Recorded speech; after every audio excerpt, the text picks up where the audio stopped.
Chapter 1992. He looked at Zhang Feng with a puzzled face and asked, "Fengzi, what are you doing? Why did you smear ink on the glasses?" Zhang Feng chuckled and handed the glasses to Li Yuan. "You'll know once you try it." Li Yuan took the glasses with a curious face and played with them in his hand for a moment. Other than finding that the lenses were blackened by ink, he didn't find anything special. He wanted to ask Fengzi again, but when he saw Fengzi's confident expression, he couldn't open his mouth. Driven by curiosity, he still put on the glasses. The moment he put on the glasses, he instantly felt that everything around him had changed. It was as if everything had turned black, as if a mysterious veil had been draped over him. This feeling was very wonderful, making his eyes light up. Not only that, wearing the glasses also gave him a feeling of looking down on the world, as if everything around him had to submit. This was an indescribable feeling. He reluctantly took off the glasses and looked at Zhang Feng with a surprised face. "Fengzi, how did you do it? If he could make a few more of such a magical thing, it would be a blessing." Zhang Feng smiled. "I just used ink to dye the color, nothing else." The others were a little confused. They didn't know the effect of the glasses, nor did they know the strange conversation between the two, but they were sure of one thing, and that was that the glasses were very powerful, at least not inferior to the binoculars. Their hearts were burning with passion, and they all wanted to try the effect of the glasses, but the glasses were in Li Yuan's hands, and they didn't dare to touch it. The group of people came out of the cave. Li Shimin and the others had already lined up, holding bows and arrows in their hands, eager to try. Chang Yaojin stared at Zhang Feng, asking Zhang Feng to complete the bet just now. Zhang Feng was naturally not afraid. He had made the binoculars, so why would he be afraid of this? He held the bow and arrow in his hand, and under Cheng Yaojin's eyes almost popped out. He didn't believe that Zhang Feng could shoot arrows. Looking at this guy's small body, plus this distance, how was it possible?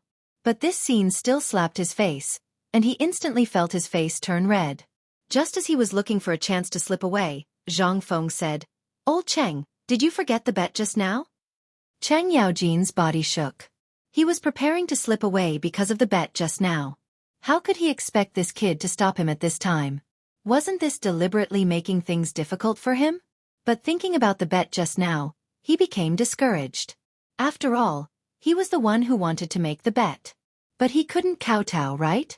Thinking about it, he shifted his gaze to Cheng Chumo. Cheng Chumo actually already knew what this damn father was thinking, but when he was looked at like this, he still felt a chill down his spine. He wanted to refuse, but when he thought of his father's inhumane means, he endured it and could only obediently kowtow to Zhang Feng. Zhang Feng naturally didn't want to. Old Cheng was the one who made the bet, so why did he ask his son to do it? Cheng Yaojin saw that Zhang Feng didn't want to, and instantly became anxious. As a duke, even if he lost the bet, he couldn't kowtow. It was understandable for his son to do it, but now Fengzi didn't want to? What should he do? Just as he was anxious, he inadvertently saw Li Shimin, who was shooting arrows. He had an idea and hurriedly asked Li Shimin to intercede on Zhang Feng's behalf. Li Shimin naturally knew all of this. At the same time, he also understood old Cheng's difficulties, so he asked Zhang Feng to intercede. Zhang Feng wasn't an unreasonable person. When he saw that Lao Li had come to intercede, not only did he not need to kowtow, but he also didn't care about the previous matter with old Cheng. However, he still needed to send the beef glue, fish glue, and other things up the mountain. Cheng Yaojin didn't agree at first.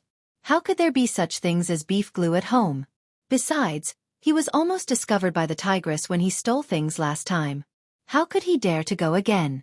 However, when he thought about it, if this guy mentioned the bet again, he still agreed.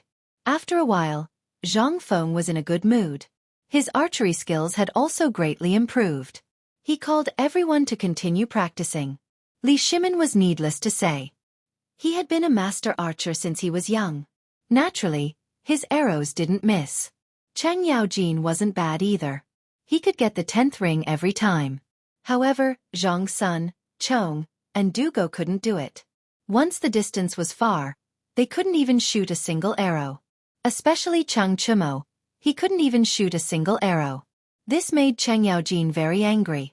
He went up and gave him a violent beating. It felt like he wanted to vent all his anger on this guy. He beat Chung Chumo until he was a little doubtful about life. Li Yuan originally wanted to practice archery, but once the distance was far, he was a little weak. In addition, he had just gotten the glasses, so his mind was not on the bow at all. Therefore, he wore the glasses and showed off everywhere. No one dared to say anything, so they could only agree. While showing off, he actually walked down the forging workshop and unknowingly walked to the academy. Just as he was about to go to the academy to look for Yu Shernan and the others to show off, a white-bearded old man walked towards him. Who else could it be but Sun Simiao? Li Yuan quickly stepped forward and deliberately pushed up his glasses. He said with a proud face, "Old Sun, where are you going?" Chapter 1993. Old Sun? Sun Simiao frowned, obviously a little unhappy. Because in the entire Tang dynasty, there were not many people who dared to talk to him like this, except for the emperor. The emperor? This voice sounded a bit like him. He raised his head and glanced. It felt a bit different. This person was wearing a strange thing on his eyes, which had already covered half of his face. However, this expression was very similar. He asked uncertainly, "Are you Old Master Li?" Outside, he called the emperor like this. First it was to ensure safety and second it was to deceive people. Li Yuan took off his glasses and smiled. "If it's not me, who else can it be?" Only then did Sun Simiao see clearly. It was really the emperor, but why was the emperor wearing a strange thing? He asked puzzledly, "Old Master Li, what are you wearing?" Hearing Sun Simiao's question, Li Yuan instantly felt that he was a bit more pretentious. He raised his eyebrows and raised the glasses in his hand. "This is a good thing. Wearing it can cure my blurry eyes." "Wait," Sun Simiao immediately interrupted. He looked at Li Yuan solemnly and said word by word, "What did you say just now?" "What can it cure?" He was the chief imperial doctor of the palace. Li Yuan's presbyopia was treated by him. He didn't know how many medicines he had taken, but there was no effect at all. Now he actually said that such an unknown thing could cure presbyopia. Wasn't this slapping his own imperial doctor's face? The most important thing was that he had studied medical books for many years and knew that there was no way to cure presbyopia. Now that the emperor was holding this thing, he was undoubtedly deceived. He absolutely couldn't tolerate this kind of thing. Moreover, he himself had presbyopia. He hadn't cured it for so many years. Could such a thing have an effect? He could basically be sure now that the emperor was deceived. Li Yuan didn't know that Sun Simiao had calculated him in just a few seconds. He still said with a proud face, "This thing is called glasses. It's made by Fengzi." Fengzi? Sun Simiao almost exclaimed. He had always regarded Fengzi as a nephew of the student generation. He didn't expect this guy to deceive the emperor. He was angry. Fengzi, this guy actually came out to deceive people. Doesn't he know that presbyopia can't be cured? The more he said, the angrier he became. He waved his sleeve and turned to leave. Li Yuan was a little confused. He had come to share with you out of goodwill. Why did he suddenly have to leave? And he even scolded Fengzi? He hurriedly stepped forward and blocked Sun Simiao. "Old Sun, what are you doing?" "Humph." Sun Simiao waved his sleeves and said angrily, "Find Yu Shernan. Let him see that his disciple actually came out to deceive people." As he spoke, he actually wanted to leave again. Fortunately, Li Yuan's eyes were sharp and his hands were fast. He grabbed Sun Simiao and hurriedly said, "Fengzi didn't lie to me. These eyes really have an effect. It can treat blurry eyes." After he finished speaking, he handed the glasses to Sun Simiao, wanting this guy to try it. However, Sun Simiao did not take over. Instead, he frowned as he vaguely felt that something was wrong. Because he knew that the emperor didn't need to lie to him, and he wouldn't lie to him. Moreover, he looked so serious that it didn't seem like he was faking it. Now that he thought about it, it might be true. After all, Fengzi had once done so many inconceivable things. Thinking about it, he half believed and half doubtfully took the glasses and looked at Li Yuan. "How do I use this?" Li Yuan made a hand gesture and said with a smile, "Just wear it on your eyes like this." Sun Simiao frowned. Even though he still had some doubts in his heart, his hands were no longer listening to his orders. He put it on his eyes as if he was possessed by gods and demons. However, at this moment, he felt that his eyes seemed to have cleared up quite a bit. It was as if he could see things more clearly. He suddenly turned his head and looked into the distance. He actually discovered that the places that he couldn't see clearly before were now so clear. How was this possible? His heart shook. He pulled off the glasses and carefully observed them in his hand, hoping to find a clue. Yet at this moment, Li Yuan opened his mouth and looked at Sun Simiao with a mocking expression. How is it? Do you believe me now? Sun Simiao didn't answer. He only nodded his head heavily. At this moment, he was already immersed in the magic of the glasses. How could he have the leisure to answer Li Yuan's boring question? After looking for a while, he suddenly raised his head. As if he remembered something important, he hurriedly said, You said that this thing was made by Fengzi? That's right. Li Yuan nodded and said with a smile, Fengzi made it just now. It seems to have used some resin. Where is Fengzi? Without waiting for Li Yuan to finish speaking, Sun Simiao anxiously interrupted. This thing had a very good effect on dazzling eyes. It could be said to be a miracle in the history of medicine. Now that he knew that it was made by Fengzi, how could he let it go? Moreover, he had already used it himself. If he made more, wouldn't the old man with dazzling eyes in the Tang dynasty be saved? Li Yuan didn't know about this. He casually replied, Fengzi is in the forging workshop. What's wrong? Forging workshop? Sun Simiao murmured and turned to walk towards the forging workshop. Chapter 1994. What are you going to do? Li Yuan was puzzled and asked behind him. Fengzi's glasses have a miraculous effect.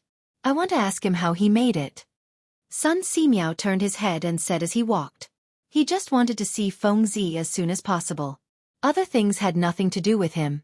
Hearing this, Li Yuan also roughly understood the importance of this matter. He put on his glasses and followed without saying a word. At the same time, on Chang'an Street, a carriage galloped on the street. The coachman waved the long whip in his hand as if he didn't feel sorry for the galloping horse at all. Every whip hit the horse's body. The horse kept neighing, but it didn't dare to stop. The surrounding vendors were overturned by the horse's hooves, raising a burst of dust, causing the surrounding people to stop and curse. Mother Fastress Kerr, do you know how to ride a horse? Are you in a hurry to be reincarnated? What the hell? This is Chang'an Street. How can these crazy people come in? Everyone stop. Looking at the carriage, it doesn't look like it's from the capital. It's a bit like Jiangnan. Maybe it's an official's family. We can't afford to offend them. Let's pack up. What do you mean we can't afford to offend them? This is the Mother Kerr's foot. It's the place where the law is enforced. The crowd clamored for a while, but they couldn't do anything because they could see that the person on the carriage was not an ordinary person. What the person said just now was a bit reasonable. The carriage was printed with Jiangnan patterns. It was even more not something that ordinary people like them could afford to offend. The sound of complaints and curses gradually passed. They each cleaned up their vendors. But at this moment, a crisp sound came. Dang, dang, dang. They were all businessmen and had a keen sense of smell. Naturally, they could detect what it was. They immediately exclaimed, Copper coins, copper coins. As soon as the exclamation sounded, the people who were cleaning up the vendors looked sideways. They saw hundreds of copper coins being thrown at them. It was none other than the carriage just now. Seeing this, the crowd stopped cursing and picked up the copper coins. What's more, they kept praising the person on the carriage. This was not because they were greedy for wealth, but because the copper wires that were thrown by the carriage were something they couldn't earn in a day. Although the carriage knocked over their vendors, it also left money so that their day's hard work would not be in vain. Of course, the people in the carriage didn't know about this. At this moment, the carriage had already rushed to another street and turned in another direction. Its speed was so fast that it made people speechless. Fortunately, there were not many pedestrians on this street. Otherwise, copper coins might be scattered everywhere. Huff! The coachman reined in the horse and stopped in front of a manor. He raised his head and glanced at the signboard. There were two big words written on it. Zhang Manor. We're here. The coachman glanced at the carriage and said in a deep voice. There was no reply from within the carriage, only a series of coughs. A moment later, a middle-aged man, supported by another man, poked his head out. He took a deep look at the plaque, but didn't say anything. He only covered his mouth and coughed heavily twice.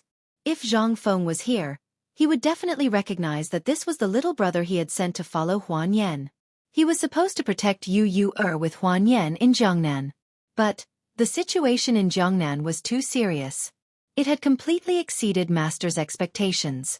Many young masters of the clans had coveted Yu for a long time and frequently harassed her. Some were even ready to propose marriage. Yu was also a heroine. Not only did she not agree, but she also mediated among them. However, how could these clans give up so easily? One had to know that the Yu family had some power in Jiangnan. Although these young masters of the clans were after Yu's beauty, they wanted to rope her family in or even annex it. The current situation in Jiangnan and the Yu family situation had reached a precarious point. As for himself, he had been beaten by the young masters of the clans because he helped Yu and had not recovered yet. Thinking of this, he was annoyed. Why couldn't he complete Master's task? Why did he have to come back to find Master? He punched the carriage and said coldly, "Let's go and see Master." With that, he lifted his trembling right leg and was about to get off the carriage. Fortunately, the man beside him quickly supported him. Otherwise he might have fallen. As soon as they reached the gate of Zhang Mansion, the two servants raised their vigilance. They frowned, looked at each other and said in unison, "Who is it?" Huan Yan glanced at the servant. He wasn't surprised that these two didn't recognize him because very few people knew when he left, so he didn't blame them. He said softly, "I'm also from the Zhang residence. I'm here to find Master." Zhang Mansion. The leader of the servants frowned slightly. In his memory, he had never seen this person. Or it could be said that there were too many people in Zhang Mansion and he had long forgotten. However, this person said that he was looking for Master. It seemed that he was very familiar with Zhang Mansion. He could let him in, but Master was not here now. He hesitated for a moment and said softly, "Master is not here. You can come again later." "Then I'll have to trouble you to inform Du Ziting." Chapter 1995. Huan Yan still looked amiable. Zhang Mansion was his home, so these people were naturally his family. Naturally, they couldn't be compared with those guys in Jiangnan. Seeing that Huan Yan could call out the housekeeper's name, the servant hesitated. Because the housekeeper was famous in Chang'an, everyone had heard of him, so it was not strange that he could say his name. However, it was rare to see someone as calm as him. Maybe he was a relative or a good friend of the housekeeper. After thinking for a while, the servant winked at another person, and that person ran out of Zhang Mansion. In less than a moment, Du Ziting strode out. Seeing that it was Huan Yan, his face changed and he hurried forward. "Why are you here?"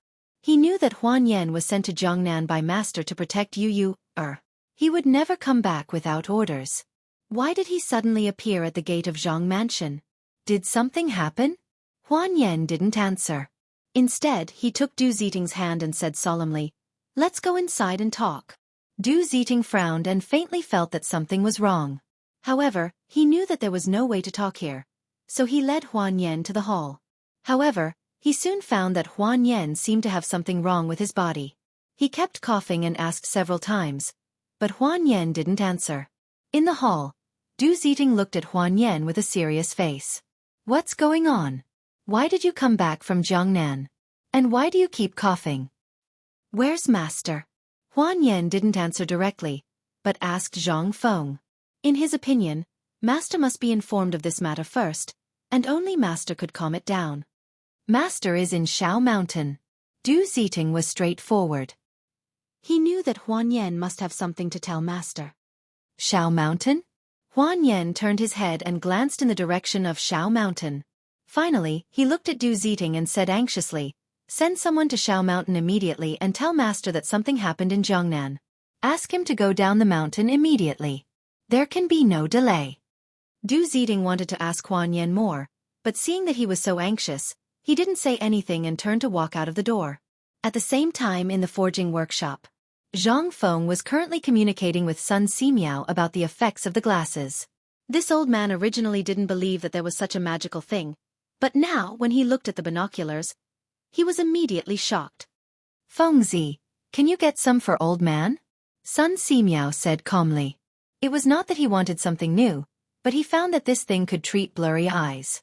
This was simply a miracle in the history of medicine. He wanted to bring it back for research and use it himself. Elder son, what do you want this for? Zhang Feng looked at Sun Simiao with a puzzled expression and asked curiously, could it be that you also have presbyopia? Sun Simiao glanced at Zhang Feng and smiled awkwardly. Old man, I don't know what you mean by presbyopia, but I do have it.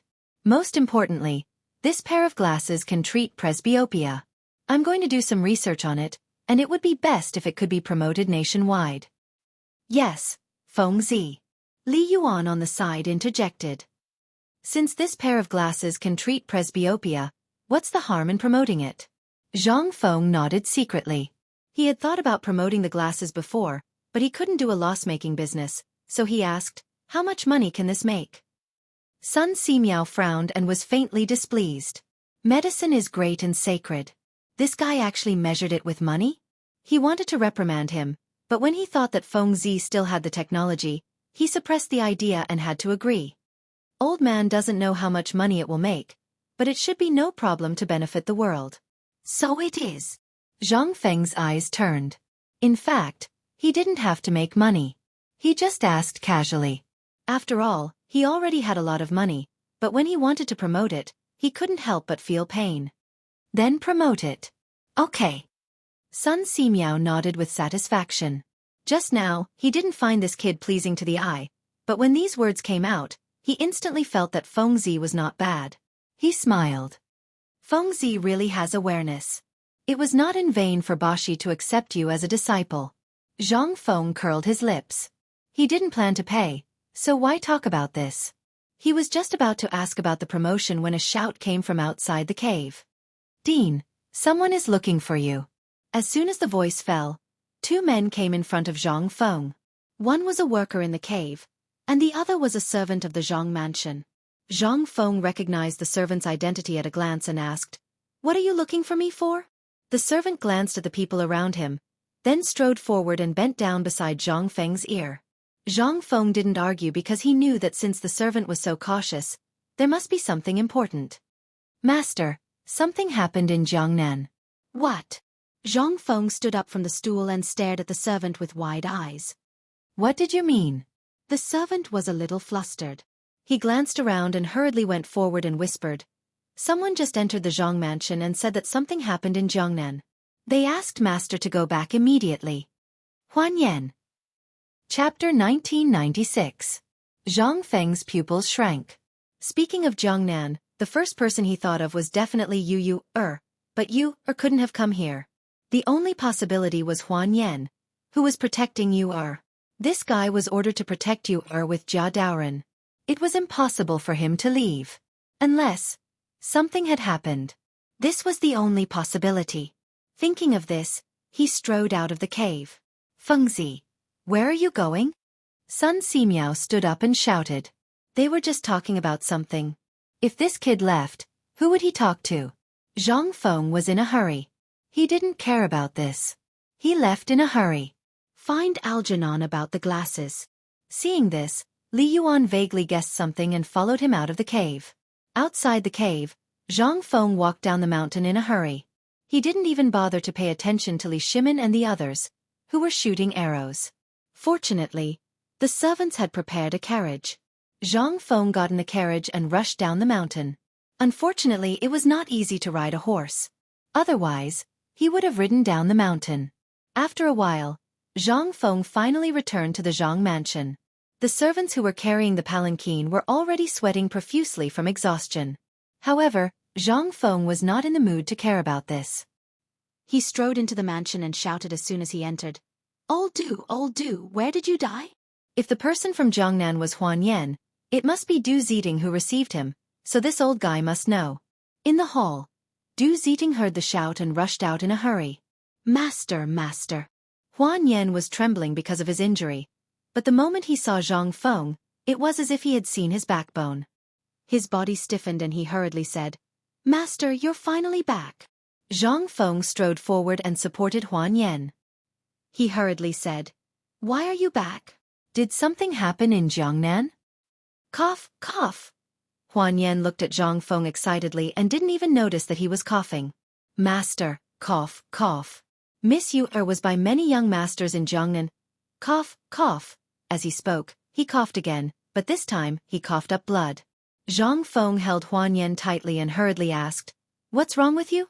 Why is he coughing so badly?" Although he was worried about Yu-er, he was also worried about Huan Yan. Besides, Huan Yan came back from thousands of miles away to deliver the message. If anything happened to him, it would be terrible. Therefore, he had to be careful. However, Huan Yan didn't care as he stubbornly said, "Cough, cough. These are all minor injuries." Zhang Feng was no longer calm. Although Huan Yan said it was a minor injury, anyone with a discerning eye could see that it was a fatal injury. He turned to look at Du Ziting and hurriedly said, "Immediately find the best doctor in Chang'an." Du Ziting nodded. In fact, he had already gone to find the doctor, but he hadn't come yet. However, at this moment, a series of hurried footsteps could be heard. Prince Zhang, Zhang Yuyao and Jing Shu ran over holding their skirts. They had just heard that Prince Zhang had returned to the mansion, so they rushed over in a hurry. However, when they came over, they saw Prince Zhang supporting a man, which made them puzzled. Just as they were about to ask, Zhang Feng said, "Why are you here?" Zhang Yuyao stepped forward and smiled. "We sisters are here to see young master." Zhang Feng nodded slightly and ignored the two girls. He supported Huan Yan and walked to the hall. Now, Huan Yan was the most important to him because he had important news. The two girls were a little puzzled. Prince Zhang wasn't usually like this. Although he didn't care about them, he would at least ask about their well-being. Why didn't he ask about them today? They looked at each other and felt that everything was related to the man, so they followed Zhang Feng into the hall. After entering the hall, Zhang Feng helped Huan Yan sit on a chair and hurriedly said, "What did you say about you-er?" You-er? The two girls' hearts skipped a beat and they looked at each other. Could it be that this man was here to send a message to you-er? Or did something happen to you-er over there? Something must have happened. Otherwise, how could he look so sick? They were very tactful. Even if they saw it, they didn't say much because they knew that in Prince Zhang's heart, Yu was as important as them. It was unwise to interrupt, so they chose to watch silently. At this time, Huan Yan coughed twice again with traces of blood at the corner of his mouth. He said with a pale face, "You know that many young masters of the clans in Jiangnan covet Miss Yu-er's beauty." "Pah!" Zhang Feng slammed the table and stood up shouting, "Sooner or later, I will make those guys pay the price." After that, he noticed the crowd and his expression eased a little. He looked at Huan Yan and said, "Go on, what's going on?" Huan Yan nodded and continued, "Those young masters of the clans not only coveted Miss Yu-er's beauty, but they also coveted the Yu family's wealth and status.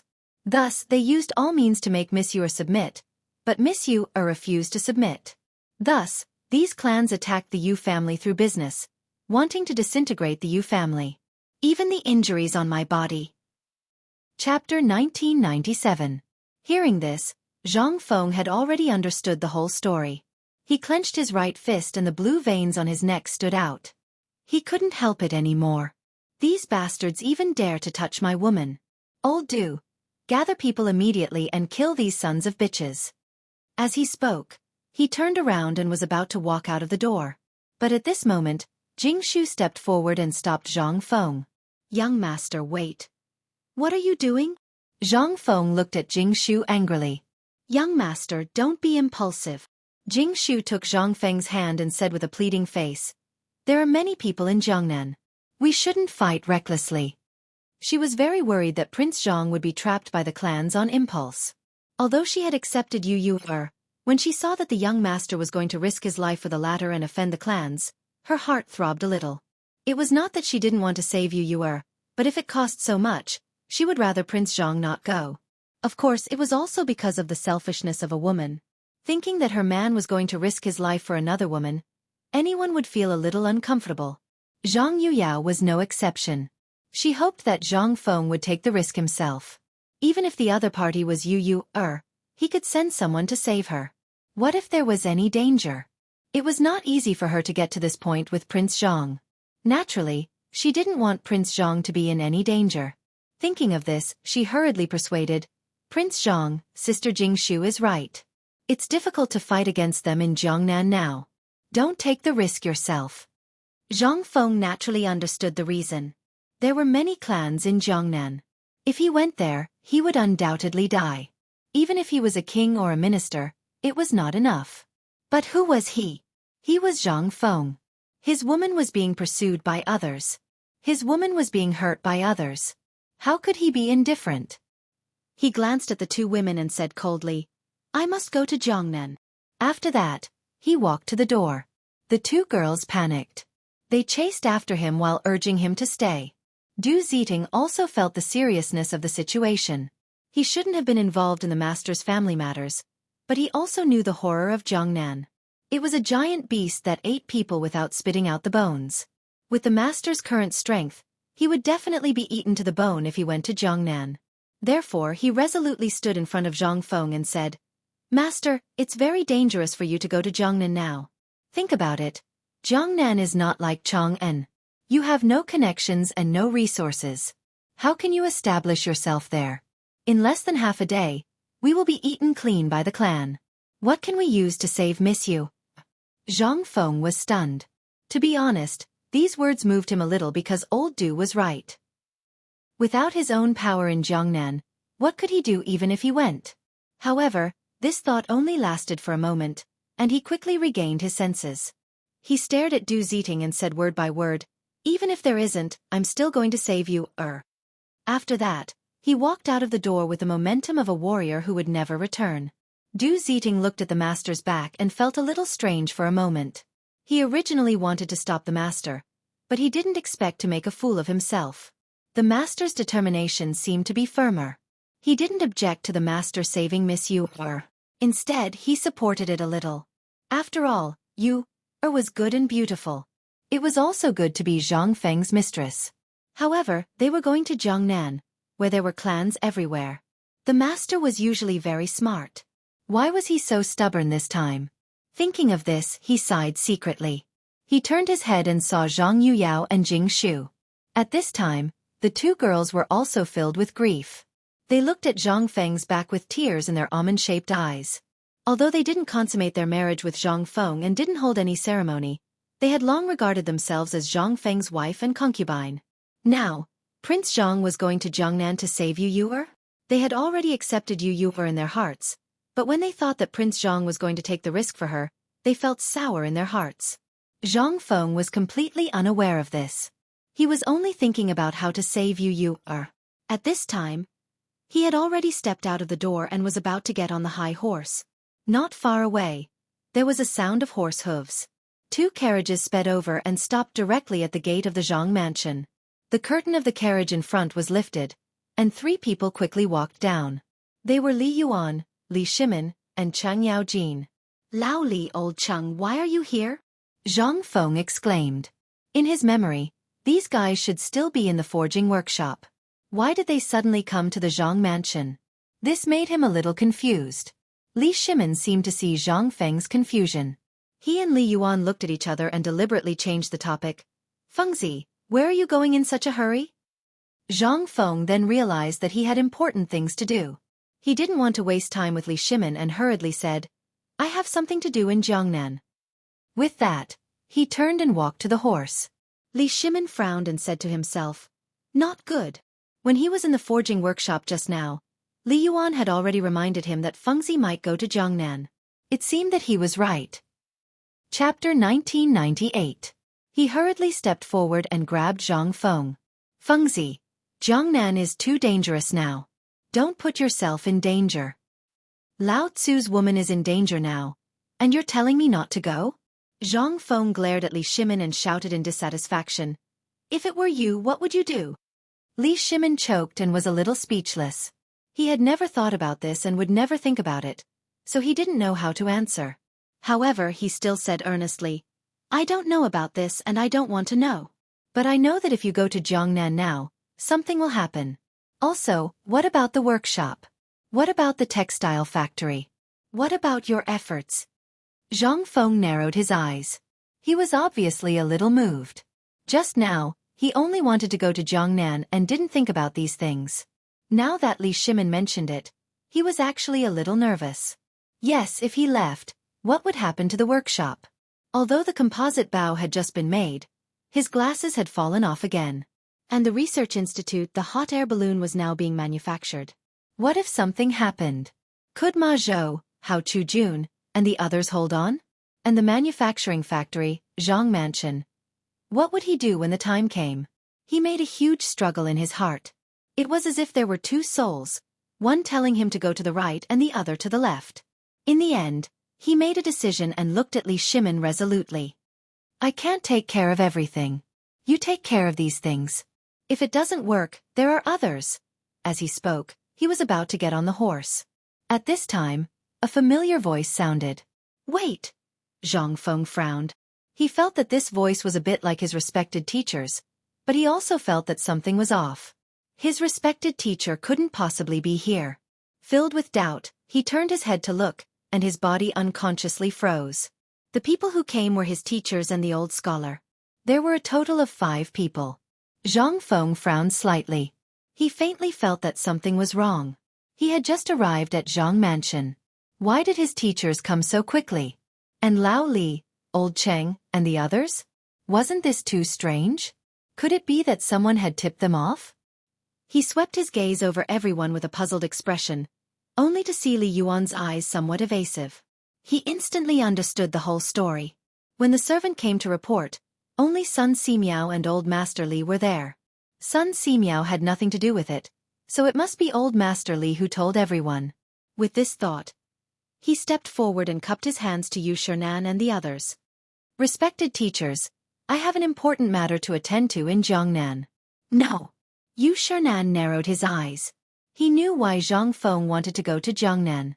It was not that he wanted to stop him on purpose. It was just that Zhang Feng was his most valued disciple. He had placed almost all his efforts on this kid. Now he said he wanted to go to Jiangnan? Don't they know how dangerous Jiangnan is? That place was full of clans that ate people without spitting out the bones. It was precisely because he was born in a clan that he understood the methods of the clans and the clans in Jiangnan better. In order to achieve their goals, they did not care about the methods. A person like Feng Zi would definitely suffer if he went to Jiangnan. He would not allow such a thing to happen. He stroked his white beard and said solemnly, Feng Zi, since ancient times, there have been many clans in Jiangnan. It is not as simple as you think. If they want to kill someone, they will not do it themselves. Instead, they will create public opinion and pressure. If you go there without any power, you will not be able to resist. Of course, he said these words only to calm Zhang Feng down. The power was not a big deal. The Yu family had a lot of power in Jiangnan. He just did not want Feng Zi to get involved in this mess. Zhang Feng could understand Yu Shernan's concern, but his heart had already flown to Jiangnan. It was useless to say more now. However, he could not ignore his teacher's words. He could only cup his hands and say, I understand what you are saying, but I must go to Jiangnan. There are people very important to me there. I hope you can understand. Have you forgotten about your academy? The old scholar opened his mouth. He stared at Zhang Feng with a serious face. The academy is your painstaking effort, and the year-end examination is about to begin. Are you going to leave just like that? Year-end examination? Zhang Feng was stunned. This was something he had prepared when he first set up the academy. Every year, the students had to take a year-end examination, and this examination was used to identify the students' grades. Now the academy was still using middle school textbooks. After the examination, they would need to use university textbooks. These were all his painstaking efforts. If he really left just like that, he would not be able to bear it. At this moment, he was a little hesitant. He did not need to care about the forging workshop, manufacturing factory, and research institute for the time being because there were people taking care of them. However, the academy was a little different. If he left just like that, what about the textbooks? So many years of hard work would be gone. Moreover, this was also irresponsible to the students. However, in Jiangnan, he was a little conflicted and did not know what to do. Li Shimin saw that Zhang Feng was in a deadlock and knew that the opportunity had come. He leaned over to Cheng Yaojin and whispered in his ear, Go and call Big Black here. Chapter 1999. Cheng Yaojin glanced at Zhang Feng, who was deep in thought, and instantly understood. Feng Zi wanted to go to Jiangnan because of Yu Qi who was Yu Qigong's cousin. As long as Yu Qigong came to persuade him, It would be more effective than others. Thinking of this, he turned and slipped away. At this moment, Zhang Feng had come back to his senses. After thinking for a while, he still felt that it was more important to go to Jiangnan. The teaching materials could be delayed. If it really didn't work, he could write them in Jiangnan and send them over. If something happened to you or in Jiangnan, it would be too late for regrets. Therefore, he cupped his hands and said to the old scholar, "Old scholar, I can understand what you said, but the matter in Jiangnan is imminent. I dare not delay, or I'm worried that you will be in danger." "You are?" Xueji frowned and said with some dissatisfaction, "Is Miss Yu more important than your career? You worked so hard to build the academy, and now it's on the right track.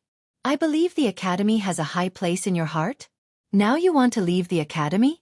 Are you worthy of the academy? Are you worthy of the students of the academy? Also, the academy's end-of-year examination is imminent. Are you going to abandon the academy?" Zhang Feng frowned and didn't know what to say, because these words made him feel a little ashamed. Indeed, he built the academy single-handedly, and it was like his child. It was not good to just leave like this, and even a little heartless. However, it wasn't that he wouldn't come back. The academy would still flourish in the future. It was just that this trip to Jiangnan was unpredictable, and it was hard to say what would happen in the future. However, he couldn't leave you alone. This made it difficult for him. But at this moment, there was the sound of horse hooves not far away. Zhang Feng was suddenly awakened. He looked in the direction of the sound and saw Yu Qigong and Cheng Yaojin. "Feng Zi!" Yu Qigong shouted and jumped down before the horse stopped. He strode to Zhang Feng and said with a serious face, "Feng Zi, I heard that you're leaving?" "Yes." Zhang Feng nodded and said with a serious expression, "Yu is in danger in Jiangnan. I'm going to save her." "Which bastard said that?" Yu Qigong shouted loudly. His anger made his face appear red and black. There was a faint killing intent. "Yu has not had a good time in Jiangnan, but it is definitely not as dangerous as you just said." On the way here, old Cheng had told him that Feng Zi was going to Jiangnan, so he came this time to stop Zhang Feng from going to Jiangnan.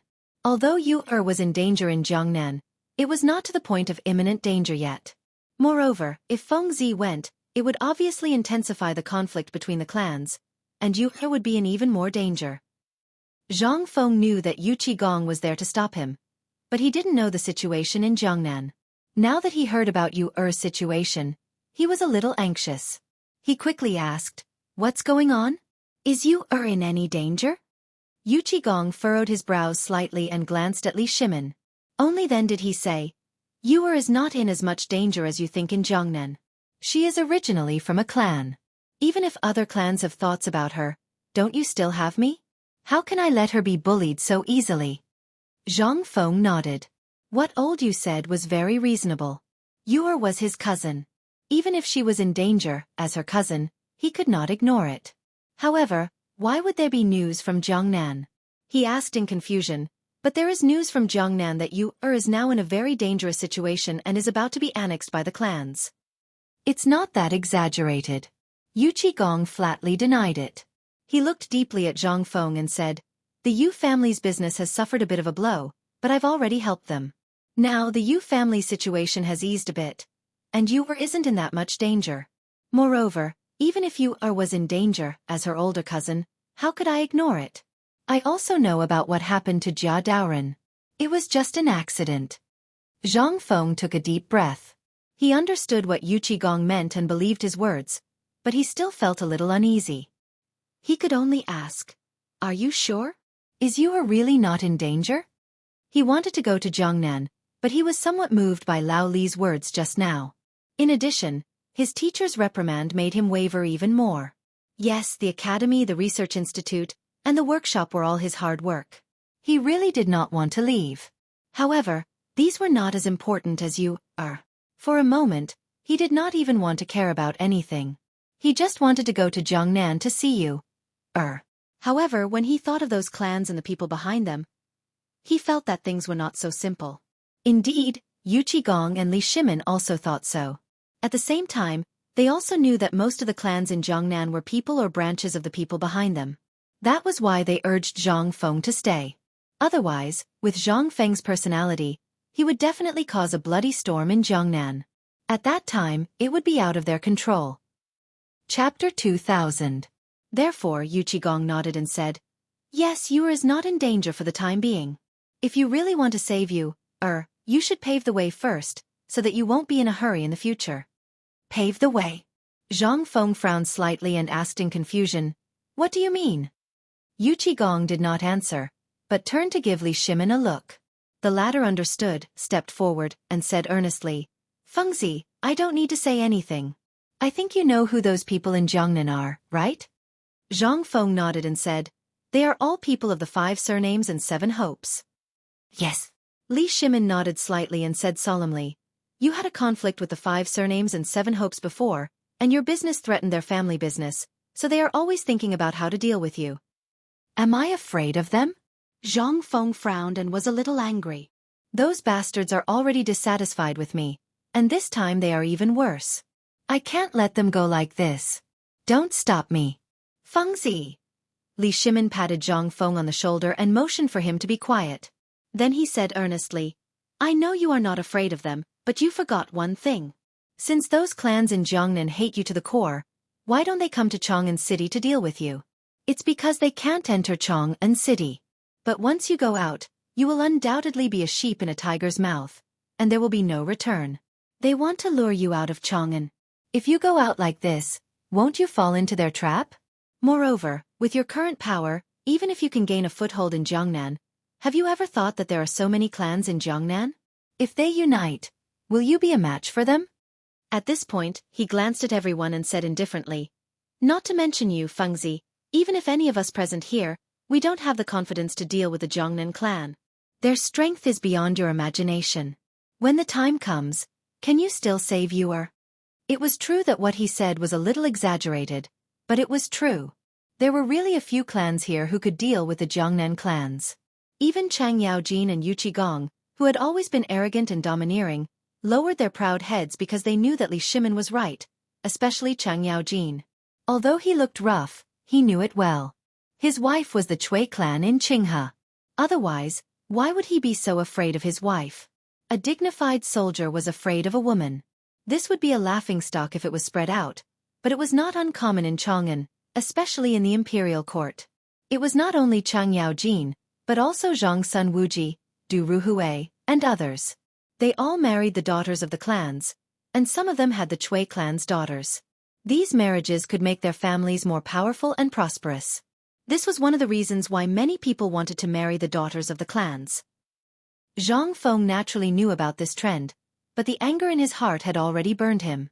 He did not care about what Li Shimin said. He shouted, "Lao Li, I know what you said.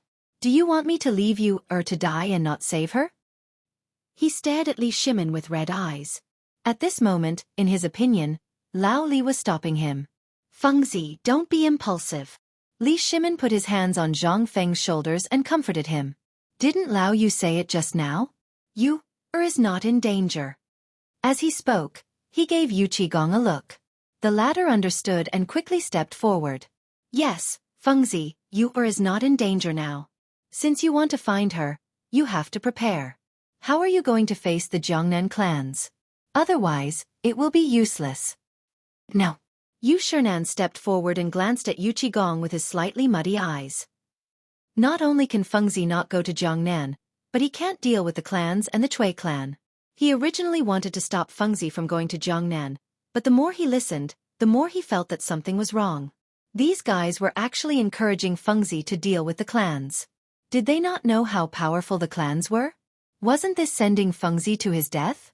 Moreover, he, Chu Suiliang, and the others were also from the clans, but they belonged to some small clans. Even if they were small clans, they still had some nostalgia in their hearts. Now that they heard that Fengzi was going to deal with the clans, what they were most worried about was not implicating themselves, but Fengzi's safety. Yuqigong was big and rough, so he naturally did not think of this. He looked at Yu Shernan and asked, "Old Yu, what do you mean? Why can't we deal with them now?" Yu Shernan glared at Yuqigong, stroked his beard, and narrowed his eyes. The Jiangnan clans usually look like a plate of loose sand, but once they encounter an external enemy, they will immediately unite. Moreover, now that the Jiangnan clans have united, Fengzi is even more difficult to deal with, so we can't act rashly. What do you think, Master? Zhang Feng looked at Yu Shernan and asked anxiously. He was naturally not worried about Yu Shernan and the others stopping him, but he was worried about those clans. Chapter 2001. Yu Shernan glanced deeply at Zhang Feng. Right now, the Jiangnan clans are gathering together. Naturally, we can't deal with them all at once. We have to break them one by one. Zhang Feng nodded. In reality, he already had an idea in his heart.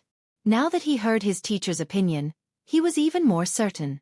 He swept his gaze over the crowd and said solemnly, "Actually, there is a way." Speaking to this point, Li Shimin patted Zhang Feng's shoulder and interrupted, "Come, let's talk inside."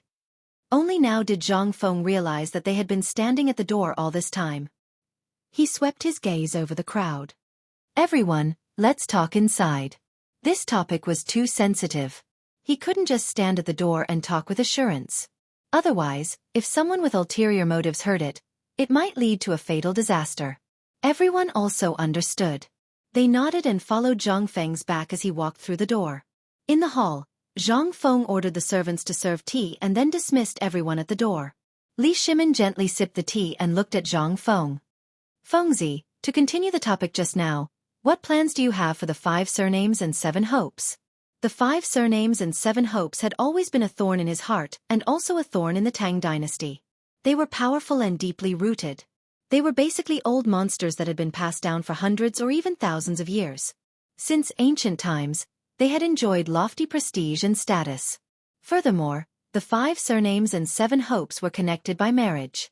In order to make the clan even stronger, they did not allow the daughters of the clan to marry outside, much less marry into the imperial family. The Li imperial family scoffed at this point. However, in their hearts, they still hoped to marry a daughter of the 5 surnames and 7 hopes. After all, marrying a daughter of the 5 surnames and 7 hopes was equivalent to half a person of the 5 surnames and 7 hopes. They could also obtain a portion of their support. Not only the imperial family, but even the large clans of Guanzhong also had this thought. There were even noblemen who said, "The only regret in my life is that I have not been able to marry a daughter of the 5 surnames."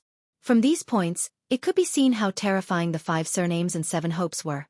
It was true that the Li surname of the imperial family was also a branch of the 5 surnames and 7 hopes. When Li Yuan raised his army, he received the support of the Li family of Longxi, the Li family of Zhao County, and the other 5 surnames and 7 hopes. However, since the founding of the country, the 5 surnames and 7 hopes had gradually become arrogant and despotic. This was also one of the reasons why Li Shimin wanted to suppress the 5 surnames and 7 hopes. Zhang Feng didn't know much about this, but he already had a plan in mind. He said, "Since we've decided to do it, we naturally have to uproot these guys."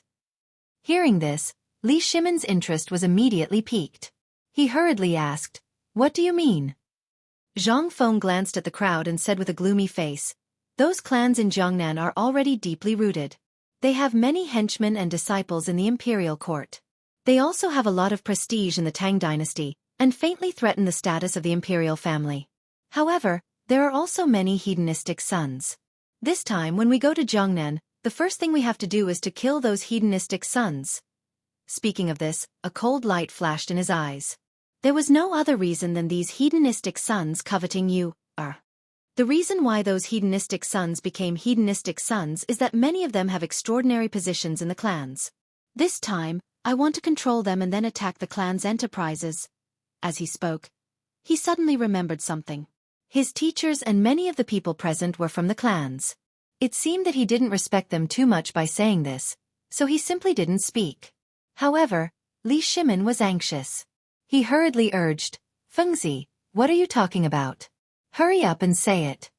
Zhang Feng glanced at the crowd and still didn't speak. The old scholar at the side had sharp eyes and saw the clues.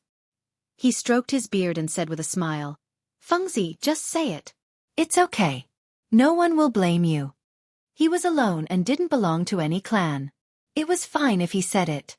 Moreover, now Fengzi's attention was all on the 5 surnames and 7 hopes. He didn't have any plans to go to Jiangnan.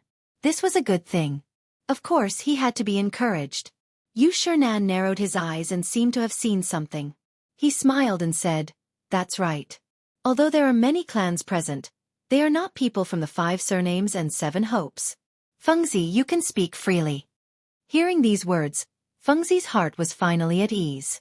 He said faintly, actually, I have already thought about it before.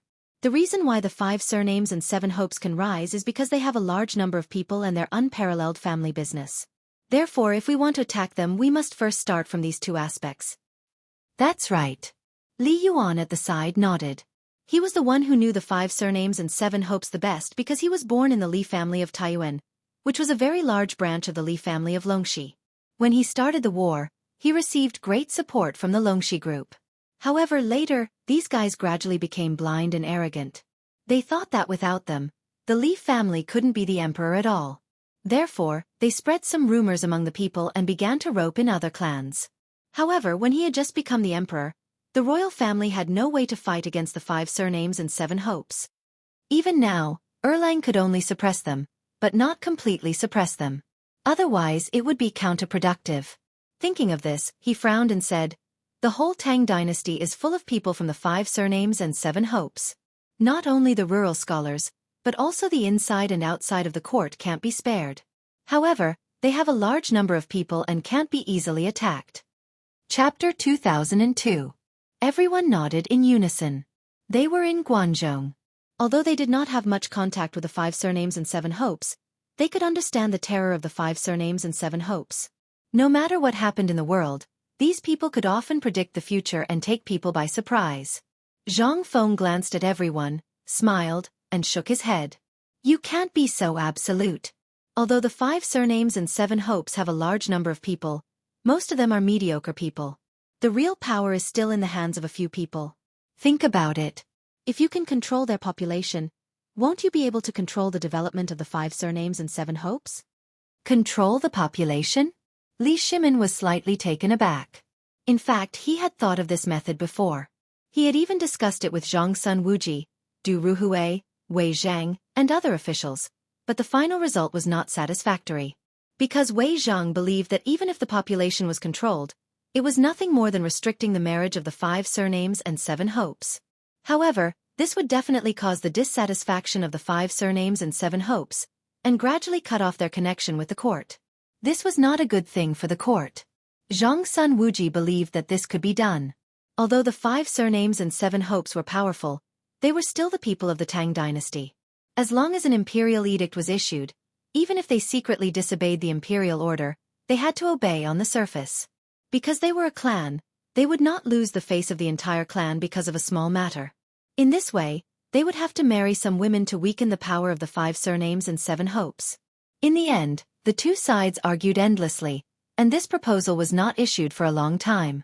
But he did not expect Fengzi to mention this today. Did Fengzi think of this method long ago?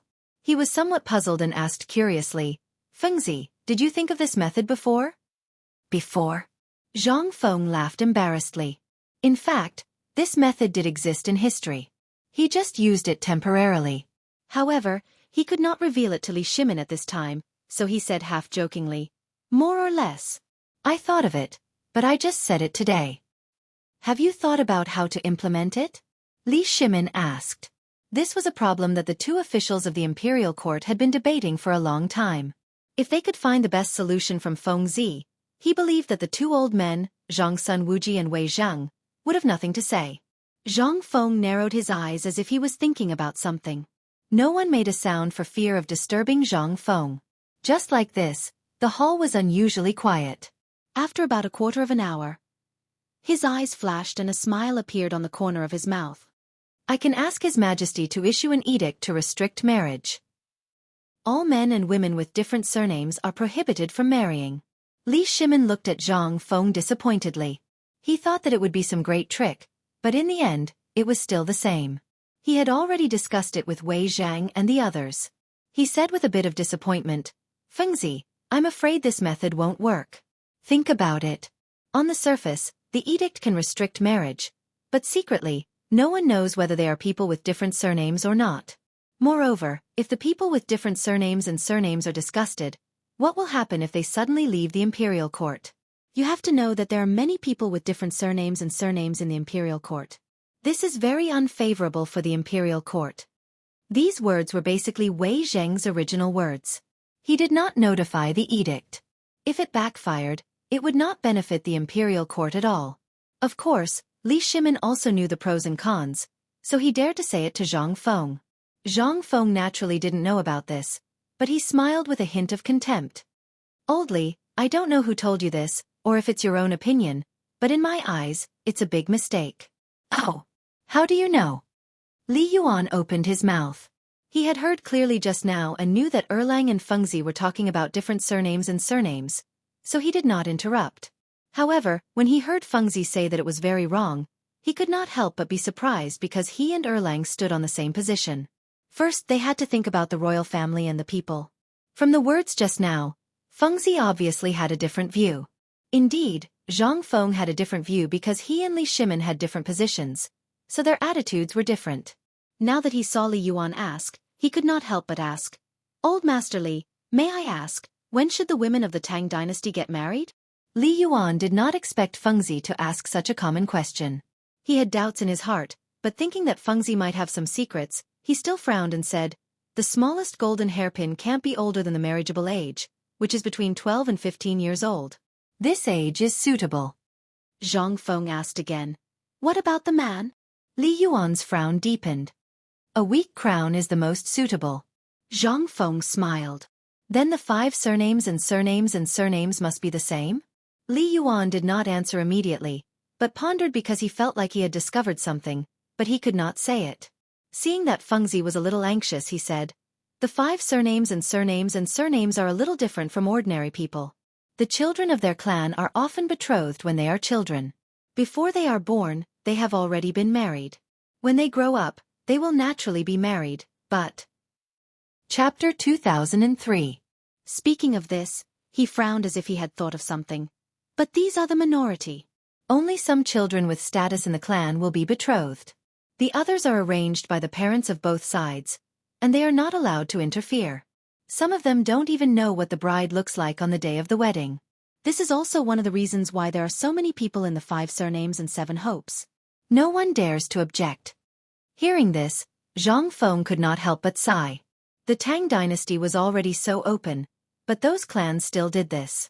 However, although this method was not very clever, it was very beneficial to the development of the clan. At the same time, he was also glad that they were not arranged by others. After sighing with emotion, he coughed twice and said, so that's the case. Then the marriage restriction order is much more convenient. What do you mean? Li Shimin frowned and quickly said, the marriage restriction order is an imperial edict, and these clans have always intermarried. In this way, those clans will definitely be dissatisfied. Why do you say it's much more convenient? Zhang Feng glanced at everyone and said with a smile, think about it, which man doesn't want to have 3 wives and 4 concubines? Hearing this, everyone could not help but blush. Zhang Feng was right, but it was still a bit indecent to say this in public, especially Yu Shernan and the others. It was a bit harsh to hear, so they hurriedly urged, hurry up and continue. Oh. Perhaps he felt his teacher's dissatisfaction. Zhang Feng repeatedly agreed and continued, for those big clans, as well as those arranged marriages between 5 families and 7 sons, even if it can make the clan powerful, the young people in the clan will definitely be dissatisfied. Needless to say, the men will want to marry all of them. But what about the women? If they marry a good husband, then it's fine, but if they marry a prodigal son, then wouldn't their lives be ruined? Therefore, I dare to say that these women will definitely have resentment in their hearts, but they usually don't dare to speak out and suppress it in their hearts. Over time, these women shouldn't be able to live for long, right? Li Shimin frowned as if he was thinking about something. Indeed, many women in the 5 surnames and 7 hopes died early, and many died as soon as they married into their husbands' families. But what does this have to do with the marriage restriction order? He asked in confusion, Fengzi, even if what you said just now makes sense, what does this marriage restriction order have to do with it? It seems that you still don't understand. Zhang Feng picked up the cold tea and took a sip. He smiled and said, think about it. If the marriage restriction order is announced, who will be the first to be happy? Who would be the first to be happy? Li Shimin furrowed his brows, unable to wrap his head around it. If this marriage restriction was announced, it would definitely be boycotted. Who would be happy about it? Moreover, the people in power with different surnames would not allow it. Who would be happy? What was in Feng Zi's head? Just as he was ridiculing Zhang Feng, he suddenly recalled what Zhang Feng had said earlier. A woman with 5 surnames and 7 looks? Those women whose marriages were arranged? If the marriage restriction order was announced, those women should be happy. Feng Zi had just said that many of these women's marriages were unlucky, and some of them might be abused, especially those women from small clans. If they married into a big family like the 5 surnames and 7 hopes, it would be fine if they met a good husband, but if they met a bad one, they might regret it for the rest of their lives. Presumably, once the marriage restriction order was announced, they would have more freedom. They might even be able to freely choose a husband.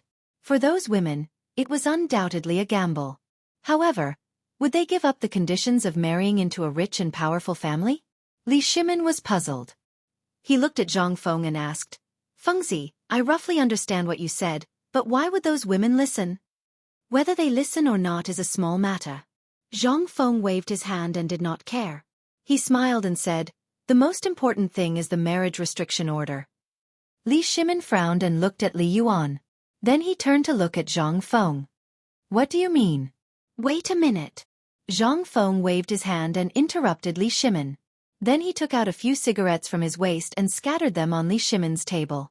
Then he handed one to Li Yuan, Chang Yaojin, Yu Shernan and the others.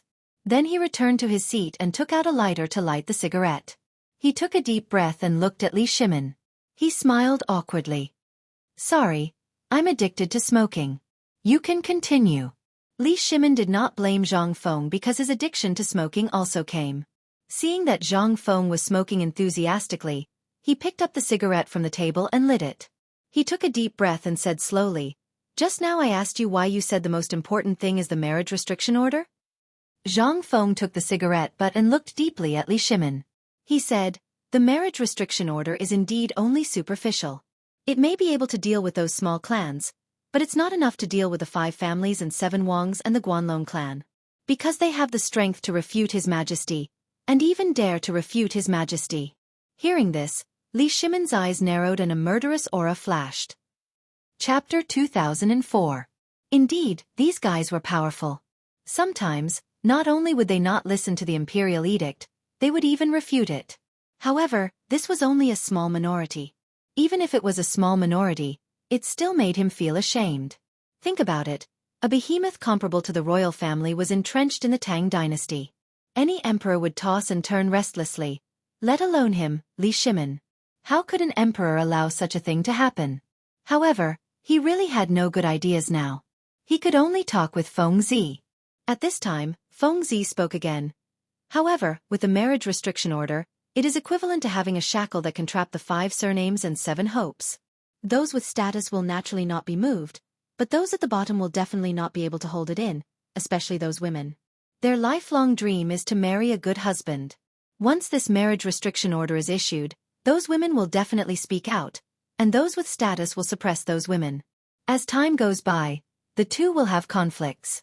In this way, the marriage between the 5 surnames and 7 hopes will be eased, but what? Li Shimin hurriedly said. He just understood that this kid was stuck, which made him very unhappy. However, this method will take a long time to be effective.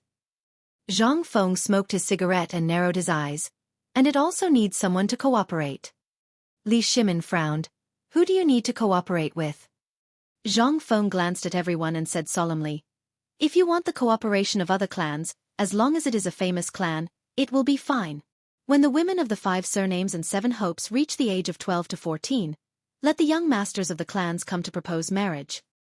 This, Li Shimin glanced at Li Yuan, then looked at Zhang Feng, revealing a difficult expression.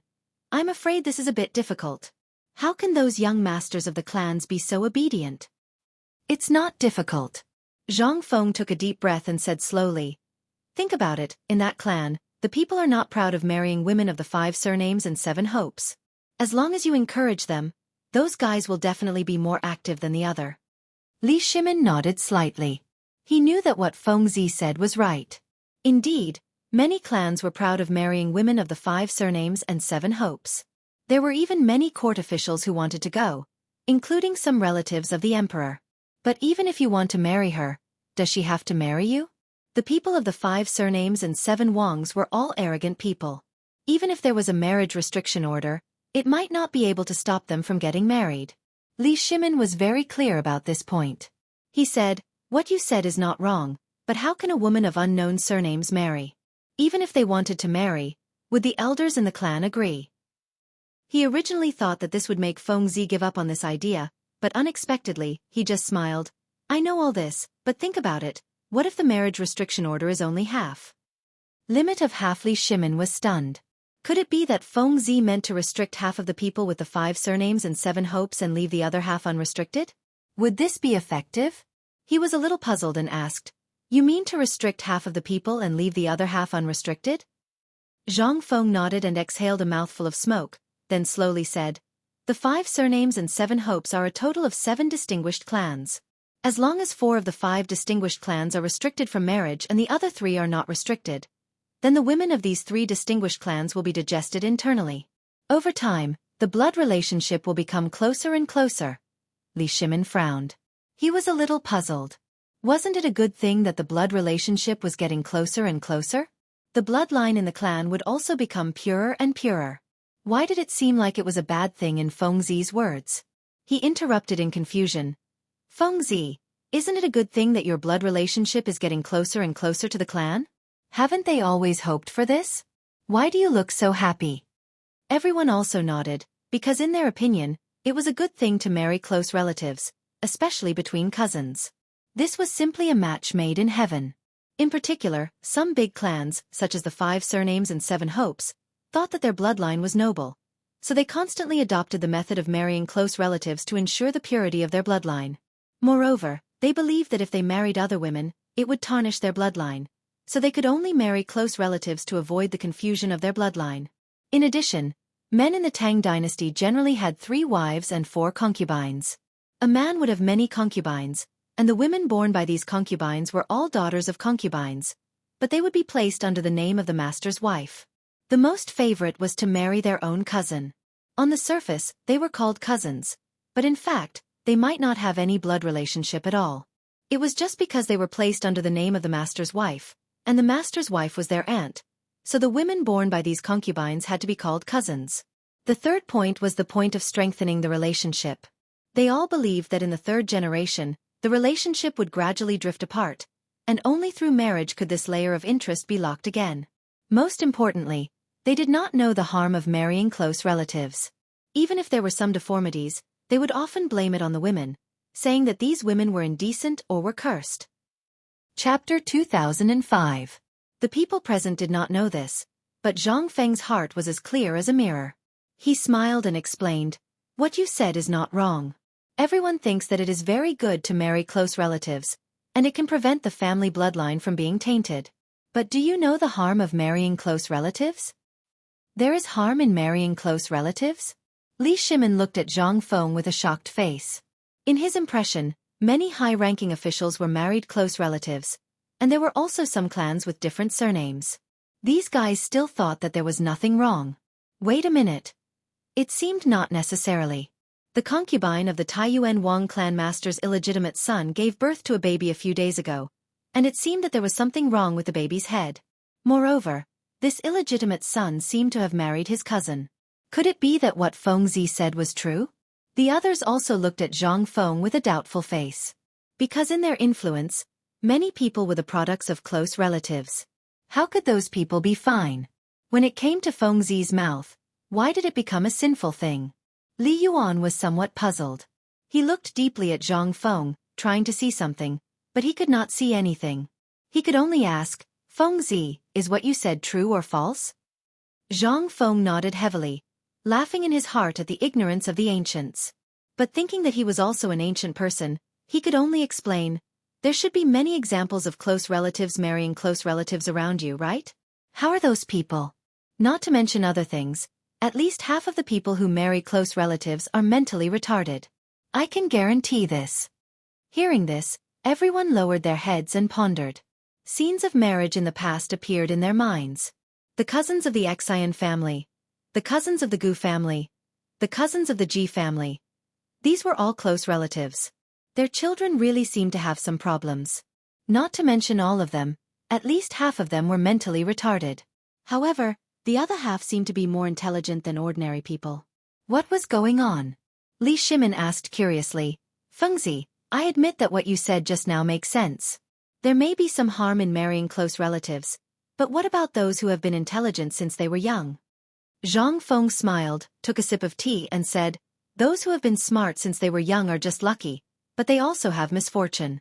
That is, their lifespan is shorter than ordinary people. Anyway, there is no benefit in marrying close relatives. You just need to know this. He didn't intend to explain too much. He couldn't possibly tell them about the genetic factors, the mutations that couldn't be produced by their descendants, and the harmful genes that were passed on to their descendants. Even if he did, the people present probably wouldn't understand. However, Li Yuan was a bit stupefied. Fengzi, just now, you talked a lot about the dangers of marrying close relatives. What exactly do you mean? Do you want to use this method to deal with the clan? Old Master Li is still the one who sees things clearly. Zhang Feng glanced at Li Yuan and didn't forget to praise him. Then he glanced at everyone. The dangers of close relatives that I said just now are just paving the way for the marriage restriction order. Think about it. Once the marriage restriction order is issued, what will happen if 3 of the families are not restricted? They will definitely worry that the marriage restriction order will fall on their heads one day. Although they are not afraid, it is not good to refuse on the surface. Therefore, they will definitely cherish the resources and madly let the people in the clan marry. In this way, it is inevitable that they will marry close relatives. Of course, this is a good thing for them. However, they don't know the dangers of marrying close relatives. As long as there are 10 pairs, it is guaranteed that half of them will be mentally retarded. In this way, after a long time, the population of these clans will definitely decrease sharply. Hearing this, Yu Shernan frowned. Because he was somewhat dissatisfied with Fengzi's approach. Although the idea of marrying close relatives has not been implemented yet, if it is true, this is the idea of exterminating the clan. There will definitely be a storm. If the people of the 5 surnames and 7 hopes know the truth that Fengzi is the mastermind, it will probably lead to huge revenge. He looked at Zhang Feng worriedly and said, Fengzi, your method is a bit vicious. If the people of the 5 surnames and 7 hopes know the truth, I'm afraid. Originally, Li Yuan was listening excitedly. When he saw Yu Shernan interrupt, he was immediately dissatisfied. However, it was not good for him to flare up. He could only faintly pander. Bashi, this is your fault. It's not like you don't know what kind of people these people of the 5 surnames and 7 hopes are. Fengzi's plan. He glanced at Zhang Feng and seemed to have a guilty conscience.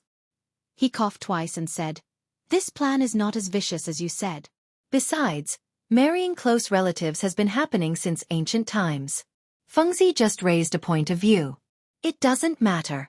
Moreover, even if marrying close relatives is really harmful, will those clans be worried? They can't wait for the whole clan to marry close relatives. There was nothing wrong with these words. The words were rough, but the truth was not rough. Even if the people of the 5 surnames and 7 hopes knew that marrying close relatives was harmful, they would probably not prohibit it. Because they thought that their bloodline was noble and could not be tarnished. Moreover, wouldn't half of them be smarter than ordinary people? Would the people of the 5 surnames and 7 hopes refuse such temptation? Chapter 2006. But Yu Shernan did not think so. He felt that this plan was not right. But when he thought about how the 5 surnames and 7 hopes wanted to deal with his student, he understood. Moreover, the 5 surnames and 7 hopes were so powerful. This little plan should not be difficult for them, right? He comforted himself in his heart. He looked at Zhang Feng and asked, Fengzi, what do you think of this plan? If you have decided, I will not stop you. After all, the 5 surnames and 7 hopes were unkind to you first. Zhang Feng was still thinking about what his teacher had said. When he heard that his teacher did not stop him, he was overjoyed. Thank you, teacher. Although this plan is a little extreme, it will take a long time to work. It is a gradual method, so teacher does not have to worry about anything. Yu Shernan nodded. He was originally worried about Fengzi's safety, but when he heard this, he felt much more at ease. Li Shimin saw that Yu Shernan did not say anything. He quickly said, Fengzi, you said that marriage is not restricted to the 3 clans. What about the other 4 clans? Since they are restricted from marriage, then the situation you mentioned should not happen, right? Zhang Feng nodded. Indeed, the 3 clans that are not restricted are unlucky. As long as they are internally digested, their population will definitely decrease sharply. As for the other 4 clans, as he spoke, he glanced at everyone with a malicious smile. It is the method I just mentioned. Since these 4 clans are restricted from marriage, then the women in the clans can't not marry, right? At this time, the other clans will swarm over like flies smelling rotten meat. At that time you can send people to instigate them. These 4 clans will definitely marry their women out. Hearing this, Li Shimin only had this thought in his mind. Brilliant. This move was really brilliant. The marriage restriction order restricted the women of the 5 surnames and 7 hopes within the clans. They could not marry between the first and second generation, right? This way, the women would gradually grow up and have to marry outside. At this time, the other clans could interfere and gradually divide the strength of the 5 surnames and 7 hopes.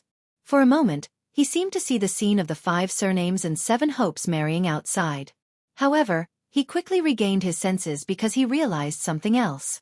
What should he do if he was driven to desperation? Although these fellows would obey the imperial edict on the surface, what if they disobeyed in secret? One had to know that none of these guys were in Chang'an. Even if he wanted to find evidence, he couldn't do anything to them. Moreover, even if they didn't obey, he couldn't do anything to them. He was a bit distressed. Looking at Zhang Feng, he hurriedly asked, Fengzi, there's no problem with the schemes you mentioned, but I'm worried that the 5 surnames and 7 Wangs will do one thing on the surface and another in the dark. Moreover, what if they're driven to desperation? Zhang Feng waved his hand and didn't mind because he already had a countermeasure in mind. He smiled and said, You don't have to worry about that. Since I can come up with a marriage restriction plan, I naturally have a follow-up plan. Just now was just an appetizer. Let's call it the first plan. Now, we need to cooperate with the second plan. Plan B? Li Shimin frowned. He didn't know what other plan Fengzi had. Could it be more powerful than this plan? Everyone also looked at Zhang Feng in surprise. They had been listening and didn't know what the second plan was. This obviously aroused their curiosity. Especially Li Yuan, it could be said that he wanted to deal with the 5 surnames and 7 Wangs the most. Just now, when he heard Fengzi mention the marriage restriction order, he knew that it couldn't be implemented in a short time. He couldn't help but feel a little disappointed. Who would have thought that this kid had a follow-up plan? He hurriedly asked, What's the second plan? Zhang Feng gently took a sip of tea, glanced at the crowd, and said, Do you still remember the 2 points I just said to deal with the 5 surnames and 7 Wangs? One is population, and the other is family property. Just now, I was talking about population, and now I'm talking about family property. Family property? Li Shimin's eyes narrowed. Obviously, he was interested. He knew that the family property of the 5 surnames and 7 Wangs had expanded throughout the Tang dynasty. It was not an exaggeration to say that they were as rich as a country. When the army was raised, those guys sent a lot of gold, silver, and jewelry to show their support for the Li family. But he knew that those gold, silver and jewelry were less than 1/10 of the 5 surnames and 7 Wangs. Since he ascended the throne, as soon as he heard the news of the refugees' suffering, he unconsciously thought of these jewelry and the wealth of the 5 surnames and 7 Wangs over the years. If these guys were willing to take out half of the money, the national power of the Tang dynasty would definitely double. Of course, he usually had the idea to deal with the 5 surnames and 7 Wangs, but these guys avoided it every time, and they didn't commit any crime, which led to the relationship between the two sides becoming more and more stiff. Now, Fengzi was actually going to deal with the 5 surnames and 7 Wangs family property? Didn't this guy know that the 5 surnames and 7 Wangs were a hard bone to chew? Even he couldn't do anything. What could this guy do? Although this idea was good, it was really unrealistic. However, he didn't want to dampen Fengzi's enthusiasm, so he had to ask, Fengzi, what can you do? Those guys are not easy to deal with. Don't get yourself into trouble. Chapter 2007. He felt that it was necessary to give Fengzi a warning first, otherwise, it would not be good if this guy had any dangerous ideas. Unexpectedly, Zhang Feng did not care at all, waving his hand casually. You don't have to worry about this, I'm not going to fight with them openly, they just have a big family business, then I'll use the family business to play them to death. What do you mean? Li Yuan was interested. You should all know about the inventions I made before, like cotton-padded clothes, braised meat, and those clothes in the textile factory. Zhang Feng glanced at everyone, seeing that everyone nodded, he continued. Now, people with 5 surnames and 7 hopes are looking for me to buy goods. It can be said that I'm their parent. Li Yuan had an idea, as if he thought of something. Feng Zi, you mean to stop the goods in their hands? No, no, no. Zhang Feng shook his head and put out the cigarette in his hand.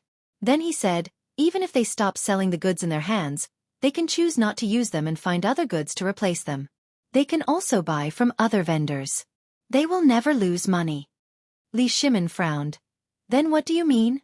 Keep their goods? That's right. Zhang Feng nodded slightly, revealing a meaningful smile. Not only keep their goods, but also increase their goods, even give as much as they want. Li Shimin was a little confused. Wasn't this a blow to their 5 surnames and 7 hopes? Why keep the goods? Instead, increase the sales of goods? Wasn't this giving money to the other party? At this moment, he even felt that Feng Zi had really become a lunatic. However, when he saw the smile on Feng Zi's face, he felt that things were not so simple. There seemed to be something wrong, but he could not say what was wrong. In fact, everyone present had this feeling. They basically all knew Zhang Feng very well. Although this kid was usually unruly, he was more serious than anyone when he was serious. Saying this now, there must be some mystery. Therefore they chose to wait and see. However, Li Yuan could not sit still, he asked somewhat puzzled. Feng Zi, what do you mean by what you said just now? Why do you want to increase the goods of 5 surnames and 7 hopes? Zhang Feng smiled. Listen to me tell you a story first. Everyone was a little confused. They came to listen to you about the things of 5 surnames and 7 hopes, not to listen to a story. What story was this Feng Zi telling now? But on second thought, since this Feng Zi could say it, it must be an important matter, so they kept quiet and waited and watched. Looking at Zhang Feng, he took a sip of tea and continued. The 2 brothers were both businessmen. They usually had a good relationship. They were usually the seller who bought the goods. One day, the seller wanted to see the relationship between the 2 brothers, so he thought of a way to start increasing the goods by 10%. The 2 brothers were very happy. Thinking that they had met a good person, the next day, the seller increased the goods by 30%. The 2 brothers were even more grateful to the seller. On the 3rd day, the seller increased the goods by another 50%. The effect was naturally needless to say. The 2 brothers simply regarded the buyer as a sage. But on the 4th day, this seller only gave the goods to Big Brother, and gave 60%, not to Little Brother. Little Brother instantly felt that something was wrong. Thinking that Big Brother bribed the seller to cut off his livelihood, Big Brother did not know anything, but still doted on Little Brother. So he gave half of his goods to Little Brother. By the 5th day, the seller still gave Big Brother the goods, not Little Brother. Little Brother felt more and more that something was wrong. In the beginning, I still gave some face to Big Brother. Later on, I directly questioned Big Brother. Big Brother naturally did not know anything at this time. The seller came and said that only one person could buy his goods in the future. Little Brother instantly understood something. It was all Big Brother's doing. The 2 brothers broke off their relationship. Seller? 2 brothers? Li Shimin frowned and relaxed sometimes. He kept feeling that Feng Zi's words were not just on the surface. There seemed to be something else hidden, but he could not think of anything for a while. Seller? He repeated in his heart again. Suddenly, he understood something. Wasn't the seller Feng Zi? Then these 2 brothers were the 5 surnames and 7 hopes. Could it be that Feng Zi was preparing to use this method to deal with the 5 surnames and 7 hopes? He hurriedly said, Feng Zi, what you meant just now was that you are the seller, and the 2 brothers are the 5 surnames and 7 hopes. Everyone present was smart. Upon hearing this, they instantly understood. Feng Zi wanted to use benefits to divide the 5 surnames and 7 hopes. But, would the 5 surnames and 7 hopes be so easily fooled? They all looked at Zhang Feng, trying to find an answer from him. However, they saw Zhang Feng smile faintly, looking at Li Shimin. You are the boss, your brain is good. Yes, that is my idea. Now I'm providing all kinds of supplies to the 5 surnames and 7 hopes. There are silk, cotton-padded clothes, food, and other necessities. If I suddenly increase the supplies to one of them, think about it, what would the other families think? Chapter 2008. Li Shimin narrowed his eyes and thought for a while before saying, if it's just the beginning, it shouldn't have any effect. At most, they'll just come and ask. But if it goes on for a long time, it will inevitably cause that young master's dissatisfaction. That's right. Zhang Feng nodded, took a sip of tea and said, let them be dissatisfied. At the beginning, there may not be any effect, But after a long time, they will definitely come to question me. Speaking of this, he sneered. And I will avoid meeting them and not reveal any information. If they can't get any information from me, they will suspect that person. In this way, won't the conflict between the two sides arise? That's right. The corners of Li Shimon's mouth rose. Obviously, he was very satisfied with this plan. But soon he seemed to have thought of something, and his expression changed. There is a conflict, but the people of the 5 surnames and 7 hopes are not stupid. They will not shed all pretense of cordiality because of such a small matter. After all, their businesses are still very big. This is nothing at all. Zhang Feng nodded and said with a dignified expression, "You are right. The 5 surnames and 7 hopes are not fools.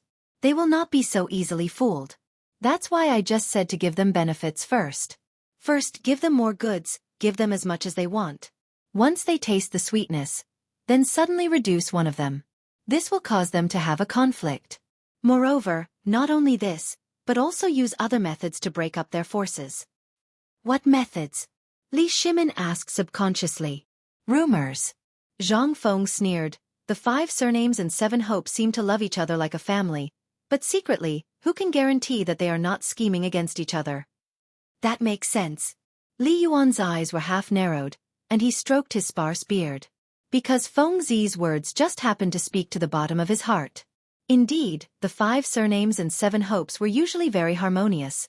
But secretly, they did not do little shady business. Although it was said that they supported each other and loved each other, every time when it came to dividing huge benefits, they would often see through the facade. However, this was often a quarrel between the younger generation of the clan.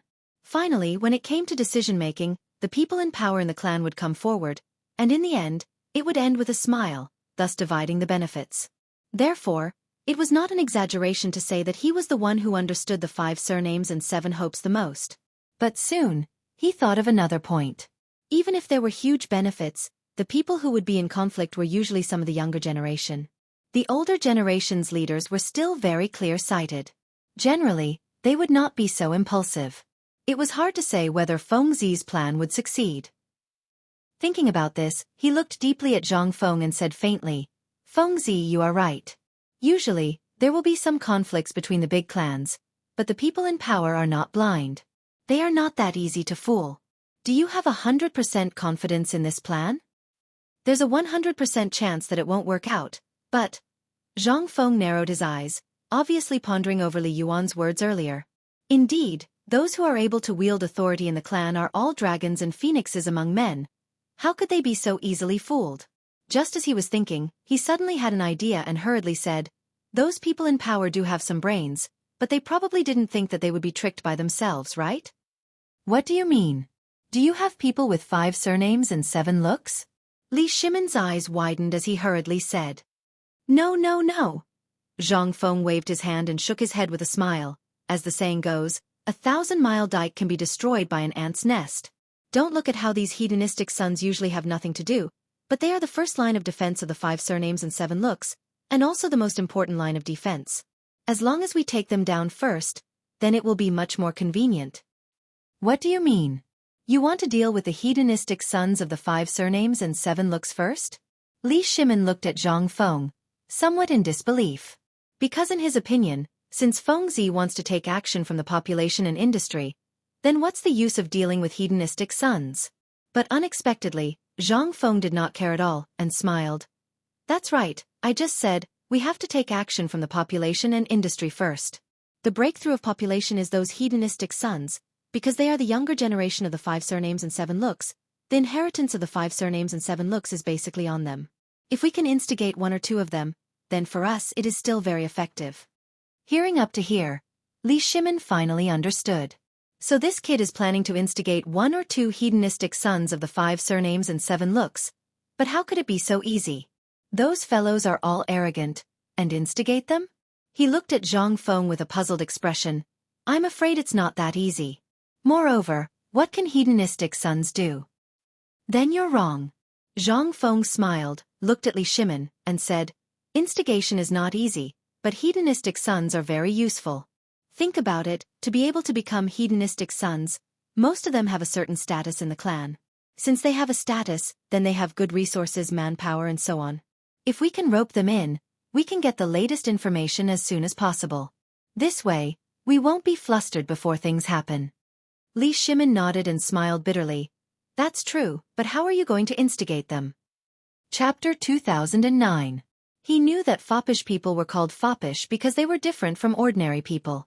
Bullying the common people and staying in brothels were common occurrences for them. Fengzi wanted to instigate a rebellion? Wasn't it as difficult as ascending to the heavens? Just like Cheng Chumo, Zhang Sun, and Chong Chong, weren't they all famous foppish people in Chang'an? Just by looking at what they did, one would know what a foppish person was. Zhang Feng naturally understood, but he didn't seem to care. He smiled and said, I know what you're talking about. To foppish people, you either cater to their interests or subdue them. These two methods are the best. As he spoke, he glanced at Cheng Yaojin. Don't you think so, old Chen? Cheng Yaojin was drinking tea. When he was called, he almost spat it out. This was because he could hear that this kid was implying something. He was talking about foppish people, and now he was talking about Lao Tzu? Wasn't this clearly saying that Tai Nyo was a foppish person? This kid was too much of a jerk. If His Majesty wasn't here, he would definitely spank him. Thinking about it, he didn't dare to make a move. He could only smile and say, yes, yes, yes. Zhang Feng smiled, then looked at Li Shimin and said solemnly, actually, it's not difficult to deal with foppish people. The two methods I just said can be used. As long as you master them well, it'll be fine. But obviously, we can't use them now. We'll talk about it when we get to Jiangnan.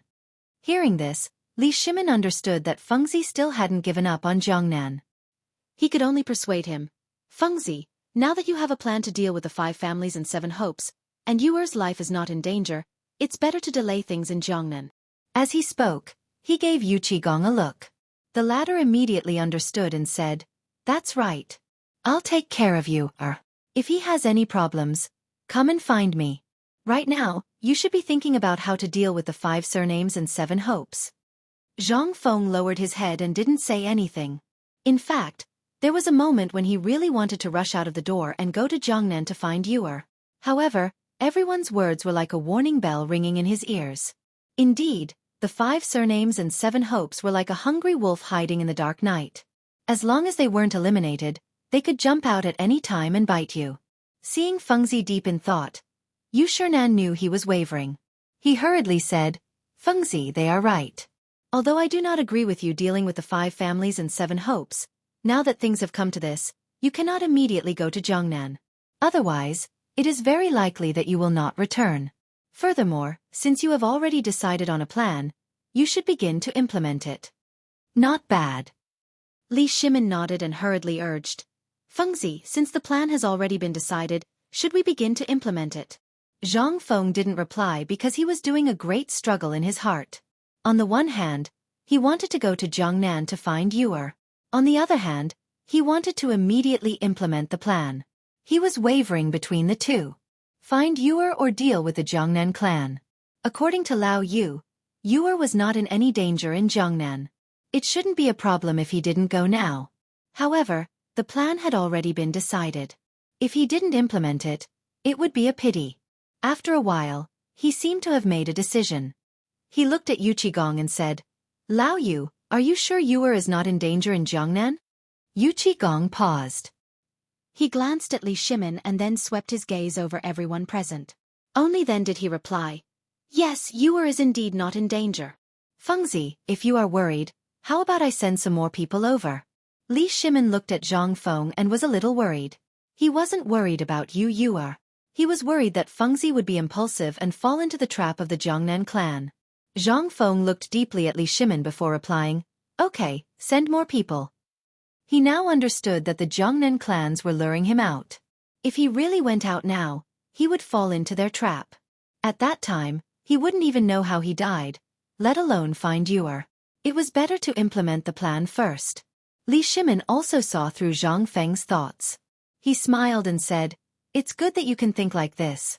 Implement the plan first and weaken the power of the clans. It won't be too late for you to go then. No. Zhang Feng immediately interrupted him. With a serious expression he said, At the latest, I will leave after the new year. Now that Jiangnan was in danger, it was already the limit for him to agree to stay for a while. It was impossible for him to wait until later. Li Shimin saw that Zhang Feng was so determined and knew that he couldn't force him. After all, it had already happened once before. He couldn't say anything more. He could only compromise and say, okay, whatever you say. Can we implement the plan now? Zhang Feng nodded and said with a gloomy expression, yes, it should be implemented. Lao Li, go find Lord Zhang's son and tell him about the marriage restriction order. What about the restriction of supplies you mentioned? Li Shimin asked without thinking. Naturally, this will be implemented together. Zhang Feng's eyes turned. After a while he said, I will do this. You don't have to worry about it. Chapter 2010. Li Shimin nodded and did not ask any more questions. He believed in Feng Zi. As long as Feng Zi was involved, there was nothing that could not be done. He was not worried about Feng Zi's safety. Instead, he was thinking about the marriage restriction order.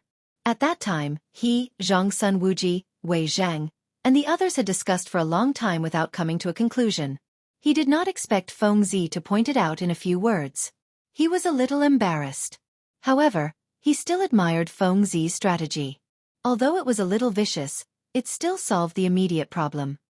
He looked at Zhang Feng and said seriously, since there is nothing else, I will go back and prepare to see Lord Zhang's son. As he spoke, he had already stood up. Zhang Feng saw this and quickly stood up as well. Okay, you can go back first. He knew that the matter of the 5 surnames and 7 hopes was of the utmost importance. Naturally, he would not keep Lao Li and the others. After sending Li Shimin and the others off, Yu Shernan also stood up. Feng Zi, I don't want to say much about this matter. Anyway, remember that no matter what happens, your teachers will support you. Also, don't forget about the Academy's end-of-year meeting.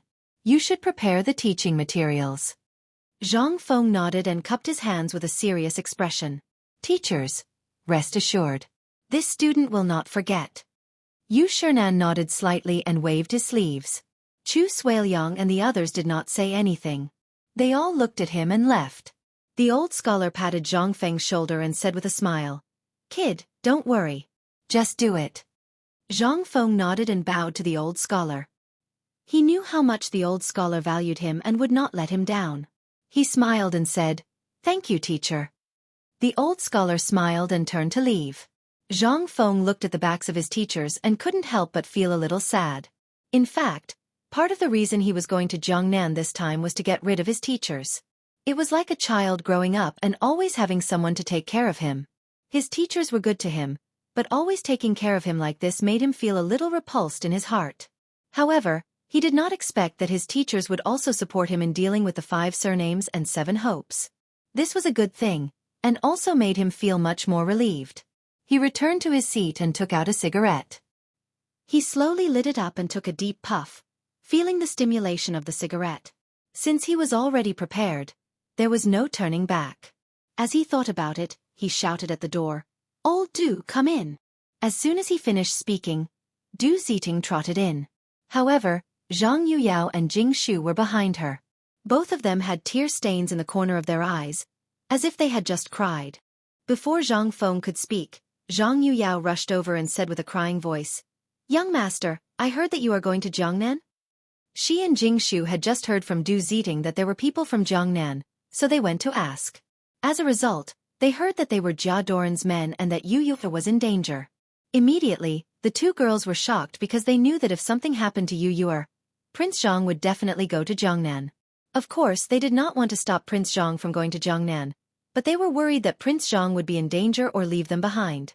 Therefore, the 2 girls eavesdropped outside the door for a while. They did not come in until Zhang Feng called Du Ziting. Zhang Feng naturally knew nothing about this. Seeing Zhang Yuyao like this, he thought that she had been bullied by someone. He comforted her and said, What's wrong? Did someone bully you? No one bullied me? Zhang Yuyao slowly raised her head and said with a sad face. Then why are you crying? Zhang Feng was a little confused. Since no one bullied her, why would she cry? Zhang Yuyao slowly stood up and looked at Zhang Feng with tears in her eyes. Prince Zhang, I heard that you are going to Jiangnan? Hearing this, Zhang Feng instantly understood that it was because of this. He turned his eyes and stared at Du Ziting. It must be this old guy who said it. Otherwise, how could the two girls know? Being stared at like this, Du Ziting felt a little guilty. The two ladies knew that it was indeed related to him, but they wanted to go. He was also helpless. Looking at Du Ziting's aggrieved eyes, Zhang Feng did not intend to pursue the matter.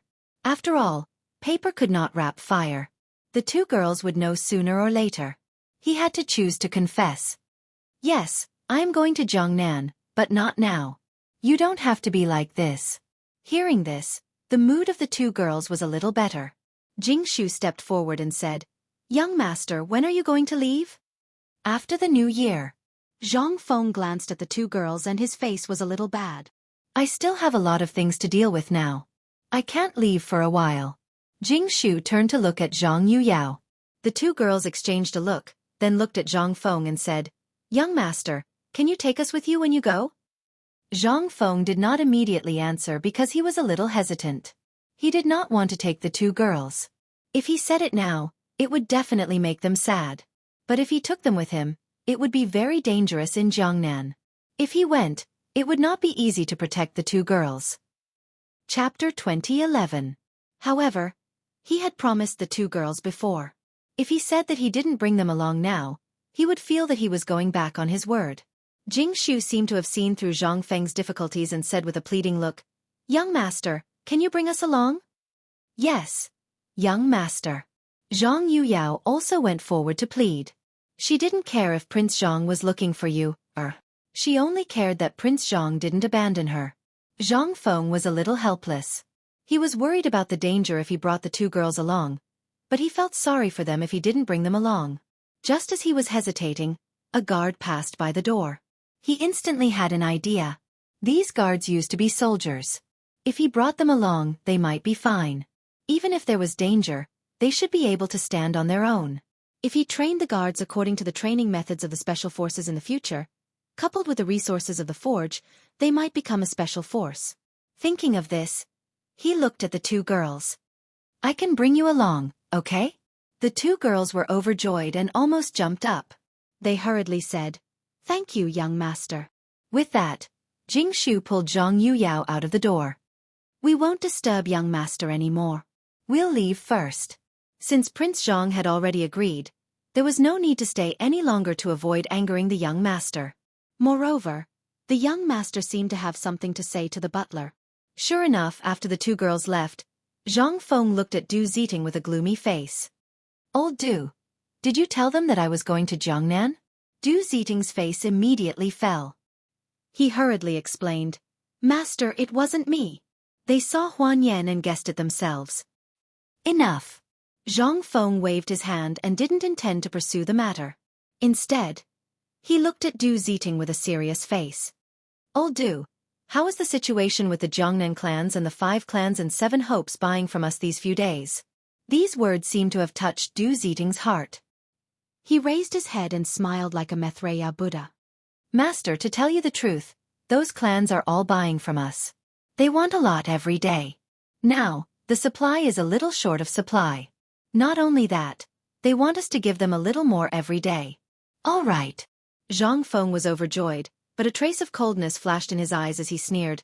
From tomorrow onwards, give them 10% more every day, and 20% more the day after tomorrow, no less. Du Ziting was a little confused. Didn't Master hate the Jiangnan clan and the people of the 5 surnames and 7 hopes? Furthermore, there was quite a bit of enmity between them. Even if they had business dealings, they were very careful and gave them the least amount. Why would they increase the amount of goods this time? This was a little illogical. Thinking about it, he asked with a puzzled expression, Master, didn't you hate those clans the most in the past? He had also given very little goods, so why did he suddenly want to increase it? At this point, he suddenly realized that he had said too much, so he stopped and looked at the old master. However, when he thought about how the old master wanted to increase the contact between the clan and the clan, he was extremely anxious in his heart. He looked like he wanted to say something but hesitated, which made people very angry. From the words just now, Zhang Feng already knew what the butler meant, but the plan had already been set, so he naturally would not give up. He said with a resolute face, "Old do, I know what you mean. You are just worried that the clan will become bigger. Don't worry about this. If you want a person to die, you must first make them crazy. This time, I will make them crazy first. You just need to do as I say." Du Xiting frowned slightly. Although he could not understand Master's thoughts, he deeply knew that as long as Master was right, and most importantly, Master had a grudge with the clan, he could not let him go. After thinking about it, he nodded and said, "Yes, Master.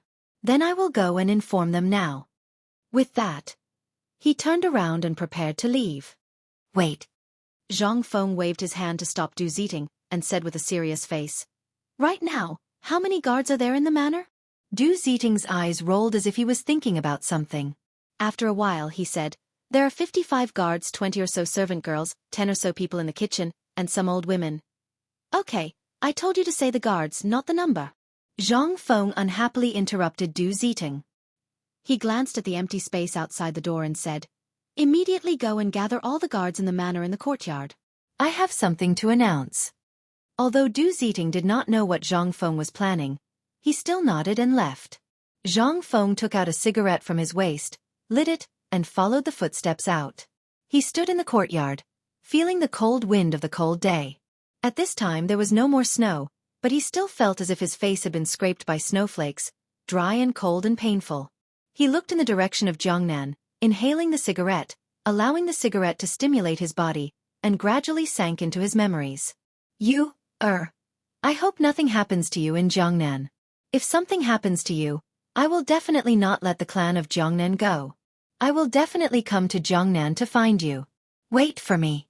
After this period of time passes, the clan will definitely become powder under my feet. Chapter 2012. Just as he was thinking, a shout pulled him back to reality. "Master!" Zhang Feng glanced behind him and saw that many guards had already gathered. He casually threw away the cigarette butt and sorted out his emotions. He suddenly turned around and said with a straight face, "Everyone is here." Seeing their master's expression change, the guards seemed to know that something big had happened. They all became serious, lined up and said in unison, "Yes, Master." Zhang Feng glanced around and nodded slightly. "Don't be nervous. I'm just announcing something. From today onwards, everyone will put down their work and accept my training every day." "Training? What training?" The guards whispered to each other with a puzzled look. For them, working in the Zhang mansion was undoubtedly to protect their master and earn some money to settle down. They had never thought about training. Although they were retired soldiers, they had not trained for many years and had long been used to this lazy life. Now that their master suddenly said this, they were indeed not used to it. Zhang Feng naturally knew the doubts of the guards. He waved his hand to signal them to be quiet and then said, "Everyone must be puzzled. Since you are all guards, why should I let you train?" As he spoke, he looked in the direction of Jiangnan and his face became gloomy. "Because I will be going to Jiangnan in a few days. I hope that you can go there and help me. Can you understand?" "Jiangnan? Master is going to Jiangnan? Why is Master going to Jiangnan? It should be related to the perfume we talked about last time, right?" The people standing there were all the trusted subordinates of the Zhang mansion. When Jiangnan was mentioned, they naturally thought of the perfume because they all knew about the dried flowers. Thinking of this, they could understand and kept cheering. "Master, we support you. Master said that the perfume is a treasure. If that's the case, we must go to Jiangnan with Master." Hearing the cheers of the crowd, Zhang Feng nodded slightly and then his face turned cold. "Good. In that case, let's start training. First, form a circle and run 50 laps around the courtyard." Hearing this, the guards felt guilty. Although they were retired veterans, they hadn't trained for a long time. Suddenly running 50 laps, their bodies might not be able to take it. But when they thought of helping their master in the future, they gritted their teeth and slowly ran in a circle. Zhang Feng stood at the periphery and glanced at the crowd. He said in a cold voice, "Today is just the beginning.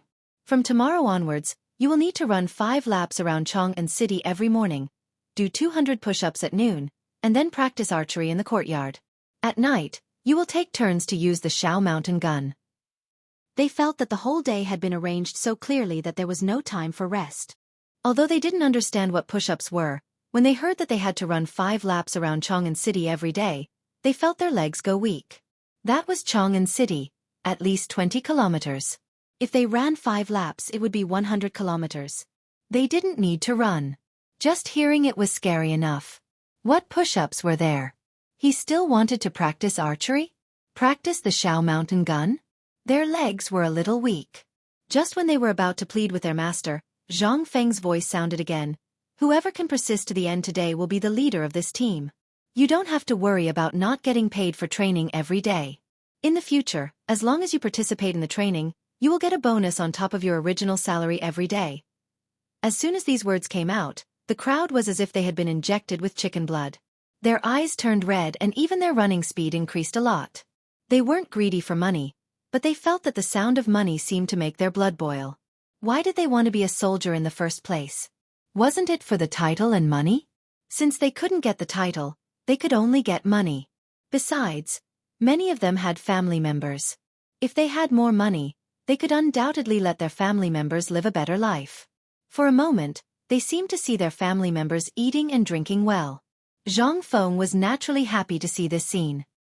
He lit another cigarette and slowly smoked. Before he took 2 puffs, he saw Du Ziting come over. He looked at the guards running in the yard with a puzzled face and unconsciously walked to Zhang Feng's side. "Oh, master, it's done. The guards are..." "Old Du, you came at the right time." Zhang Feng took out the cigarette butt and pointed to the guards. "Record it.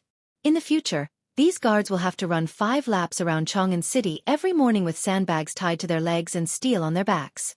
At noon, they will do 200 push-ups, and then they will practice archery in the yard.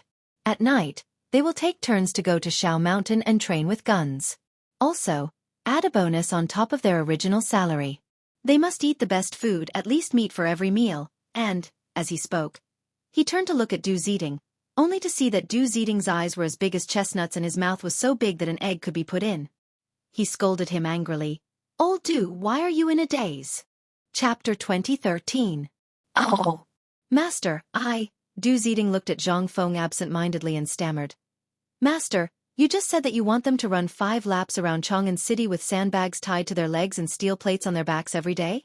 Do 200 push-ups at noon? By the way, what is push-ups? And practice archery? Aren't you afraid that these guys will be crippled?" "They won't." Zhang Feng waved his hand and said seriously, "I have arranged everything. This kind of systematic training will not only not cripple them, but also make their bodies stronger. You don't have to worry about this. You just need to help me supervise them every day." Indeed, he used the training method of special forces in the future. This kind of training was very high intensity, and ordinary people could not accept it at all. But for these people who had been soldiers, it was more acceptable. Even if they were not used to it at first, they would slowly accept it. But Du Ziting did not know. He originally thought that the master's method was a bit too powerful, and the guards could not accept it. Hearing this, he was relieved and said faintly, "Master, what you said is reasonable." Zhang Feng took a deep puff of the cigarette and said faintly, "You ask someone to prepare some meat and some hot water. Let these guys eat after they finish running." Du Ziting took a deep look at the wailing guards. For a moment, he was actually envious of these fellows. Not only did the old master treat them well, he even added a bonus to their original wages. This was simply a gift from the heavens. He even wanted to join in. But when he thought of the high-intensity training he had to face every day, his legs couldn't help but tremble. He could only accept the order and leave quietly. "Hurry up for Lao Tzu. Don't dawdle." Zhang Feng glanced at the few guards who were lagging behind and scolded them harshly. He was determined to turn these guys into special forces. Now, they had not even run 2 laps and they were already starting to lose their horses? How could he not be angry? The guards who were lagging behind seemed to know that the master was scolding them. They looked at Zhang Feng bitterly and quickly wiped the sweat on their foreheads. They kept their long tongues and continued to catch up with the runners in front of them. The yard echoed with the gods panting. Their foreheads were sweating like beans and kept pouring down until it fell on their clothes, shoes, and even their feet. Soon, the ground under their feet was wet. The sweat mixed with the fragrance of the soil, emitting a special smell. Zhang Feng's hawk-like eyes looked around at the crowd and kept shouting, 1, 2, 1, 2, 1. In the future, This will be your slogan. Every time you run, you must shout it. Your footsteps must follow the slogan. Start shouting now, 1, 2. Everyone was already half dead. How could they still have the strength to shout such a nonsense slogan? They stuck out their tongues, and their eyes were a little blurred, as if they were about to faint. Zhang Feng saw that no one reacted and was immediately furious. He was about to reprimand them, but unexpectedly someone shouted, 1, 2, 1, 2, 1. He looked in the direction of the voice and saw a burly man who was running in front wiping the sweat on his forehead. He kept shouting, as if he was using all his strength to shout. It was rough and loud. This person, Zhang Feng, was faintly influenced. He remembered that this person was often guarding the door, but he could not remember his name. He would have to ask later. Thinking about it, he looked deeply at the burly man and was about to say something to boost their morale. Unexpectedly, a series of chaotic howls sounded, 1, 2, 1, 2, 1. The voices were made by all the guards. They were already half dead from exhaustion and did not have the strength to shout any slogans. But with the first person starting, it was different. It was as if a ball of fire was ignited in their bodies and they had no choice but to explode. Indeed, Zhang Feng's slogan had a basis, and it had a very strong attachment. As long as the first person took the lead, the people behind him would be infected, and all of them would involuntarily roar. This was equivalent to throwing a spark on a prairie. Originally, the flame was not very big, but it would gradually spread to the surroundings, and in an instant, the fire would become bigger. A single spark could start a prairie fire, and this was the most appropriate way to describe these guards. They did not even know how to open their mouths when their strength was about to be exhausted. In any case, since there was the first person, they would follow and shout. Gradually, their voices became more and more orderly and even louder. 1, 2, 1, 2, 1. Waves of resounding and loud voices spread throughout the Zhang residence. The servant girls with sharp ears seemed to have heard something and screamed. They pulled their companions and gathered around. In a short moment, the courtyard was filled with servant girls watching. Wow, this is that Ning Xiao. His good friend is manly. Look, he is running in front. If you want to say he is manly, you have to look at Kong Shuang. Look at the bulging muscles all over his body. You can see it even through his clothes. Especially that master who is drenched in sweat. Wow, I can't take it anymore. Help me. Chapter 2014. Look, the two guys you just said were manly are about to be overtaken. Who is that? It's Chen Gang. He's about to take the first place. Wow, I declare that Chen Gang will be my idol from now on. Look at his muscles, tut tut tut. A large group of maids stood by the old pagoda tree and watched the guards. They pointed at them from time to time and kept commenting on the most manly guard in their hearts. Occasionally, when the god turned his head, the maids immediately blushed and covered their faces with the handkerchiefs they had prepared, but they were unwilling to leave. It seemed that these maids had been prepared for this. They were a group of fujoshis.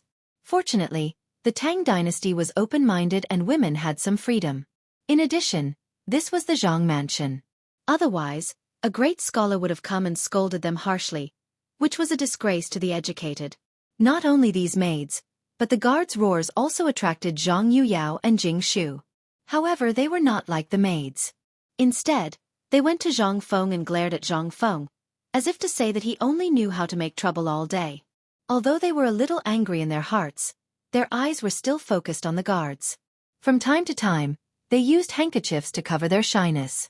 After all, such a scene was very rare, especially in this era.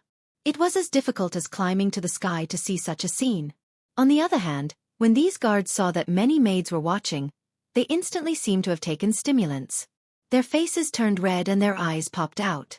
One by one, they rushed to be the first, for fear that they would be looked down upon by the maids if they fell behind. There were even a few guys who rolled up their sleeves and deliberately showed their muscles as they ran. Immediately, the maids screamed again and again, and their pretty faces were almost bleeding. Especially those who were running in front. They were already sweating a lot, and their clothes should have long been soaked. If you want to get wet, then so be it. Why did you have to deliberately tear your clothes and let out wolf howls? It was as if you were deliberately showing off your muscles. However, to be honest, these guys who tore their clothes did have good figures. In any case, they used to be soldiers. Their muscles were glossy under the contrast of their sweat. Seeing this scene, A few more servant girls couldn't help but scream. They deliberately used their handkerchiefs to cover their faces. When the guards weren't paying attention, they secretly took away their handkerchiefs to take a look. It was as if this could give them great satisfaction. Zhang Feng was a little stunned. He did not expect that the appearance of these maids could stimulate the potential of these guys. Just now they were half dead, shouting slogans as if they wanted to kill them. Now, when the maids appeared, each one of them was more powerful than if they had taken stimulants. Even the guy who was at the back of the team ran to the front, faintly overtaking the guy who was running in the first place. This was something he did not expect. However, it seemed that there were some benefits. At least it could stimulate the hormones in these guys' bodies, thus stimulating their interest in training. They would not have to train with a bitter face, otherwise, it would be boring. Thinking of this, he looked at the time. It was almost evening. Then he looked around at the crowd and shouted, "Now, there are 3 laps left. Whoever runs in the first place will be the leader of this team in the future." As soon as these words came out, some people were happy and some were sad. The happy guards thought that they originally still had a few laps left and wanted to show off their muscles in front of this group of infatuated maids. Now that the master suddenly said that there were 3 laps left, they could not show off their muscles. They could not help but feel a little depressed. However, after thinking about it, it seemed that it was not bad to be the leader if they ran first. Besides, there were maids here watching, so they could not drop the ball. Those who were sad were the guys who fell behind. Just now, they only cared about showing off their muscles in front of the infatuated maids. Now, they did not even know where they were falling behind. How could they win the first place? Everyone had different thoughts, but one thing had not changed, and that was to win the first place. Every man had a competitive heart, not to mention that they used to be soldiers. Their competitive hearts were more serious than ordinary people, especially now that there was a large group of infatuated maids beside them. This greatly stimulated the primitive power in their bodies. Their faces were red, the veins on their necks and foreheads were bulging, and their eyes were as big as chestnuts. They kept shouting, as if they were cheering themselves on. "Go, get the first place. I want to be the leader. I can't let the maids see it clearly. Go." With a burst of shouting, everyone kept moving their legs, wishing that they could cross the finish line in one step. The maids at the side also seemed to be infected. They kept screaming and waving the handkerchiefs in their hands, cheering for the men they believed in. "Come on, get the first place. He Quan, go." The scream spread throughout the entire Zhang mansion, and also into the ears of the guards. They instantly felt that the strength they had lost was restored. Their eyes were bloodshot, emitting a bloodthirsty light. They stared at the finish line and kept running, as if they did not feel tired at all. Chapter 2015. Zhang Feng smiled. He was very happy to see this scene. It wasn't that he liked to torture these guys, but he felt that he had found the point where these guys would explode, and that was these servant girls. Just a moment ago, these half-dead people were like dead dogs, but when these servant girls appeared, each one of them seemed to have been injected with chicken blood. Each one was braver than the other. Wasn't this the point where these guys would explode? Admittedly, the servant girls were the point where the guards would explode, but they didn't have any malicious thoughts in their hearts. Everything was caused by their pride and competitiveness. The appearance of the servant girls greatly stimulated their competitiveness and pride, which made them display a more courageous side than before. However, although this was a good thing in a sense, these guys wouldn't drop the ball at a crucial time in the future, right? Thinking about it, if there was any danger, these guys wouldn't only save the woman and not the man, right? Hiss, it was a little scary just thinking about it. He had to find a chance to change these guys' bad habits. He couldn't let a woman scream and not stop the car. If that happened, it would be terrible. Just as he was thinking, a series of howls sounded. Ah! Zhang Feng's heart jumped. Could it be that something had happened? He suddenly turned around and saw a burly man half kneeling on the ground with both hands covering his face. He seemed to be crying, but also seemed to be laughing. In any case, it was the kind of half-crying, half-laughing appearance. This person. It seemed to be the He Quan that the servant girls had called out. But why was this guy crying? His face darkened and he strode forward. "Are you called He Quan? Why the F***ck are you crying? There are no cowards in the Zhang residence. If you lose, you lose. If you cry again, get out of Lao Tzu's house." The man named He Quan slowly raised his head when he heard this. The moment he saw Zhang Feng, He laughed again, but didn't say a word. He only cared about wiping the hot tears on his face. This made Zhang Feng's mind go blank. Why the F***ck are you talking? Are you dead? He Quan hurriedly nodded, still smiling.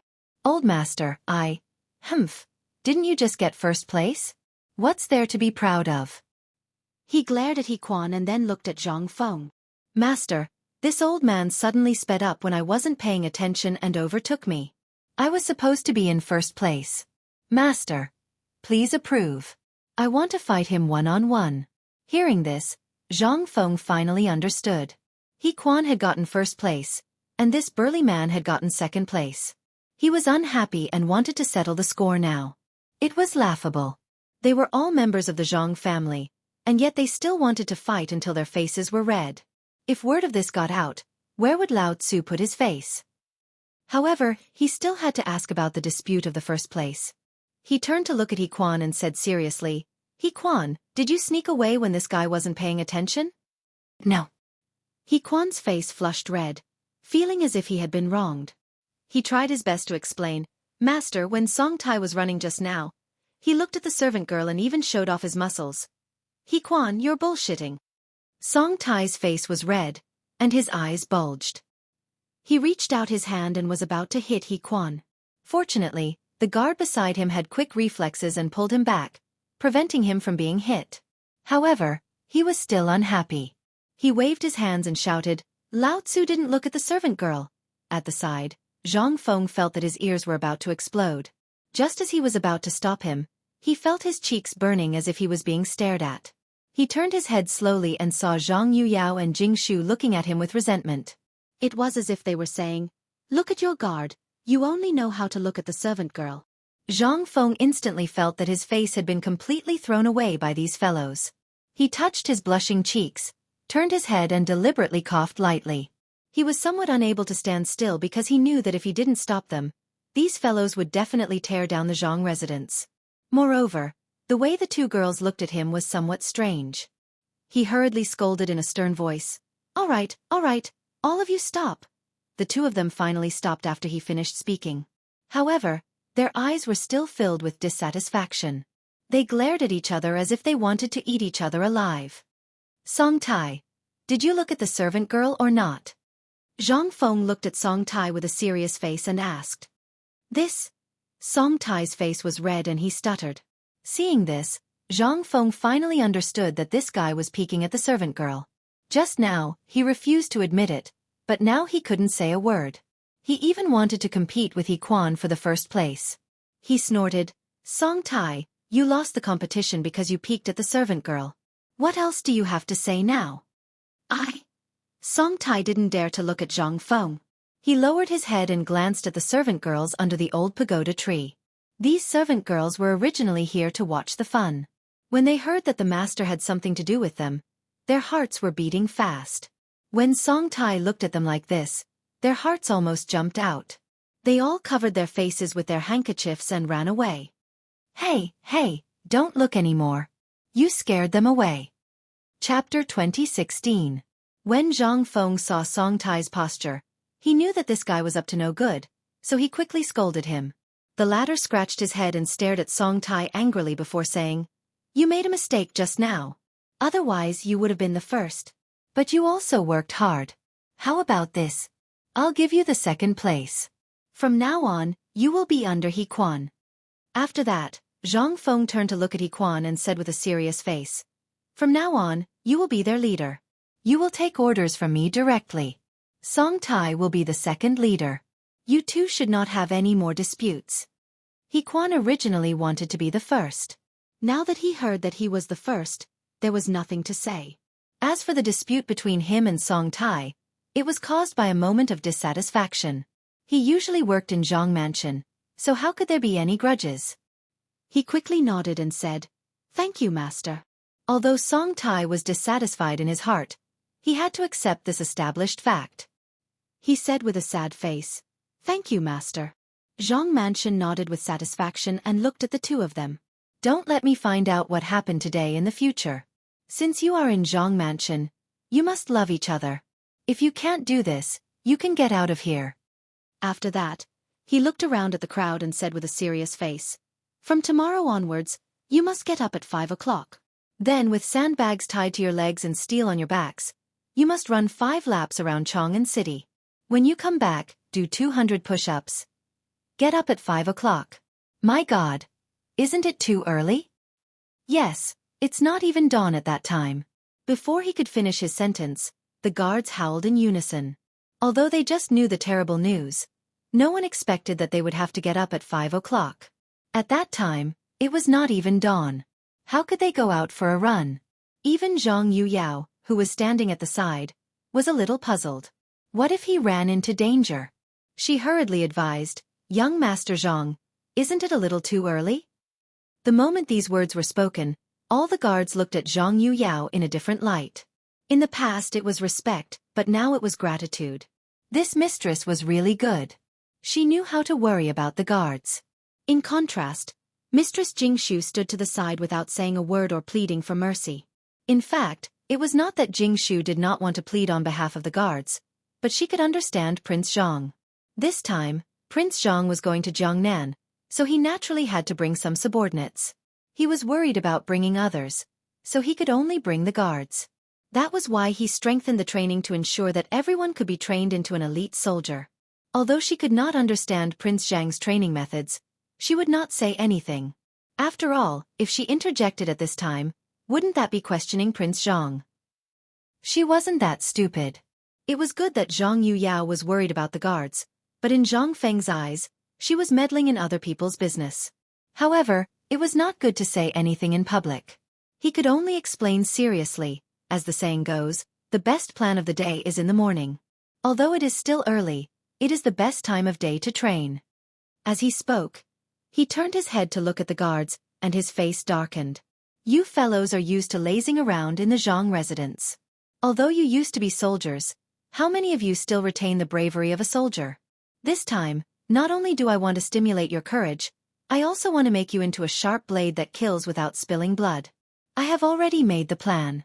If you want to be a coward, a softy, or a coward, you can say it now. I will not force you. Those who withdraw from the plan can still work in Zhang Manor. Indeed, in the past, these people had been among the top men in the military camp, and the famous Guanzhong men. But once they came out of the military camp, they became lazy. Even if they were not like normal people, they likely had thrown their previous training to the back of their minds. This time, he wanted to stimulate these people's courage on the battlefield. Clearly, these words seemed to be effective. The guards seemed to have been poked at their sore spot.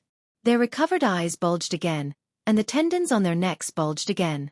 Because of what Old Master had just said, none of them wanted to be a coward, a softy, or a coward. Normal people from Guanzhong would not be able to bear these words, much less these people who had once been soldiers. At this time, they seemed to feel their blood boiling. Their buried souls were waking up. We are not cowards. We want to train, we want to be the strongest. The guards tacitly raised their right fists. Their eyes were red, and they kept shouting. Zhang Feng smiled proudly because he saw what he wanted to see most. Although these guys just shouted a few times, he knew that this might be the key to open the depths of their souls. These guys were finally going to show their fiercest side. His face darkened. He looked around at the crowd and said sternly, "Very well. Since you want to be the strongest, then train according to my method. I promise that you will be reborn in a week and become the bravest warriors of the Tang dynasty. Although you are retired soldiers, you are not bad at all. In my heart, you are the strongest." Chapter 2017. The strongest one. The strongest one. The eyes of the guards were red, and the veins on their necks were clearly visible. This was a declaration that belonged to the retired soldiers. Their blood was boiling, and when they thought of the last words of their dead comrades, they felt as if they had endless energy in their bodies. Zhang Feng smiled with satisfaction and waved his hand to signal everyone to be quiet. Well, I've told you the plan just now. I believe you are hungry, right? Old Du has prepared meat and bathwater for you. Go and take a bath. Thank you, Master. Oh, take a bath! Everyone cheered, and their faces were full of excitement after the vow. They wiped the sweat on their bodies and walked to Du Ziting's residence.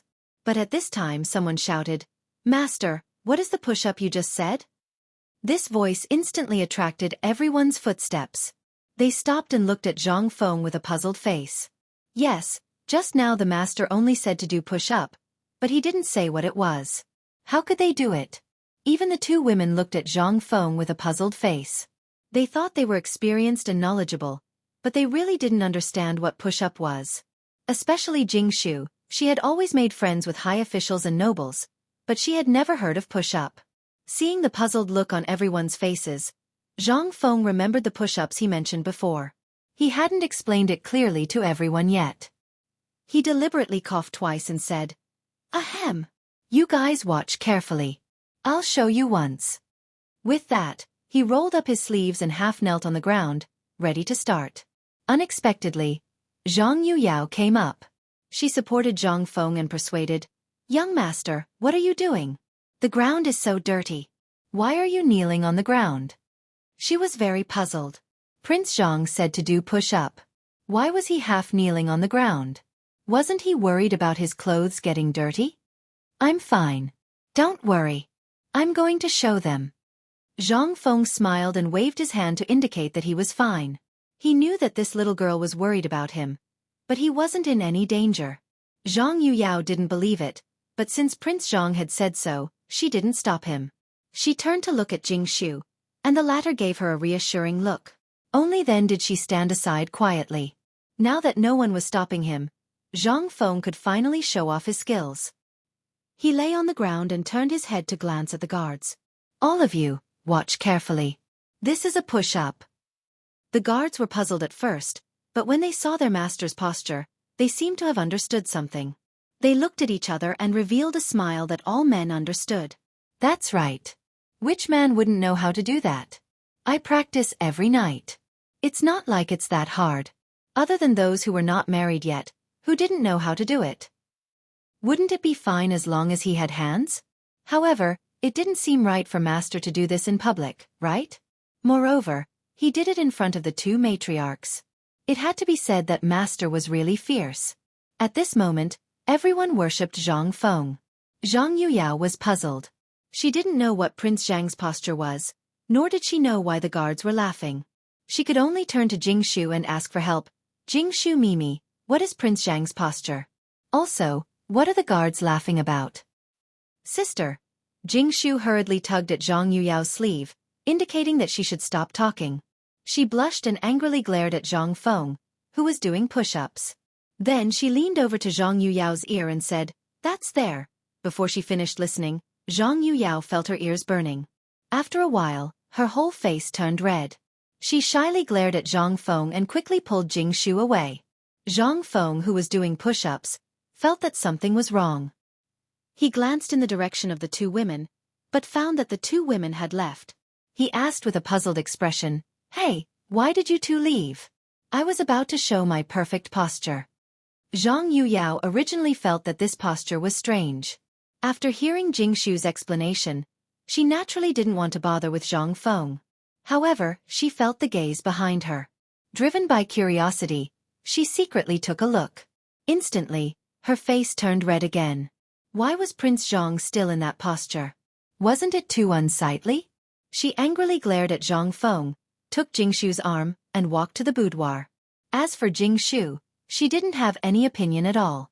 She just told Sister Yuyao what she knew. Thinking of Sister Yuyao's big reaction, she couldn't blame herself. Watching the two women leave, Zhang Feng was a little confused. He was just doing push-ups. Why were the two women looking at him with disgust? They even glared at him coquettishly? He didn't do anything to let them down, right? For a moment, he doubted life because he knew that the two women had always been very obedient by his side. Why did they suddenly change today? Everything happened too fast, right? Just as he was feeling puzzled, the guy next to him said in a lukewarm tone, "Master, you're quite amazing." And Zhang Feng frowned and was a little confused. Chapter 2018. What did that mean? Why did it feel weird? It was as if there was a hidden meaning in those words. He turned his head and glanced at it, but he didn't know who said it. He could only ask, "Who said that just now? What did it mean?" Everyone shook their heads, indicating that they didn't know. Indeed, with so many people standing there, no one knew who said it. However, Zhang Feng was getting more and more confused. He turned around and stood up abruptly. He looked at everyone with a puzzled expression. Why did Yu Yao and Jingshu leave just now? Also, why are you laughing so strangely? Everyone was silent. They looked at each other and smiled in a way that all men understood. With this smile, Zhang Feng seemed to understand something, but he also didn't seem to understand it. Why were these guys smiling so wretchedly? And it was when he was doing push-ups?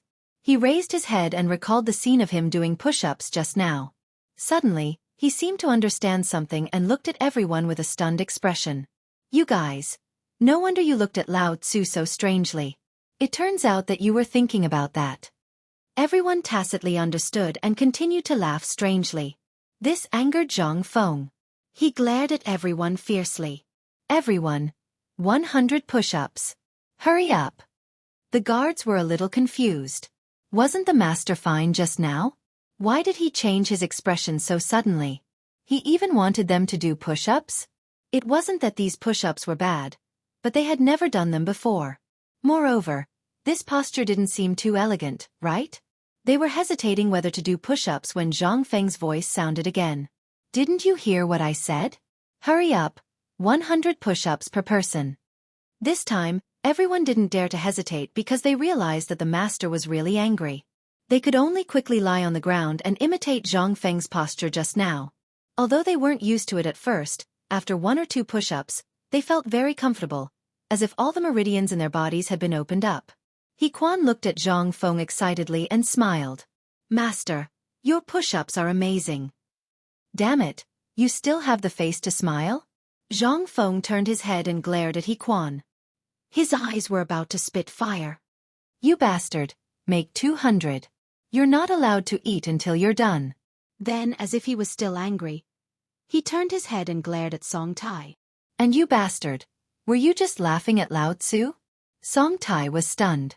Just as he was about to explain that he didn't say anything, Na Cheng thought of Zhang Feng's thunderous voice and said, Make 200 of them too. If you don't finish them, you're not allowed to eat. In an instant, Song Tai felt that his life had fallen into a dark phase. He turned his head and glared at He Quan. If it wasn't for this brat, he might not have been implicated. He Quan felt Song Tai's burning gaze and turned his head to look at him. He could feel Song Tai's anger, but he was also a victim. He also felt wronged. He could only give Song Tai a comforting look. He didn't care whether Song Tai accepted it or not. With a bitter face, he did push-ups. Zhang Feng, with his hands behind his back, glanced at everyone angrily. You guys actually dare to make fun of Lao Tzu? It seems that the training given to you is still too little. Tomorrow, you'll run 3 more laps in Chang'an City. Hearing this, everyone's legs trembled. 3 more laps? That would be 8 laps. Wouldn't they be exhausted? Song Tai looked at Zhang Feng with a pleading face. Master, you can't run 8 laps when you wake up at 5 in the morning. Do you want more? Speak if you want, don't stop doing push-ups. Zhang Feng glared at Song Tai and raised his head. He seemed to be thinking about something. After a while, he revealed a malicious smile. You're right. I can't run 8 laps when I wake up at 5 in the morning. Hearing this, Song Tai was delighted. He thought to himself that there was hope. Everyone looked at Zhang Feng with a happy face. They wondered if they should reduce the number of laps. Just as they were daydreaming, Zhang Feng's face changed. His thunderous voice sounded again. If I can't run when I wake up at 5 in the morning, then I'll wake up at 5 in the morning. Anyway, I can't miss any of the 8 laps. As he spoke, he turned his head to look at He Quan and Song Tai. He revealed a malicious smile. He Quan, Song Tai, you two supervise. If there's 1 less lap, the 2 of you will run 10 laps each. Hearing this, He Quan and Song Tai's hearts skipped a beat. Although they enjoyed the treatment of being a leader, they didn't expect the punishment to be so severe. However, thinking about it, when they were in the military camp, the treatment was worse than this. Master's punishment was considered good. After thinking about it, the 2 of them could only bite the bullet and reply, Yes, Master. Zhang Feng nodded. He turned around and glanced at everyone. With a serious face he said, Don't think that I'm bullying the weak by making you train. I'm doing this for your own good. At the same time, it's also for my own good. After you retired from the military camp, your muscles and bones have been lazy. This training is to let you pick up the pride of the past. Also, during the time when I go to Jiangnan in the future, I need you. Chapter 2019. These words could not be considered impassioned or even motivating, but in the ears of the guards, they became a declaration. Indeed, they had all been soldiers. After leaving the military camp, their lives were more or less lazy, but this was not what they wanted. The environment was like this, and they had no choice. Now, since the old master was interested, how could they let him down? Which retired soldier did not want to return to their former glory? There was no one who did not want to, including them. Furthermore, in the future, they would go to Jiangnan to protect the old master. Thinking of this, waves of energy seemed to burst forth from within their bodies.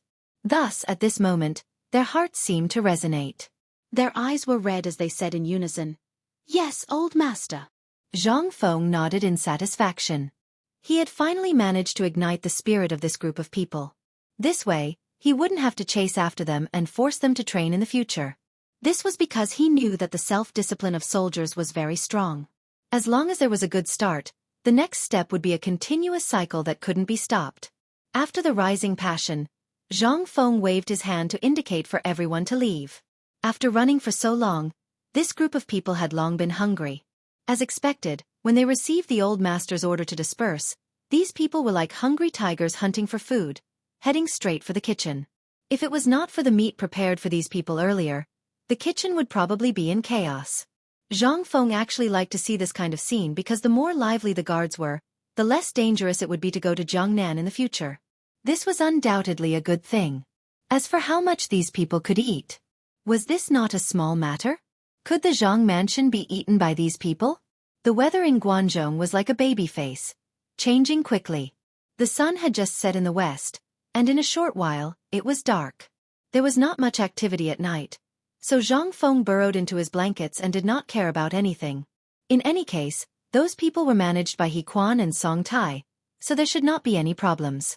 Furthermore, if there was a problem, he would find those two people. The originally dry air soon became moist, and a large amount of fog rose up, covering this 1,000-year-old ancient capital with a mysterious veil. Of course, the Zhang residence was no exception. The entire residence seemed to be wrapped in fog. Except for the few bright lanterns, the entire residence seemed incomparably mysterious.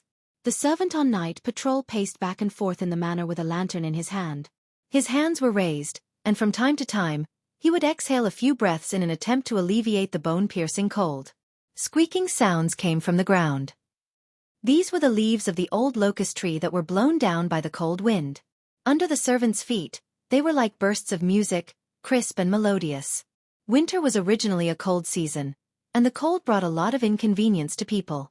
However, it also had a beautiful and lovely side, because it could temper people's willpower and make them more tenacious and indomitable. At this moment, the lights in the guards' room were already turned on, and the figures were getting ready to get out of bed. Most of them were still active. After all, the self-discipline of soldiers could not be underestimated. However, there were still a few guys who were unwilling to get up, as if they were sealed in a blanket. This made He Quan's head hurt. He was originally the leader of this troop, and could be considered to be in charge of these fellows. Now that it was time for training, these fellows actually did not want to get up? This was simply not giving him any face. What was even more infuriating was that old master had previously instructed these fellows to still laze in bed. This was simply a slap to old master's face. He really could not hold it in any longer. He pointed at those fellows who were lazing in bed and scolded them to their faces. "You bastards, what a waste of old master giving you such good training resources. You actually dare to laze in bed? Do you want to die? Do you believe that Lao Tzu will end you right now? Mother ****. Hurry up and get up for Lao Tzu." The corner of Song Tai's mouth twitched when he heard this. He had never seen He Quan so angry before. Even when the two of them quarreled yesterday, it was not like this. It seemed that this fellow wanted to show off his might. No, he was still the second in command. He could not let this fellow gain the upper hand. As he thought about this, he glared at those fellows who were lazing in bed and started scolding. "You bastards, hurry up and get up for Lao Tzu, do you hear me?" As he spoke, he rolled up his sleeves and was ready to get started. This gave those fellows who were lazing in bed a huge fright. They originally wanted to laze in bed for a while and get up immediately. After all, they did not dare to disobey Old Master's orders. Moreover, they were also soldiers, and this was common knowledge. Who would have thought that these two leaders would turn hostile and still want to get started? They could only hurriedly beg for mercy. Get up immediately. Get up immediately. Leaders, please don't be angry. As they spoke, everyone hurriedly got up from their beds. They quickly put on their clothes and stood in a row. It was unknown whether they were preparing to scold them or to admit their mistakes. Seeing this, Hequan smiled slightly. He secretly felt a burst of joy. He secretly praised himself for his might, but his face was stern. He swept his gaze across everyone and said in a thunderous voice, "You fellows, it seems that you are used to lazing around. It's the first day of training and you are already lazing in bed. Is it because Old Master is not here that you are slacking off?" Chapter 2020. Everyone looked at Hequan with hidden bitterness. They wanted to say something but hesitated. They wanted to explain that it was still early, but on second thought, this explanation didn't seem to be of much use, so they simply didn't say anything. But in Hequan's eyes, it was different. He thought they were not satisfied, so he said sternly, "Don't have King cover it up. Now that Old Master is not here, I will give the order on behalf of Old Master. Because Yurong, Wenjindo, and the others were lazing in bed, everyone will be doubled." As the leader personally appointed by Old Master, he naturally had to take responsibility. This point, he knew from the first day he entered the military camp. When the superior was not around, the subordinates had to take full responsibility. Now Old Master was the superior, and he was the subordinate. Now that the subordinates made a mistake, naturally everyone would be punished. He was no exception. This was the consciousness of a soldier. Everyone present used to be soldiers, so they naturally knew this. They usually played around and even joked with Old Master, but at this moment, they all became serious. Because they knew that Old Master had created these powerful training methods for them. They could not let him down. Moreover, they also knew that in the future, they would go to Jiangnan to protect Old Master. Therefore, at this moment, they seemed to resonate with each other. Without exception, they became serious.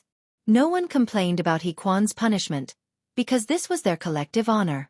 If one person made a mistake, everyone would be punished. Even Song Tai, who had always been prejudiced against Hequan, was shocked at this moment. He realized that he could not recognize this guy. Don't be fooled by his usual sloppiness. At the critical moment, he was like a different person. He had the demeanor of a general. He even felt that he was not as good as this guy. Hequan did not know that this enemy would praise him. He glanced at everyone seriously and shouted, "Everyone, let's go. Start running around Chang'an City." As soon as these words came out, everyone's body shook. They felt as if their former glory had returned. At this moment, it was as if they were in the military camp. Their eyes bulged and they shouted in unison, "Yes!" As soon as they finished speaking, they all ran out of the door. Dong dong dong. The orderly footsteps echoed throughout the Zhang mansion, attracting the attention of the guards who were patrolling at night. They looked at the guards with admiration. In fact, they wanted to join in yesterday, but they knew their physical fitness, so they could only watch and sigh. The sound of footsteps gradually faded away. The guards had already left the mansion. At this time, the sky was just beginning to brighten, and the air was filled with a thick fog. It was impossible to see a person clearly from a mile away. However, the guards did not give up. They shouted and ran towards Chang'an Main Street despite the dampness on their bodies. 1-2. 1-2-1. His voice was loud and clear, spreading to the depths of Chang'an Avenue. It was unknown whether the sound was magical or not, but as soon as it spread, many people on the streets of Chang'an turned on their lights. After a while, wooden doors were pulled open, and many people came out of their houses. Some of them were carrying carts, and some were pushing carts. They were the people of Chang'an who were doing business. Among them were peddlers like Huzi and Juzi. As soon as they stepped out of the door, they all looked towards the direction of the roar as if they had agreed to do so. However, the fog was too thick and they couldn't see anything. They could only vaguely hear the roar, which confused them. They looked at each other and started to discuss spiritedly. "Where is this sound coming from? Why are you still shouting? Who the hell knows?" But looking at the direction, it seems to be coming from the Zhang mansion. Don't worry so much. Isn't it good to have this sound? Everyone woke up early. In another 15 minutes, the fog will disperse. Right now, going to grab a good spot to set up a stall is the most important thing. What's the use of discussing that sound? These words instantly reminded everyone. They nodded and hurriedly picked up the carts on the ground. Some women pulled their women, some children pulled their children, and they walked towards the stall they had their eyes on. The men moved the chairs, and the children helped set up the tents. Sometimes, the large men at the side would come over to help. Businessmen were like this. Today, I helped you, and tomorrow you might help me. Especially the large men of Guangzhou. They emphasized simplicity. Only by helping each other could they develop in the long run. After a while, sheds were erected one after another. Right now, it was winter. The common people basically sold wontons, fermented glutinous rice, steamed buns, and other things with hot soup. These large men were not an exception. Once the sheds were set up, they started to boil the soup. As they did so, they shouted. Although there weren't many passers-by on the road, they were already used to this kind of method. They would make a name for themselves early on so that the returning customers would know that they had opened a stall. There was another point, and that was if there were people not far away, it was very likely that they were from the Zhang residence. As long as they heard their voices, these people might come over later. The fog slowly dissipated, and the chants not far away grew louder. This caused Hu Zi to become alert because he knew that business was about to come.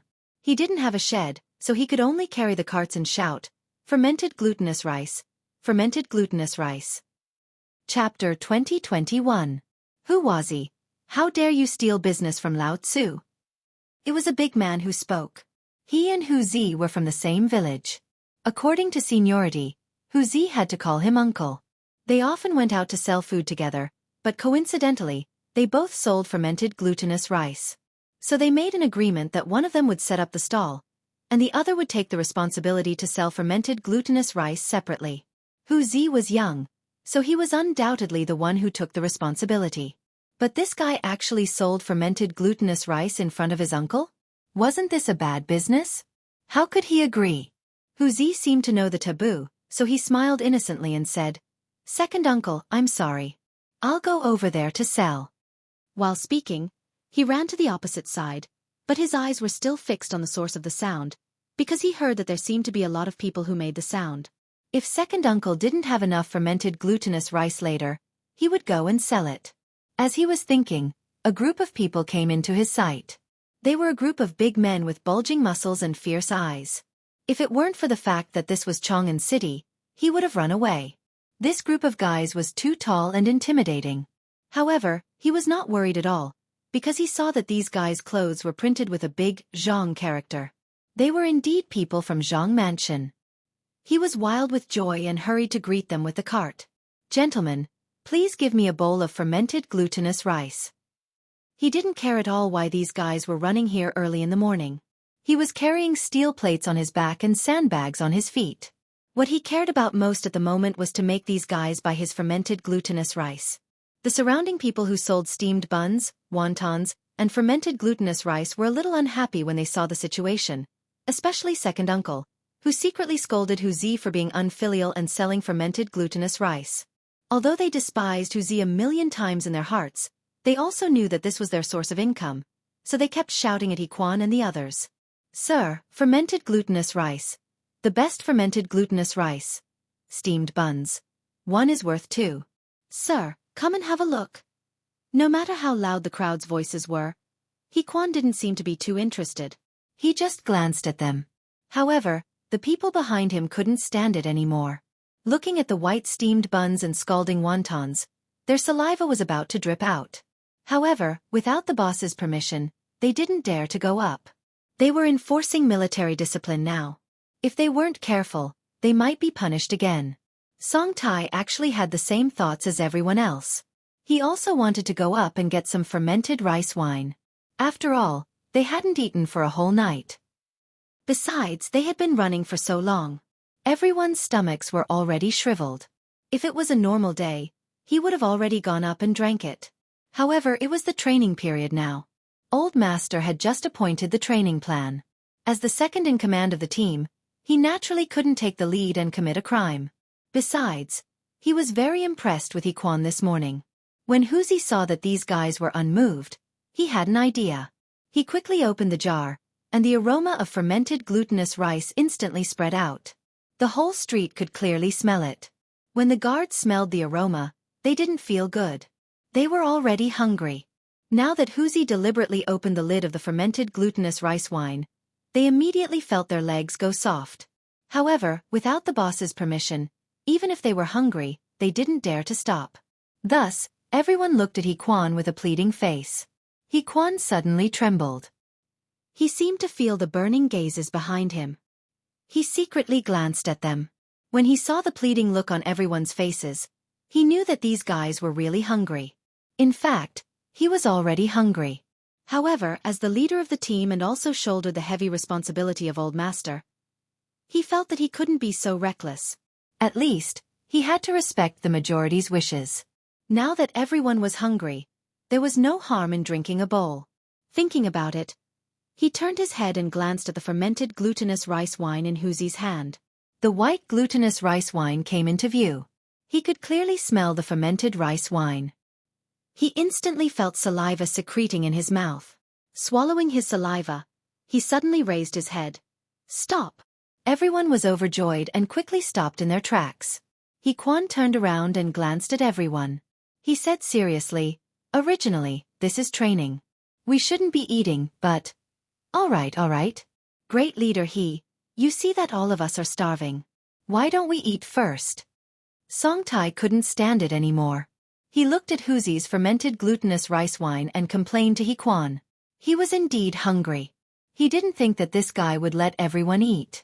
But if he wanted to eat, just eat. Why did he have to make such a long speech? Obviously, Songtai's words attracted everyone's goodwill. They nodded and signaled Hequan to stop talking nonsense. Eating was the most important thing. After being snubbed, Hequan didn't waste any more time. He simply waved his hand. "Let's go eat." Everyone cheered. They didn't care about their impression of him and ran towards the stall. Chapter 2022. The vendors had been waiting for this moment. The wontons in the pot had already been put into the pot, and the fermented glutinous rice was almost heated up. Now that so many people had come, they immediately opened the pot. They set up chairs and stirred the food in the pot happily. "Dear guests, please wait for a moment. It will be ready soon.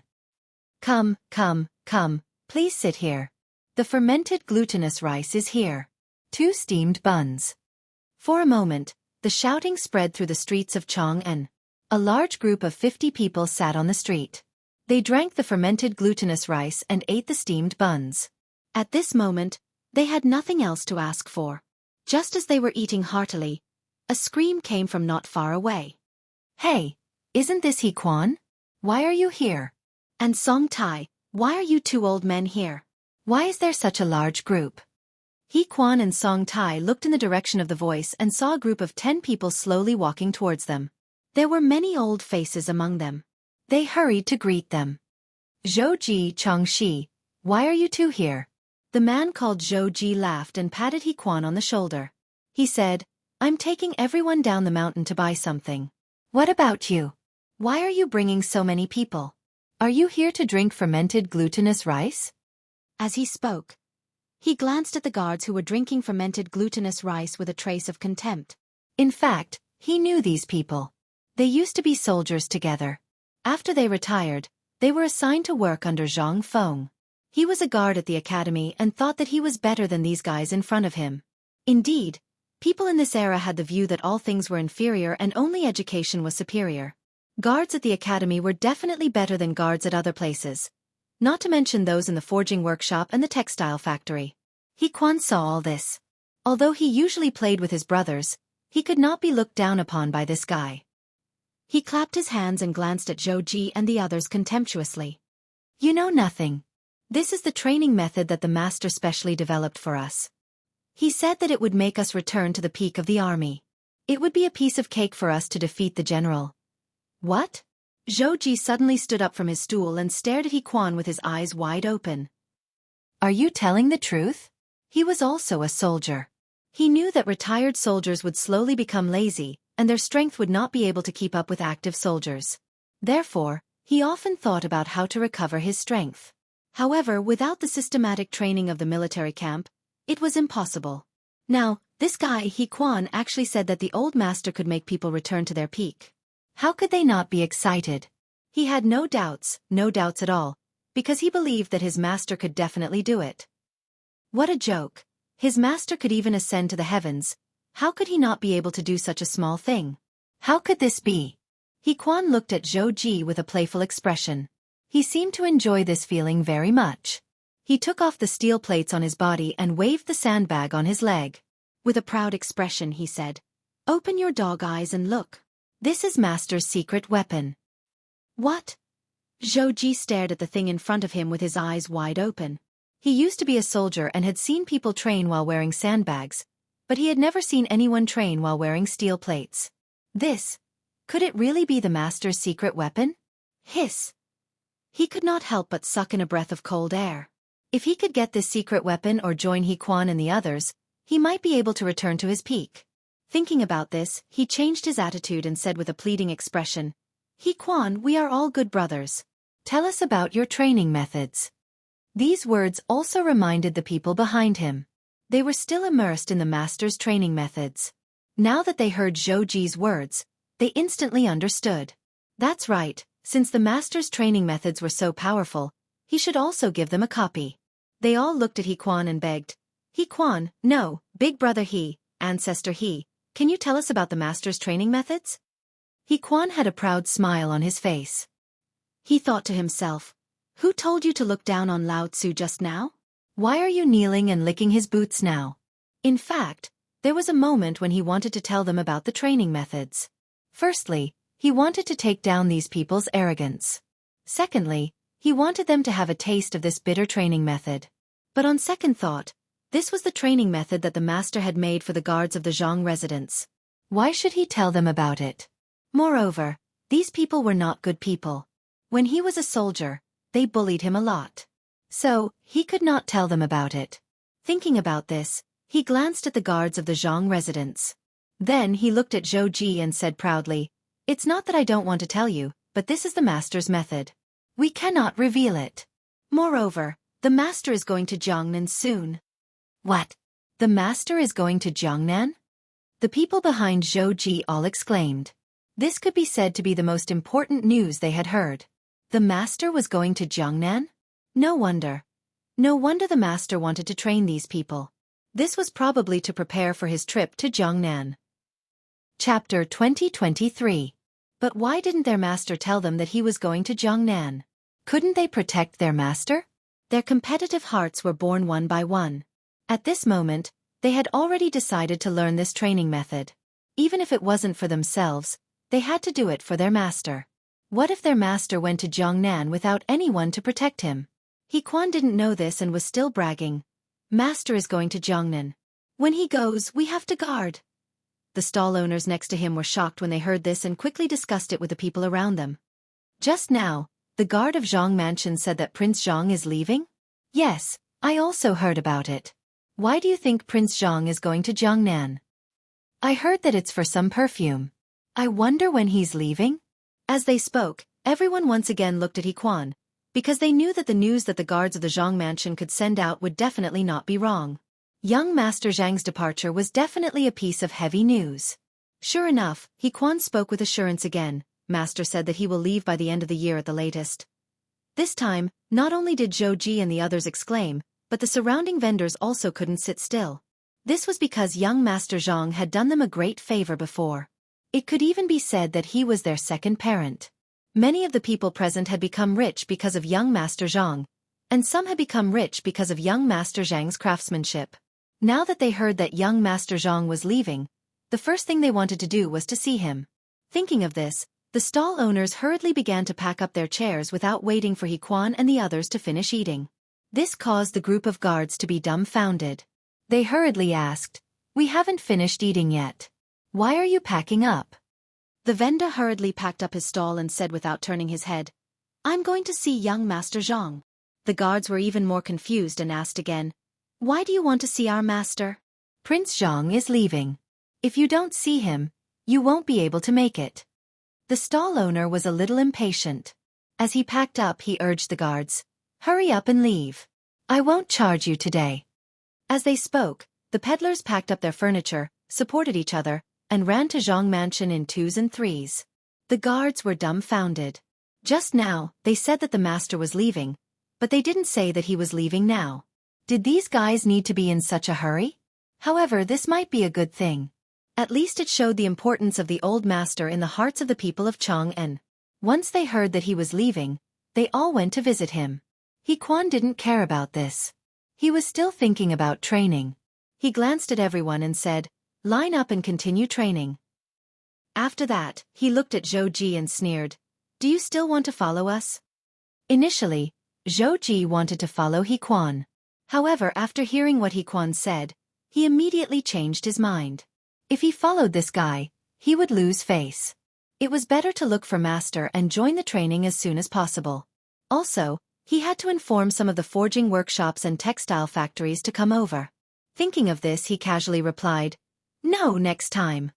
With that, he turned around and left. He Quan glanced at Zhou Ji's back and turned to look at everyone. "Continue with the training. Let's run." As soon as he finished speaking, everyone started to move forward again. At this moment, a sedan chair swayed over. The curtain of the sedan chair was pulled open and a middle-aged man stuck his head out. It was Zhang's son Wuji, who was preparing to go to court. He glanced at the group in the distance and said to the servant, "What were those people shouting just now? Also, who are they?" The servant frowned slightly and glanced into the distance. After a long time, he said, "Master, they seem to be from Zhang Mansion. As for the number they were shouting, it seemed to be 1212121. Zhang Mansion's people? Zhang's son Wuji frowned and stroked his beard. He muttered to himself, "What is this Fengzi up to now?" He thought for a while but still couldn't figure it out. He waved his hand and said, "Let's go to court." The servant nodded and looked deeply at the departing figure. Then, he ordered the sedan chair-bearers to go to the palace. There were no obstacles along the way. Zhang's son Wuji soon arrived at the palace. At this moment, quite a number of imperial officials were already waiting outside the main hall. Zhang's son Wuji went up to exchange some pleasantries with Wei Zhang and the others. A moment later, the door was pulled open. A strong man stood at the door and shouted with a sharp voice, "All officials present for an audience." The officials didn't hesitate and walked to the main hall together. As soon as they stood still, Li Shimin walked out in his dragon robe. He sat on the dragon throne and looked down at the officials. "Officials, I have something to report." A grand scribe bowed and came forward. "Your Majesty, recently the military supplies have run out. Your Majesty, please allocate more supplies. In addition, a lot of military equipment is damaged. Your Majesty, please send people to repair it." Hearing these things that required money, Li Shimin felt a headache. Originally, the Tang dynasty was considered rich, but when money was used on the military, it felt like no amount of money was enough. Food, clothes, daily necessities, and so on, everything was several times more expensive than the expenses of ordinary people. However, he couldn't refuse. He had to bite the bullet and replied, "For the supplies, go to the Ministry of Revenue. For the equipment, go to the Ministry of Works." Chapter 2024. Speaking of this, he suddenly remembered something. He asked the Ministry of Works to repair the burned West Market and East Market in Chang'an City. He wondered how they were doing. Thinking of this, he glanced at the officials. "Where is the Minister of Works?" As soon as he finished speaking, a man in his 50s stood up. He was the Minister of Works, Duan Luan. Duan Luan stepped forward and bowed. "Your Majesty, I am here." Li Shimin nodded slightly and said seriously, "Minister Duan, I suddenly remembered something. How is the West Market and East Market that I asked you to repair?" The corner of Duan Luan's mouth twitched. Last time when the West Market and East Market of Chang'an City were burned, His Majesty did order the Ministry of Works to repair them. But how could the Ministry of Works have the money to repair them? So it had been delayed until now. Why did His Majesty suddenly think of this? It was all because of the Grand Scribe. If he had not reported, why would His Majesty suddenly think of this? Thinking of this, He turned around and glared at the Grand Scribe. The poor Grand Scribe was confused. He did not know what had happened. He had only reported some military matters. Why was the Minister of Works glaring at him? Although he was confused, he did not dare to say anything. Because Duan Luan's position was higher than his, he could only put on a smiling face. Duan Luan was even angrier. He thought the Grand Scribe was laughing at him. He was so angry that he could guarantee that if it were not for the court, he would have beaten this guy up. But at this moment, Li Shimon's dignified voice sounded again. Minister Duan, why are you not saying a word? Duan Luan was shocked. He slowly turned his head and looked at Li Shimon with trembling eyes. He did not know what to say. Li Shimon seemed to have noticed something. He frowned and said with dissatisfaction, Minister Duan, have you not repaired them? Hearing this, Duan Luan's legs went weak. He did not care about anything else. He quickly knelt on the ground and shouted, Your Majesty, please forgive me. Seeing this, the other Ministry of Works officials behind him did not dare to hesitate. They quickly knelt on the ground and begged for forgiveness. As expected, Li Shimon sneered. These bastards really did not repair them. No wonder he dallied for so long. He snorted and said, Why wasn't it repaired? Duan Luan didn't reply immediately. Instead, he secretly glanced at Dai Zhou. Dai Ren shuddered, feeling a bad premonition, but he couldn't put his finger on it, so he coughed twice and pretended to be calm. On the other hand, Duan Luan trembled as he raised his head to look at Li Shimon. He said softly, Your Majesty, it's not that the Ministry of Works doesn't want to repair it. It's just that we don't have the money or the workers. No money? No workers? Li Shimon's mouth twitched. He felt that his intelligence had been insulted. He could believe that the Ministry of Works did not have money, but how could they not have workers? Then what was the use of such a large Ministry of Works? He suddenly stood up and glared at Duan Luan. Duan Luan, do you think I'm easy to fool? How could the Ministry of Works not have money? What was even more ridiculous was that there were no workers. Do you know what the crime of deceiving the monarch is? This subject doesn't dare to deceive the monarch. Duan Luan broke out in cold sweat and his legs began to tremble. Your Majesty, the Ministry of Works has been repairing the inside and outside of the palace, as well as the barracks, the residences of the emperors and ministers. Normally, they should receive a lot of money, but there are still many debts that haven't been settled. This is why they can't make ends meet. The Ministry of Works has long run out of money to repair the west and east markets. Li Shimon was startled. He didn't think that there would be such a thing. Indeed, other than repairing the inside and outside of the palace, the Ministry of Works would also repair the barracks for the ministers. This way, they could earn some money and wouldn't empty the national treasury. The wages of the Ministry of Works workers would also increase. But he didn't think that the Ministry of Works still had debts that hadn't been collected. If that was the case, did he blame this fellow wrongly? He deliberately coughed twice to cover up his embarrassment and said, Then why didn't you borrow money from the Minister of Revenue, Dai Zhou? Here it came. Dai Zhou trembled and felt a chill run down his spine. He faintly remembered something. Duan Luan had once come to him to borrow money, but he didn't lend him any. Now that the emperor suddenly asked, this old fellow wouldn't reveal it, right? No wonder this old fellow looked at him strangely just now. So it was here. With that thought, he narrowed his eyes and turned to look at Duan Luan. Duan Luan spoke again, Your Majesty, this subject went to Minister Dai last time, but Minister Dai said that he didn't have any money. Li Shimon frowned slightly and turned to look at Dai Zhou. He asked with a puzzled expression, Beloved official Dai, the Ministry of Revenue doesn't have any money? Dai Zhou was slightly taken aback and hurriedly stepped forward. He bowed and said, Your Majesty, it's not that this subject doesn't want to lend money to Minister Duan, but the Ministry of Revenue doesn't have much savings. Moreover, Minister Duan didn't explain clearly last time, so this subject thought that he was joking so, as he spoke he smiled awkwardly, this subject is also powerless. Hearing this, Li Shimon understood. Duan Luan probably really didn't have any extra money, so he went to borrow money from Dai Zhou. Dai Zhou didn't lend him money for various reasons. It could be that he didn't have enough money, or he deliberately didn't lend him money. But none of this was important. Since Dai Zhou didn't lend him money, he naturally had his own reasons. Chapter 2025. But the burned West Market and East Market still needed to be repaired.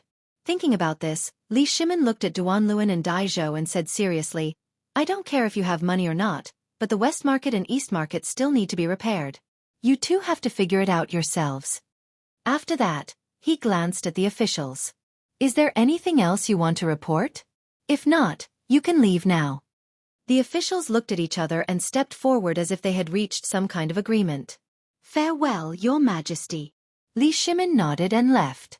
The officials got up and prepared to leave the palace one after another. Especially Dai Zhou. He wanted to slip away as soon as he got up because His Majesty just asked him and Duanluan to repair the West Market and East Market together. This was a joke. He was the Minister of Revenue, not the Ministry of Works. He was not that stupid to ask him to participate in this for money. Thinking about this, he quickened his pace. But at this moment, he heard a voice behind him. Minister Dai. The voice made Dai Zhou's heart jump. He knew it was his enemy Duanluan without looking. Even though he wanted to leave as soon as possible, he had to turn around and smile.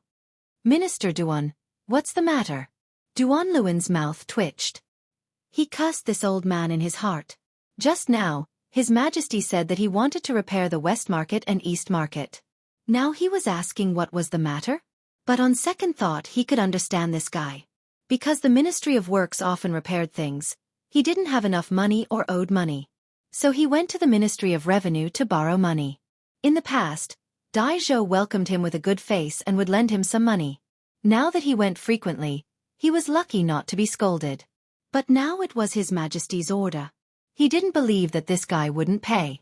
Thinking about this, he sneered and said, Minister Dai, you can't just leave like this. His Majesty just asked us to repair the West Market and East Market. Hearing that he needed money, Dai Zhou's face fell. The Ministry of Revenue had allocated a lot of money to support the Battle of Chotzi. He didn't lend money to this old man last time, and he was still holding a grudge. Dai Zhou waved his sleeve and said angrily, No money. You, Duanluan pointed at Dai Zhou, his face flushed red, unable to speak. The last time he went to borrow money from these old fellows, they didn't give him any face. Originally, he thought that since His Majesty had given the order this time, he should be able to borrow money. Who would have thought that this fellow would still be so stingy? He said angrily, This time, it was His Majesty who ordered you to find a way to repair the Eastern and Western markets. Are you not going to listen to His Majesty's words? Of course, Your Majesty's words must be obeyed. Dai Ren cupped his hands in the direction of the palace. Then he looked at Duanluan and snorted coldly. Do you think that money is dirt? You can have as much as you want. My Ministry of Revenue also needs to make a living. Where would I get the money to give you? There was nothing wrong with this statement, but it sounded different in Duanluan's ears. This was because the last time they went to borrow money from Dai Zhou, not only did they not succeed, but they also got snubbed. In addition, the relationship between the two of them was not very good. They were the kind of enemies. When he heard this, Duanluan felt that the other party was targeting him. He immediately strode forward and pointed at Dai Zhou's nose and scolded, Dai Zhou! Minister Duan, shut up. Zhang Sun Wuji quickly stepped forward. He was about to leave the palace, but when he heard these two fellows arguing, he had to come back. After pulling Duanluan down, he said with a serious face, Minister Duan, isn't it just money? Why are you arguing? He also heard it clearly in the imperial court just now. It was nothing more than the matter of repairing the eastern and western markets. Duanluan flicked his sleeves and suppressed the anger in his heart. He looked at Zhang Sun Wuji seriously. Lord Zhang Sun, you don't know. This fellow Dai Zhou is unwilling to pay for the repairs. Just now, His Majesty clearly asked me to repair with him, but this fellow is unwilling to pay at all. All right. Zhang Sun Wuji patted Duanluan's shoulder, then looked at Dai Zhou and said with a serious face, Minister Dai, why are you unwilling to pay? This is what His Majesty said before. Have you forgotten? Dai Zhou smiled bitterly. Lord Zhang Sun, it's not that I'm unwilling to pay, but the Ministry of Revenue doesn't have much money to begin with. In addition, we support the Battle of Chotzi. How can we have extra money to repair the eastern and western markets? Aren't you making things difficult for me? When Zhang Sun Wuji heard this, he frowned slightly. He had once been the Minister of Revenue and naturally knew about the situation in the Ministry of Revenue. He could guess whether Dai Zhou was telling the truth or not. In history, wars were the most costly, especially the Battle of Chotzi. Thinking, he turned to look at Duan Luan. Minister Duan, what do you think? Duan Luan didn't answer. He just thought that this fellow Dai Zhou was unwilling to pay, but after listening to the conversation between Zhang Sun Wuji and Duan Luan, he found that he could understand Dai Zhou a little. However, understanding was one thing. The eastern and western markets still needed to be repaired. After all, this was His Majesty's order, and he didn't dare to disobey. After thinking about it, he cupped his hands and said, Lord Zhang-sun, I was wrong just now, but the repairs of the eastern and western markets were ordered by His Majesty. This official doesn't dare to disobey. Chapter 2026. Zhang Sun Wuji smiled bitterly. He was a little regretful now. Why did he jump out to be the peacemaker? Not only did he not get any benefits, but he also got himself into trouble. Duan Luan had no money to repair the east and west city, and neither did Dai Zhou. He couldn't possibly pay for it, right? While he was distressed, a figure popped up in his mind. Fengzi. Fengzi had a big family and business, and there were so many students in the academy. Maybe he could take on this job. Besides, there was no harm in this job. It could also be a good practice for the students. Thinking of this, he glanced at the two and said with a smile, You two don't have to worry. One of you can solve the crisis of the east and west city. Who? Dai Zhou and Duan Luan said in unison. Now the two of them were basically grasshoppers tied to the same rope. They were bound together for good or ill. Naturally, they were looking forward to it. Zhang Sun Wuji was very satisfied with their reaction. He smiled and said, Zhang Feng. Zhang Feng? Duan Luan frowned slightly. He was a little confused. How could Zhang Feng solve the crisis of the east and west city? But soon he understood something. Zhang Feng had the academy, and there were a lot of students in the academy. Before entering the academy, Zhang Feng had promised these students that if they didn't have a good job in the future, they could enter the Ministry of Works or the Ministry of Revenue. Moreover, this guy had a big family business. If Zhang Feng was willing to help, then the east and west city could be repaired immediately. Dai Zhou naturally understood. Zhang Feng didn't dare to say anything else, but he had a lot of money. If he was willing to take out a little money, then the repair of the east and west city could be immediately filled. But how could this guy be willing to take out the money? He turned to look at Zhang Sun Wuji and said with a puzzled face, Lord Zhang Sun, you are right. But how could Zhang Feng be willing to take out the money? Duan Luan nodded. He had the same feeling. Wasn't it a fool's dream to ask someone to take out the money for no reason? Zhang Sun Wuji smiled. Although these two old fellows were slick and sly when it came to officialdom, why were they suddenly enlightened at this time? He glanced at the two of them and said mysteriously, The academy? Doesn't he have students? Duan Luan instantly understood something. Zhang Feng had promised his students that they could enter the Ministry of Revenue or the Ministry of Works after they graduated. And now, he was the Minister of Works. If he were to negotiate with Zhang Feng, wouldn't it be a piece of cake? He smiled proudly and said, Thank you, Lord Zhang Sun, for your guidance. I will go and find Zhang Feng now. With that, he strode out of the door. Dai Zhou? What Dai Zhou? They already had Zhang Feng. What use would a mere Dai Zhou have? Wasn't this guy in charge of the Ministry of Revenue? As long as he had Zhang Feng's money, Dai Zhou's money was not important. Besides, this old man had no money. While thinking, Duan Luan's steps became more presumptuous. But Dai Zhou was not happy. His Majesty had already given the order. Why did this guy run away? He could not let this guy take all the benefits alone. He said to Zhang Sun Wuji and hurriedly followed Duan Luan's footsteps. Looking at Duan Luan and Dai Zhou's backs, Zhang Sun Wuji felt a little regretful. He felt that he had cheated Fengzi. The renovation of the East and West Market was a matter for the Ministry of Works and the Ministry of Revenue. How could they drag Fengzi into this? But this was not a bad thing. Fengzi was just giving some money. He hoped that these two fellows would not expose him when they went to Fengzi. Otherwise, he would become a sinner. Fengzi, the old man did this for your own good. Please forgive him. After comforting himself, Zhang Sun Wuji walked to the imperial study. They did not speak along the way. Soon, they arrived at the imperial study. Zhang Sun Wuji walked straight in. He saw Li Shimin sitting on the dragon throne and reviewing memorials. He even held a cigarette but in one hand. He looked very comfortable. Zhang Sun Wuji hurriedly stepped forward and cupped his hands. "Your Majesty." Li Shimin put down the memorials and glanced at Zhang Sun Wuji. He said lightly, "Get up." Then, he seemed to have thought of something and asked, "How is the matter between Dai Zhou and Duanluan going?" Zhang Sun Wuji's mouth twitched. He did not know how to answer. Just now, it was his idea to let these two fellows find Madman. If Erlang knew, would he be angry? Just as he was thinking, Li Shimin's voice sounded again. "Why aren't you saying anything? Could it be that those two fellows have not solved the problem in the East and West market?" "No." Zhang Sun Wuji replied subconsciously. But as soon as he said it, he regretted it. He was worried that if he continued, His Majesty would be unhappy. But he had already said half of what he wanted to say. If he did not continue, he would seem guilty.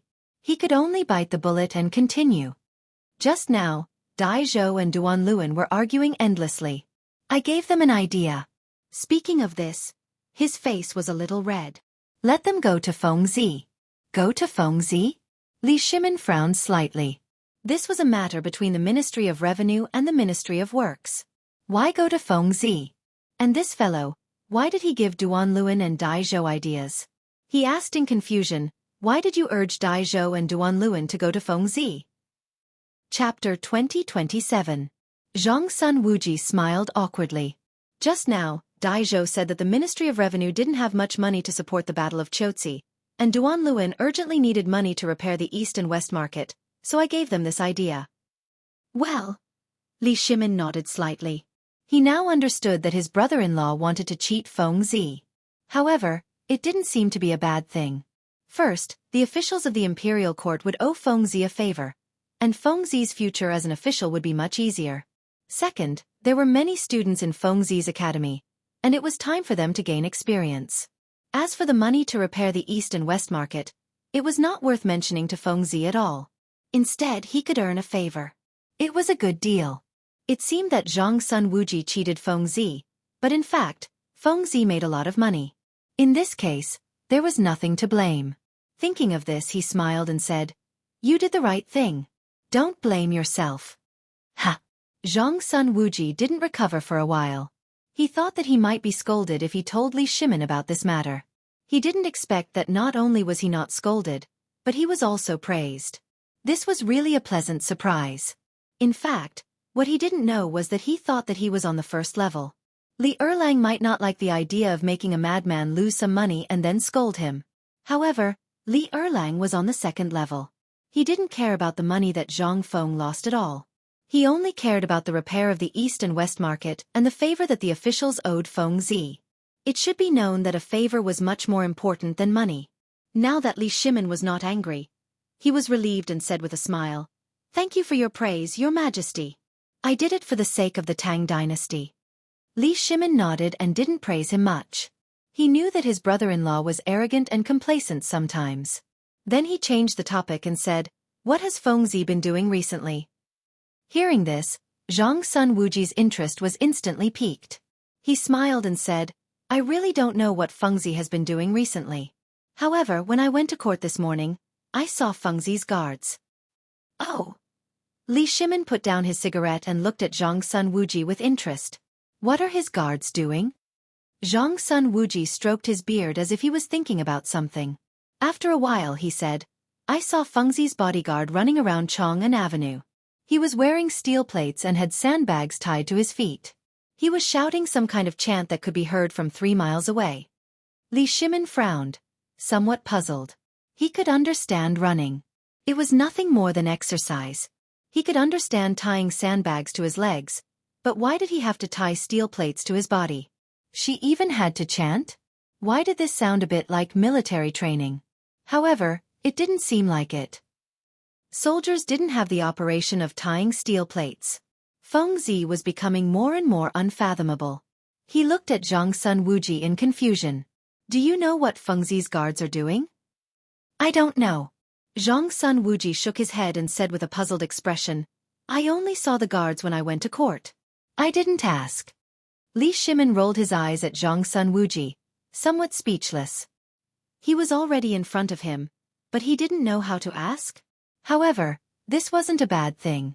At least he knew what Fengzi was doing these days.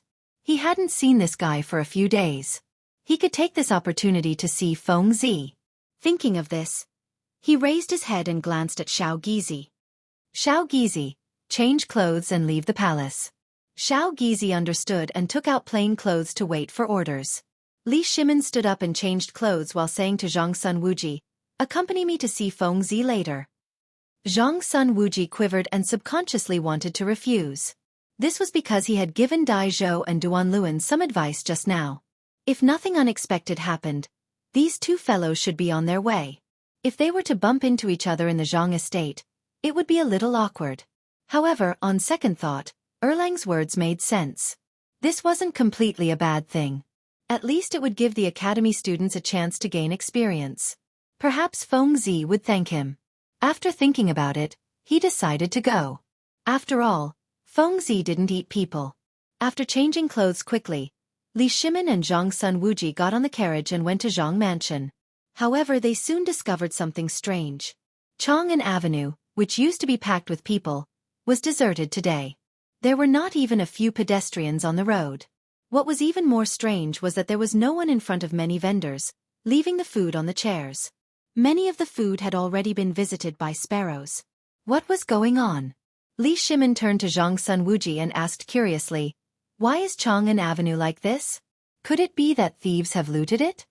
This was the only possibility he could think of at the moment. Chang'an was usually crowded with people. Usually, it would take a few hours to go shopping. Moreover, the vendors in Chang'an valued their stalls more than their lives. How could they abandon their stalls now? There must be something wrong. Chapter 2028. But he still didn't know the reason. Faced with Li Shimin's question, Zhang Sun Wuji had a bad feeling. He looked around the street, and sure enough, it was deserted. Especially the glutinous rice wine stall. It was overturned. Glutinous rice wine? His eyes widened as if he remembered something. In the early hours of this morning, the guards of Zhang Mansion seemed to be drinking glutinous rice wine here. They also talked about some things in Zhang Mansion, including that madman was going to Jiangnan. Could it be? The incident on Chang'an Avenue was related to Fengzi? Hiss. He gasped and turned to Li Shimin. He said carefully, "Your Majesty, it might be related to Fengzi." Fengzi? Li Shimin frowned and asked in confusion, "How is it related to Fengzi?" Zhang Sun Wuji narrowed his eyes. "In the early hours of this morning, I vaguely heard the guards of Zhang Mansion say that Fengzi was going to leave." Hearing this, Li Shimin seemed to understand something. Fengzi was going to leave, and then the people of Chang'an were going to see Fengzi. Now this was the only explanation. Otherwise, how could the scene on Chang'an Avenue be explained? But soon he felt something was wrong. If the people all went to Fengzi's house, would Fengzi be in danger? He turned to the coachman and said quickly, "Speed up, hurry up." The coachman didn't hesitate. He waved his whip and the horses neighed. They went straight to Zhang Mansion. But not long after, the coachman said, "Master, there's a jam in front." Li Shimin frowned and reached out to lift the curtain of the sedan chair. He saw that the roadside was crowded with pedestrians. There were peddlers, merchants, scholars, and even some child beggars. Almost everyone that could be seen in Chang'an was here. In their hands, there were things like eggs, pancakes and books. It looked like they were there to deliver gifts. If only the old man had such a big crowd when he left. Zhang Sun Wuji stroked his beard and sighed from the bottom of his heart. Indeed, Fengzi was about to go to Jiangnan, and so many people had come. This was enough to show Fengzi's position among the common people. However, Li Shimin wasn't in the mood to lament about this. He rolled his eyes at Zhang Sun Wuji and asked, "How do we get to the Zhang residence now?" "This." Zhang Sun Wuji smiled awkwardly and glanced outside the window. He turned to look at Li Shimin and said faintly, "There are so many people on the road now. I'm afraid that the carriage won't be able to pass through. It seems that we can only walk." Walk? Li Shimin frowned slightly. To be honest, he was not willing to walk. After all, he was used to having a high bed and soft pillow for a long time. He was still repulsed by the sudden need to walk through the crowd. However, looking at the current situation, he was afraid that he had to walk. He sighed and could only say, "Then let's walk. Let's look for the back door of the Zhang residence and enter from there." Zhang's son Wuji nodded. He called the coachman and helped Li Shimin get off the carriage. Unexpectedly, as soon as they got off the carriage, a man bumped into them. Zhang's son Wuji immediately became angry and roared, "Don't you have eyes? Why don't you look where you are going?" When the man saw that they were wearing silk, he knew that they were not to be trifled with. He put on a smile and said, "Gentlemen, I'm sorry. We are all going to the Zhang residence to see Prince Zhang. Please forgive us." How could Zhang's son Wuji forgive him?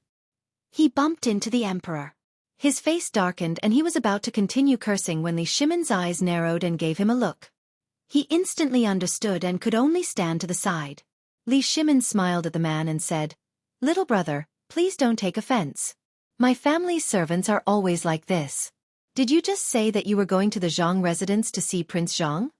When the man saw Li Shimin's words and actions, he knew that this was the real deal.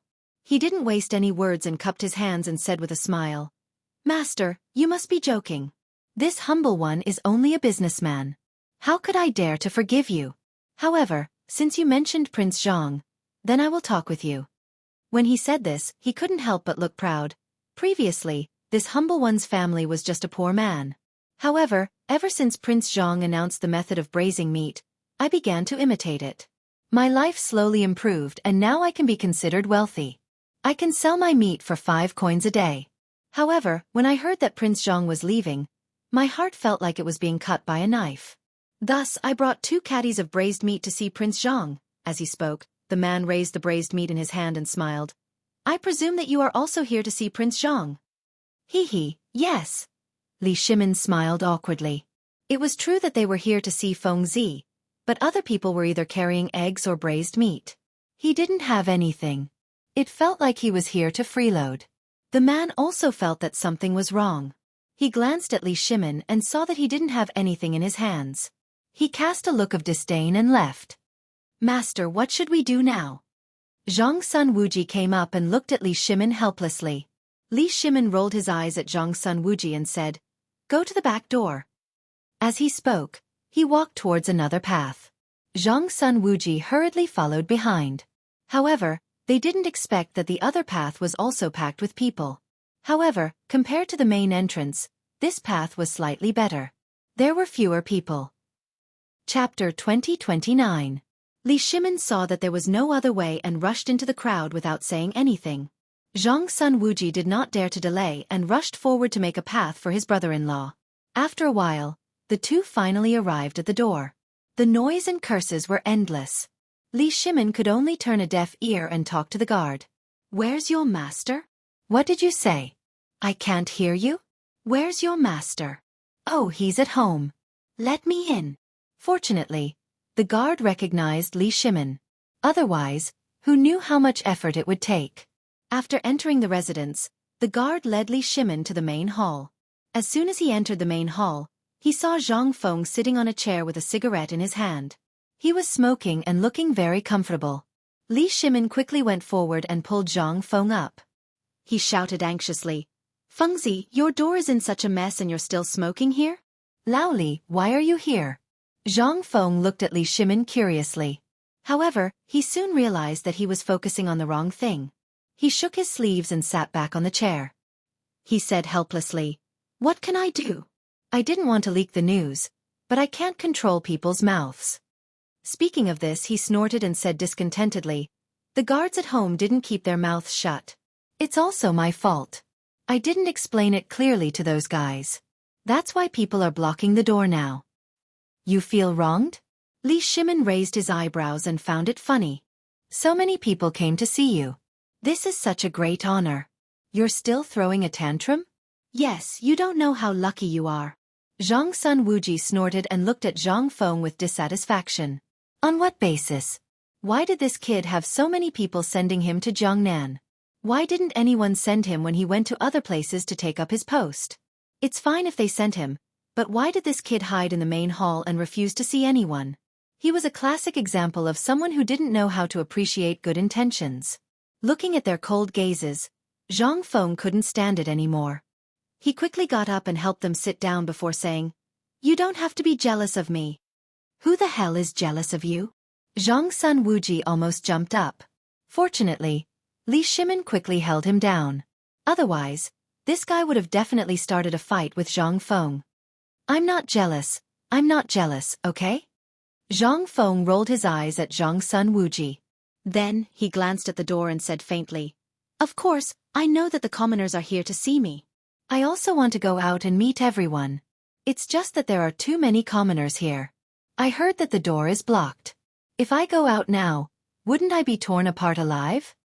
As he spoke, he sat down on the chair and took a deep puff of his cigarette before continuing, "I'd better stay at home and wait for the commoners to leave before going out." "Nonsense." Li Shimin frowned and looked at Zhang Feng with dissatisfaction. "The commoners came to see you because they have high hopes for you. Why are you hiding at home? Besides, there are so many commoners outside now. What if something happens? You should go out and meet the commoners, then dismiss them." Zhang Feng smiled awkwardly and didn't reply. In fact, he also wanted to dismiss the commoners, but he was worried that if he went out, the commoners' emotions would rise again. This way, the situation would be even more difficult to deal with. If someone died, it would be difficult to clean up. However, if he didn't go out, the commoners would continue to gather at the door. After thinking about it, he decided to go out. After making up his mind, he looked at Li Shimin. "You're right. I can only solve this if I go out." As he spoke, he stood up and walked to the front yard. The servant at the door was holding the door. When he saw the master, he quickly said, "Master, the commoners want to come in." "What do we do now?" Du Ziting was also very anxious. "Master, the area is completely blocked. Why don't you?" Zhang Feng waved his hand to tell Du Ziting to stop. He then looked at the servant. "Open the door. I'll go out and take a look." "Master, it might be dangerous to go out now. There are so many commoners." Du Ziting looked worriedly at Zhang Feng. Normally, it was a good thing that the commoners came to see the master. However, when there were too many people, it became a bad thing because no one knew what kind of danger would occur. "Don't worry." Zhang Feng didn't care. He smiled. "It's a good thing that the commoners came to see me. I can't let the commoners feel disappointed." Du Ziting nodded. He knew the relationship between the two. The commoners coming to see the master meant that they loved the master. It would be inappropriate if they didn't go out. However, there were too many people going out. If there was danger, it would be over. He glanced at the servants. "Later, open the door and protect the master. Remember, don't leave his side." The servants all nodded. Du Ziting was relieved. He waved his hand to open the door. As the main door was opened, a series of screams could be heard coming in. "Prince Zhang, we're here to see you." "Prince Zhang?" Du Ziting hesitated. He turned his head to look at Zhang Feng. Zhang Feng didn't care. He waved his hand to open the door. Chapter 2030. When the door was fully opened, a sea of people came into view. Many common people and businessmen were holding all kinds of things in their hands, such as eggs, braised meat, silk, and so on. They stood at the door together. Some of them could not stand anymore, so they climbed on the stone lions in front of the mansion. Some children climbed directly on the locust trees, like monkeys looking at the sea. When they saw the person they missed coming out, they immediately lost control of their emotions and kept shouting, "Prince Zhang, I'm Huzi. You drank my family's fermented glutinous rice before. This time, we heard that you were leaving, so we came to see you. President Zhang, I heard that you were leaving, so I specially brought my 30-year-old cured meat to give to you. Prince Zhang, I brought you braised meat. You must accept it." Everyone carried their gifts and kept squeezing in front of Zhang Feng. For a moment, the whole street was blocked. The people in front seemed to have been stepped on, and there were bursts of crying and shouting. Seeing this, Zhang Feng only felt a chill on his back. He did not expect the people of Chang'an to be so crazy. He quickly waved his hand and shouted, "Everyone stop!" His words seemed to have magic power. As soon as they were heard, the crowd stopped restless, but there were still some people whispering, but it did not matter. Zhang Feng glanced at the crowd and said solemnly, I know you value me. This time I'm going to Jiangnan to develop, but you don't have to worry, because I'm going to bring the prosperity of Chang'an to Jiangnan. Good, good. Just as they were talking, a Buddhist chant came from the crowd. Zhang Feng frowned and was a little dissatisfied. He hated to be disturbed in the middle of a speech, especially by a monk. He opened his eyes wide, trying to find the speaker and ask for clarification. The crowd also cast sidelong glances and felt dissatisfied. Although the Tang Empire had always worshipped Buddha and the people were also in awe of Buddha, they were now listening to young Master Zhang's wise words. How could they allow a monk to disturb them? Not to mention that young Master Zhang was about to leave, and they might not be able to hear these wise words in the future. Thinking of this, a ball of nameless anger seemed to ignite in the hearts of the people, and they were determined to find the troublemaker. But at this moment, that voice rang out again. Everyone says that Prince Zhang is a very kind person. Now that I've met you in person, it's true that your reputation is not as good as your appearance. Excellent. Hearing this, Zhang Feng was a little confused. He couldn't tell if the other party was praising him or insulting him. Just as he was about to ask, he saw a man in a yellow monk's robe walk out from the crowd. This man had 6 scars on his head. He had a benevolent face and his palms were clasped together. He looked like a Buddhist monk. This is Master Xuanzang? Someone seemed to have recognized the monk and exclaimed. With this exclamation, the whole place seemed to be in an uproar. They all looked at the man called Xuanzang. Soon, the people imitated Xuanzang. They clasped their palms together and chanted the name of Amitabha to Xuanzang.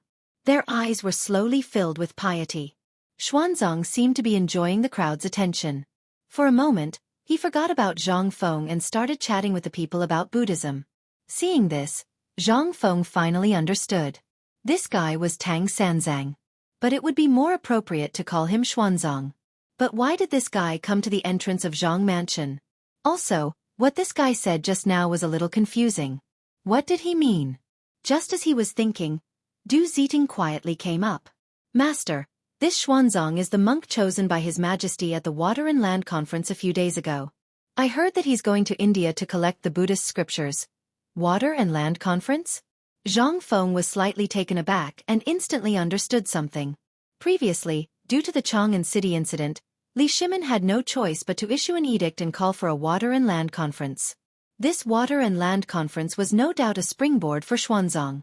From then on, Buddhism in the Tang dynasty became more prosperous. The price was to go to India to collect the Mahayana Buddhist scriptures and use them to release more souls. Since it was a fact that Xuanzang was going to India, he couldn't let such a good resource go to waste. Now that India and the Tang dynasty were in a stalemate, if 1 or 2 spies were sent over, they might be able to obtain some top-secret information. And this spy must be Xuanzang. First of all, this guy was a monk. It would not be easy to arouse suspicion. Moreover, he had a very strong purpose this time, which was to obtain the Mahayana Buddhist scriptures. This purpose alone would allow him to avoid many interrogations in India. If this guy defected and became a professional spy of the Tang dynasty in India, then the odds of winning against India would be much higher. He would also be able to foresee the future. Thinking about this, he looked at Xuanzang and smiled maliciously. Master Xuanzang, I've heard a lot about you. Xuanzang was chatting with his followers. When he heard someone calling him, he slowly turned around and faced Zhang Feng. He put his palms together and said indifferently, Prince Zhang, I've heard a lot about you. Zhang Feng laughed in his heart. Pretend? Go ahead and pretend for Lao Tzu. This Buddhist is so damn good at pretending. However, his face was still calm. He said lightly, Master Xuanzang, since you've come to my humble abode today, why don't you come in and let me be the host? Chapter 2031. Xuanzang smiled and nodded. Amitabha. Young Master Zhang is a kind and benevolent man. You are a blessing to the people of Chang'an. It is my honor to be invited. How can I refuse? Xuanzang lifted his trousers and walked towards Zhang Mansion. Zhang Feng was overjoyed. He extended his hand and gestured for Xuanzang to enter. Xuanzang nodded and prepared to enter. However, the people behind him were a little unwilling. They came here to see Prince Zhang. Now that Xuanzang was here, Prince Zhang didn't say anything. How could they agree? So the crowd was in a mess again and started shouting. Prince Zhang, don't go. You haven't finished your words, Prince Zhang. The crowd was in high spirits and kept waving their hands. They were like the audience of a modern concert. However, Zhang Feng was not a singer. He turned his head and looked around at the crowd. He waved his hand and motioned for them to stop. Then he said seriously, "Dear people of Chang'an, I know that you love me very much. This time, I am going to Jiangnan to seek benefits for the Tang Empire. So don't worry and go home." After he finished speaking, the crowd was quiet for a moment. But soon they became restless again. "Prince Zhang, accept my braised meat. Prince Zhang, I'm giving you fermented glutinous rice. I'm giving you eggs." The crowd raised the gifts in their hands and rushed to the front, as if they were afraid of being left behind. "Everyone, be quiet." Zhang Feng saw that the crowd was a little chaotic and quickly stopped them. Then he glanced at the crowd and said, "I'll accept the gifts. Don't push so that people don't die." In fact, these gifts were dispensable to him. The key was that if the people gathered at the door for a long time, people would die. If he accepted the gifts, the people might leave. This way, the danger would be greatly reduced. This method was indeed effective. The commoners stopped their chaos and stood in their original positions in an orderly manner. Zhang Feng nodded in satisfaction. Then he looked at Du Ziting and said, "Take me to collect the gifts. We have to record everyone's name, gift, and residence." Du Ziting nodded slightly. He knew that Old Master wanted to record the information of every citizen who gave gifts so that it would be convenient for him to help or return the gifts in the future. Old Master was like this. If someone treated him well, he would treat them well. After giving his orders, Zhang Feng led Xuanzang into the mansion. As soon as he stepped into the residence, Xuanzang couldn't keep his cool. White cotton was spread all over the front yard and there were many servants plucking the cotton. Although he had seen cotton-padded clothes before, he had never seen how cotton-padded clothes were made with his own eyes. He couldn't help but be curious. He walked forward and looked at Zhang Feng. He asked curiously, "Prince Zhang, is this how cotton-padded clothes are made?" Zhang Feng was overjoyed. No matter how knowledgeable you are in the future, you are still dumbfounded. However, he didn't pretend to be proud. Instead, he smiled and said, "Yes, these are the cotton-padded clothes that are popular in Chang'an. What do you think, Master Xuanzang?" Xuanzang nodded slightly and smiled. "Almsgiver Zhang is kind and generous. I believe that Buddha will bless you for the good of the people." He had heard of Zhang Feng's reputation before and thought that he was a kind and talented person. Today, not only did his understanding of Zhang Feng completely change, he also believed that Zhang Feng was a person who loved and protected the people. Now, he only had respect for him. Of course, Zhang Feng didn't know this. He smiled and said, "Master Xuanzang, you must be joking. Please come to the hall." With that, Zhang Feng led Xuanzang to the main hall. Xuanzang reluctantly looked at the cotton and followed Zhang Feng to the hall. As soon as he entered the hall, Xuanzang was stunned because he saw someone. It was Li Shimin. His mind was in a mess. Why is His Majesty here? Prince Zhang may have some reputation, but it shouldn't be enough for His Majesty to come here, right? Just as he was wondering, he realized something. His Majesty was wearing plain clothes? And Lord Zhang's son was also wearing plain clothes? Could it be that His Majesty was out in plain clothes? Was there something going on between Prince Zhang and His Majesty? Or did His Majesty come to see Prince Zhang in plain clothes? Or did Prince Zhang not know His Majesty's identity? He didn't dare to think about it and just made random guesses. However, the awkward side appeared. How could he greet His Majesty? If he directly addressed His Majesty, it would be a sin if he ruined His Majesty's plans. But if he didn't address His Majesty as His Majesty, it would be disrespectful. Just as he was confused, Li Shimin walked up and gave Xuanzang a look. He smiled and said, "You must be the famous Master Xuanzang in Chang'an?" When Xuanzang first came in, he was also shocked. Fortunately, this guy was stunned. Otherwise, he wouldn't know what to say. Xuanzang wasn't stupid. When he saw Li Shimin's look and words, he understood what was going on. He nodded and put his palms together. "I am Xuanzang. May I know who you are?" Chapter 2032. This was a classic case of asking the obvious. Both of them knew what was going on. Poor Zhang Feng didn't know anything and thought that this was the first time the two of them had met. He quickly stepped forward to introduce them. Xuanzang. This is Master Li. He's a businessman. The one surnamed Sun is also a businessman. As he spoke, Zhang Feng waved for everyone to take a seat. Xuanzang sat down.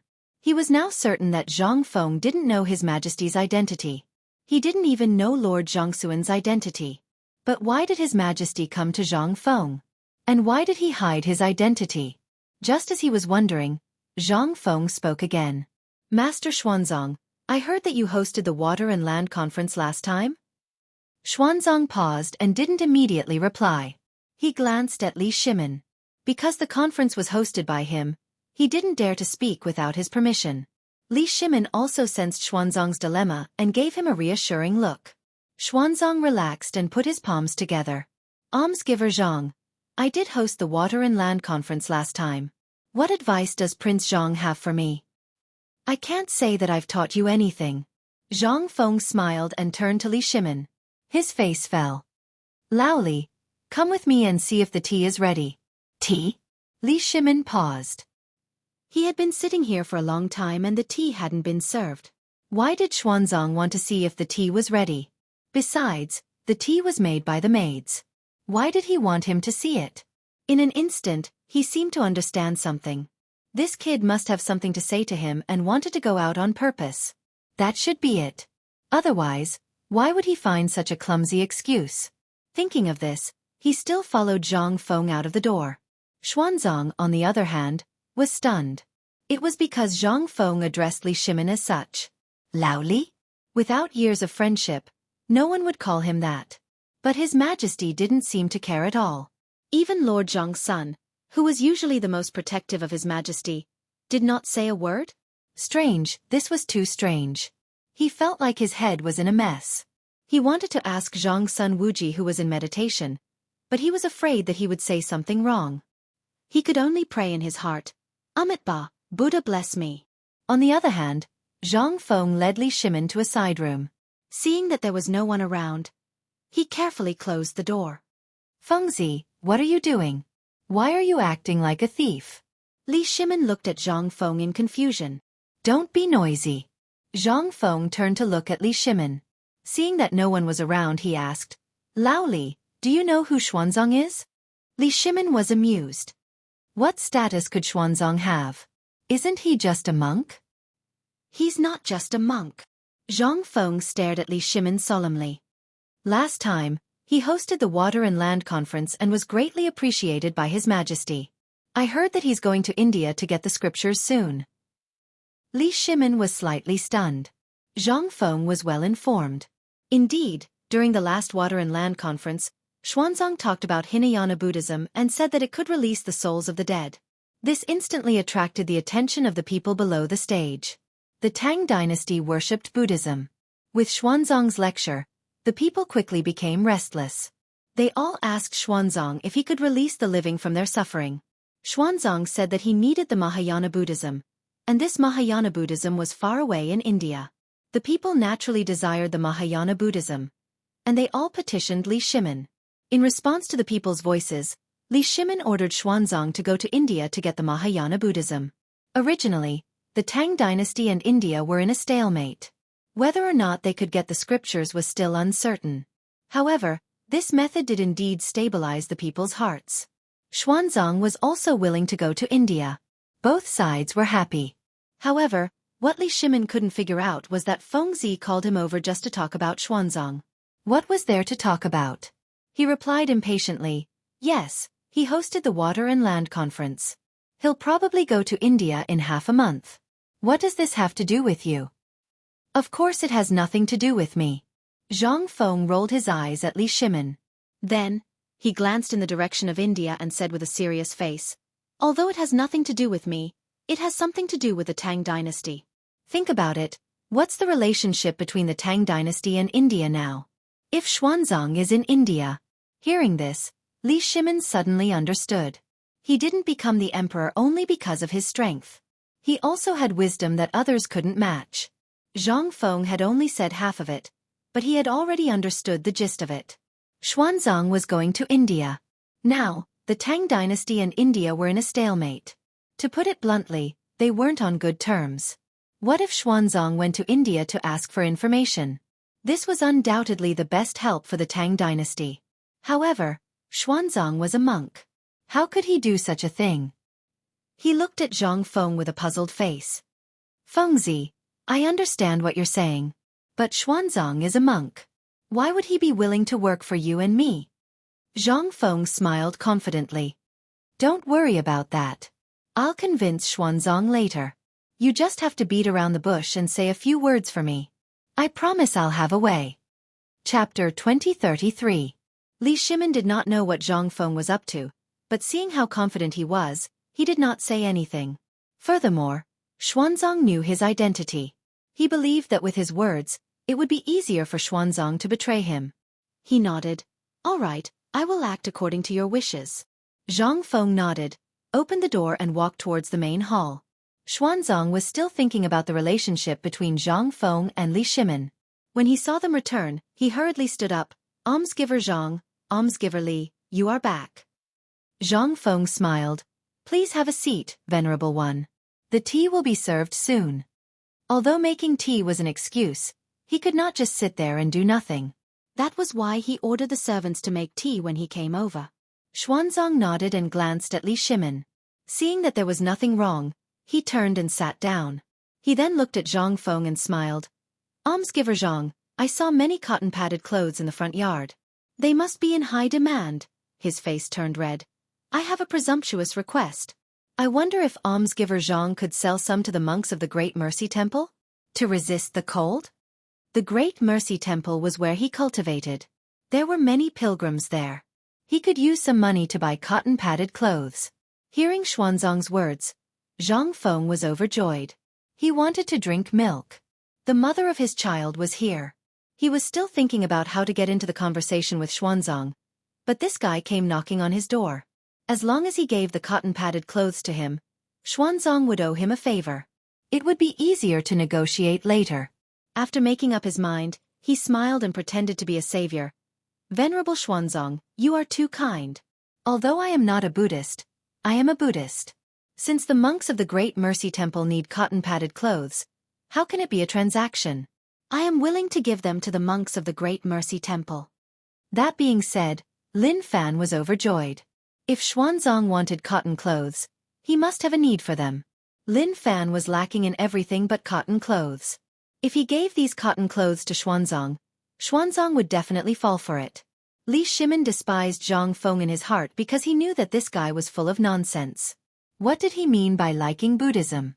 Who was he trying to fool? He had never seen this guy read a book about Buddhism. Moreover, he was so indulgent in meat and wine. Did he look like someone who loved Buddhism? However, he didn't expose Xuanzang.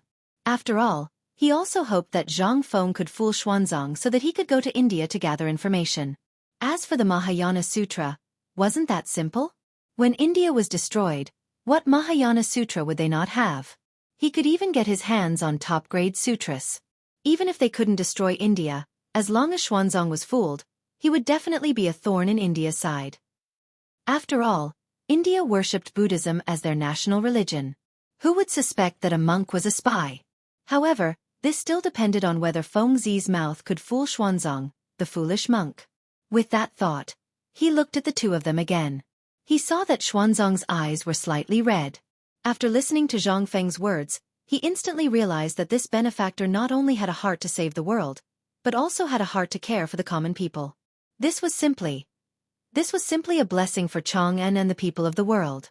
However, he couldn't accept the cotton clothes. After all, he didn't deserve it.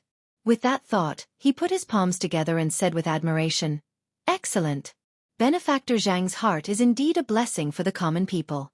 However, I know that the cotton clothes are from Benefactor Zhang's family. It wasn't easy to make them, so I can't accept it easily. The Great Mercy Temple still has some money for incense. I will personally send it over." Zhang Feng's heart skipped a beat. This wasn't good. If this silly monk didn't accept the cotton clothes, it wouldn't be easy to continue the conversation.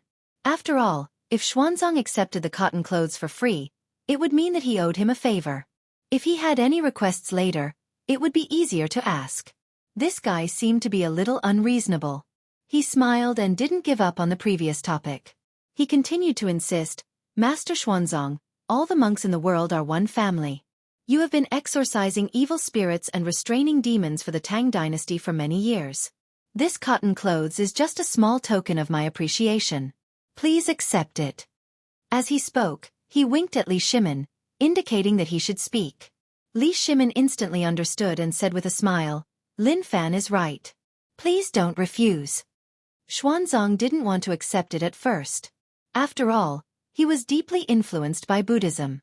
However, when he heard Li Shimin's words, he felt that it would be disobeying the imperial order if he didn't accept it. Moreover, he was about to leave for India. He could only nod and say, Then I thank Benefactor Li and Benefactor Zhang for your kindness. Zhang Feng's mouth twitched. He felt a little helpless. It was obviously his cotton clothes. Why did it feel like Lao Li was the one who gave it away? However, this wasn't important. He had to hurry up and fool Xuanzang. Chapter 2034. He looked at Xuanzang and asked seriously, Master Xuanzang, why are you going to India this time? Do you know how far it will be? Is it easy to encounter misfortune? Upon hearing this, Xuanzang's interest was piqued. He straightened his posture and looked in the direction of India. Then, he looked at Zhang Feng and said solemnly, I'm going to India to obtain the Mahayana Sutra. I'm going to release the souls of those who have been wronged. As for the journey, he frowned and continued, I don't know how far it will be, but I won't give up. I want to obtain the sutra. Even if there are wolves, tigers, leopards, and bandits along the way, they won't change my mind. Li Shimin looked at Xuanzang with admiration. He thought to himself that he had chosen the right person. Although these were all empty words, to him, they sounded exactly like the truth. Furthermore, Xuanzang's face was filled with sincerity, which made him feel even more confident. There was even a moment when he did not want to instigate Xuanzang. But on second thought, how could a monk be more important than India? He should still be a spy. Besides, Xuanzang was less likely to arouse suspicion. Zhang Feng felt the same way. He even wanted to give this guy a thumbs up.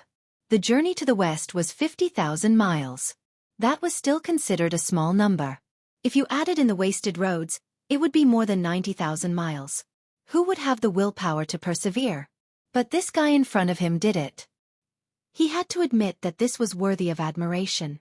However, no matter how powerful this guy was, he could not avoid being a spy at Zhang Mansion today. Zhang Mansion smiled and asked, Master Xuanzang, how do you know that the Mahayana Sutra can release souls from their suffering? Have you seen it before? He dared to ask this because he was sure that Xuanzang had never seen the Mahayana Sutra. Before Xuanzang came back from his journey to the west, there was no Mahayana Sutra in the Tang dynasty. Later, this guy took the sutra and put it in the Wild Goose Pagoda. It was true that Xuanzang had never seen Mahayana Buddhism, but he didn't seem to mind Zhang Feng's question. He just smiled and said, Almsgiver Zhang, you must be joking. This poor monk may not have seen Mahayana Buddhism, but I've heard countless monks talk about its wonders. Although he said that, his mind was already racing. That's right, I haven't seen the Mahayana Buddhist Dharma before. Is this Mahayana Buddhist Dharma as magical as the legends say? For a moment, he had a trace of doubt.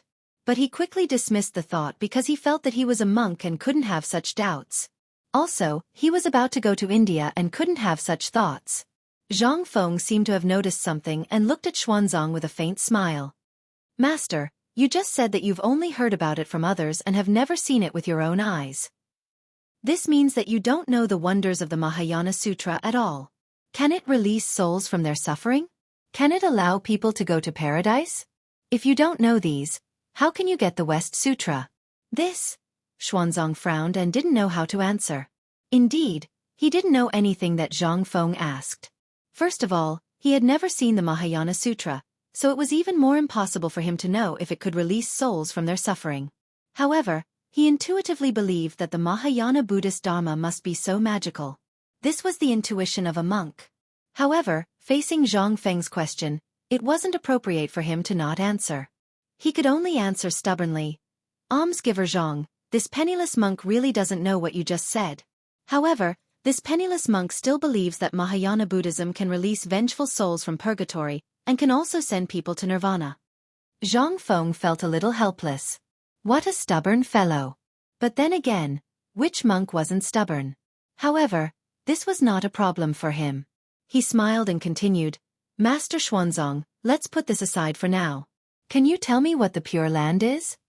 Xuanzang immediately perked up and clasped his hands together. The Western Paradise is also known as the Pure Land of Bliss, the Land of Bliss, the Land of Bliss, the Land of Bliss, the Land of Bliss, the Land of Bliss, the Land of Bliss, the Land of Bliss, the Land of Bliss. Henceforth, the world headed west. After passing through 1,000,000,000 Buddhist lands, one would reach the Pure Land of Bliss. Regarding the situation of this Pure Land, there is a detailed explanation in the Amitabha Sutra, and Amitabha Buddha is still teaching there today. According to the Amitabha Sutra, those who are born in this Pure Land will experience various kinds of happiness. For example, their bodies are like the 32 faces of Buddha, and they have 5 eyes and 6 supernatural powers. The relationship between the 5 senses is very subtle, and the heart is relaxed and refreshed. They listen to the Dharma in their heart and worship the Buddha and Bodhisattva, and they will be enlightened. However, in this Pure Land, there are so-called borderlands, doubtful cities, womb palaces, and so on. These are the places where the saviors of Amitabha Buddha will be born.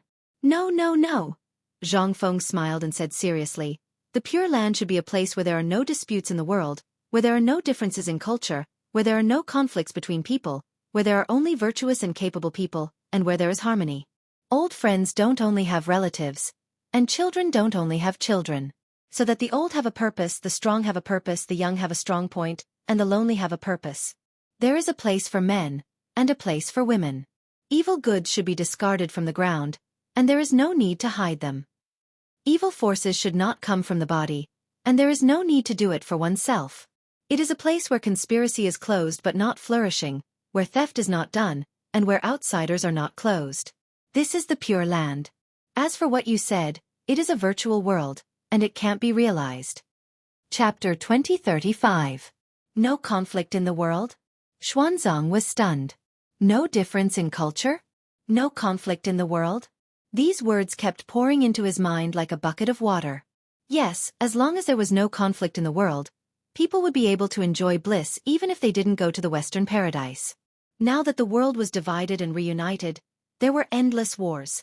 Didn't he become a monk to find a pure land for people? If there was no conflict in the world, the Western scripture wouldn't be important. There was no difference in culture. As long as everyone could read and use the same language, there would be no obstacles in communication, and wars wouldn't happen easily. One had to know that many wars were caused by disagreements and not being able to understand each other's language. If there were really no cultural differences, then there wouldn't be wars and people wouldn't die. But how could this be achieved?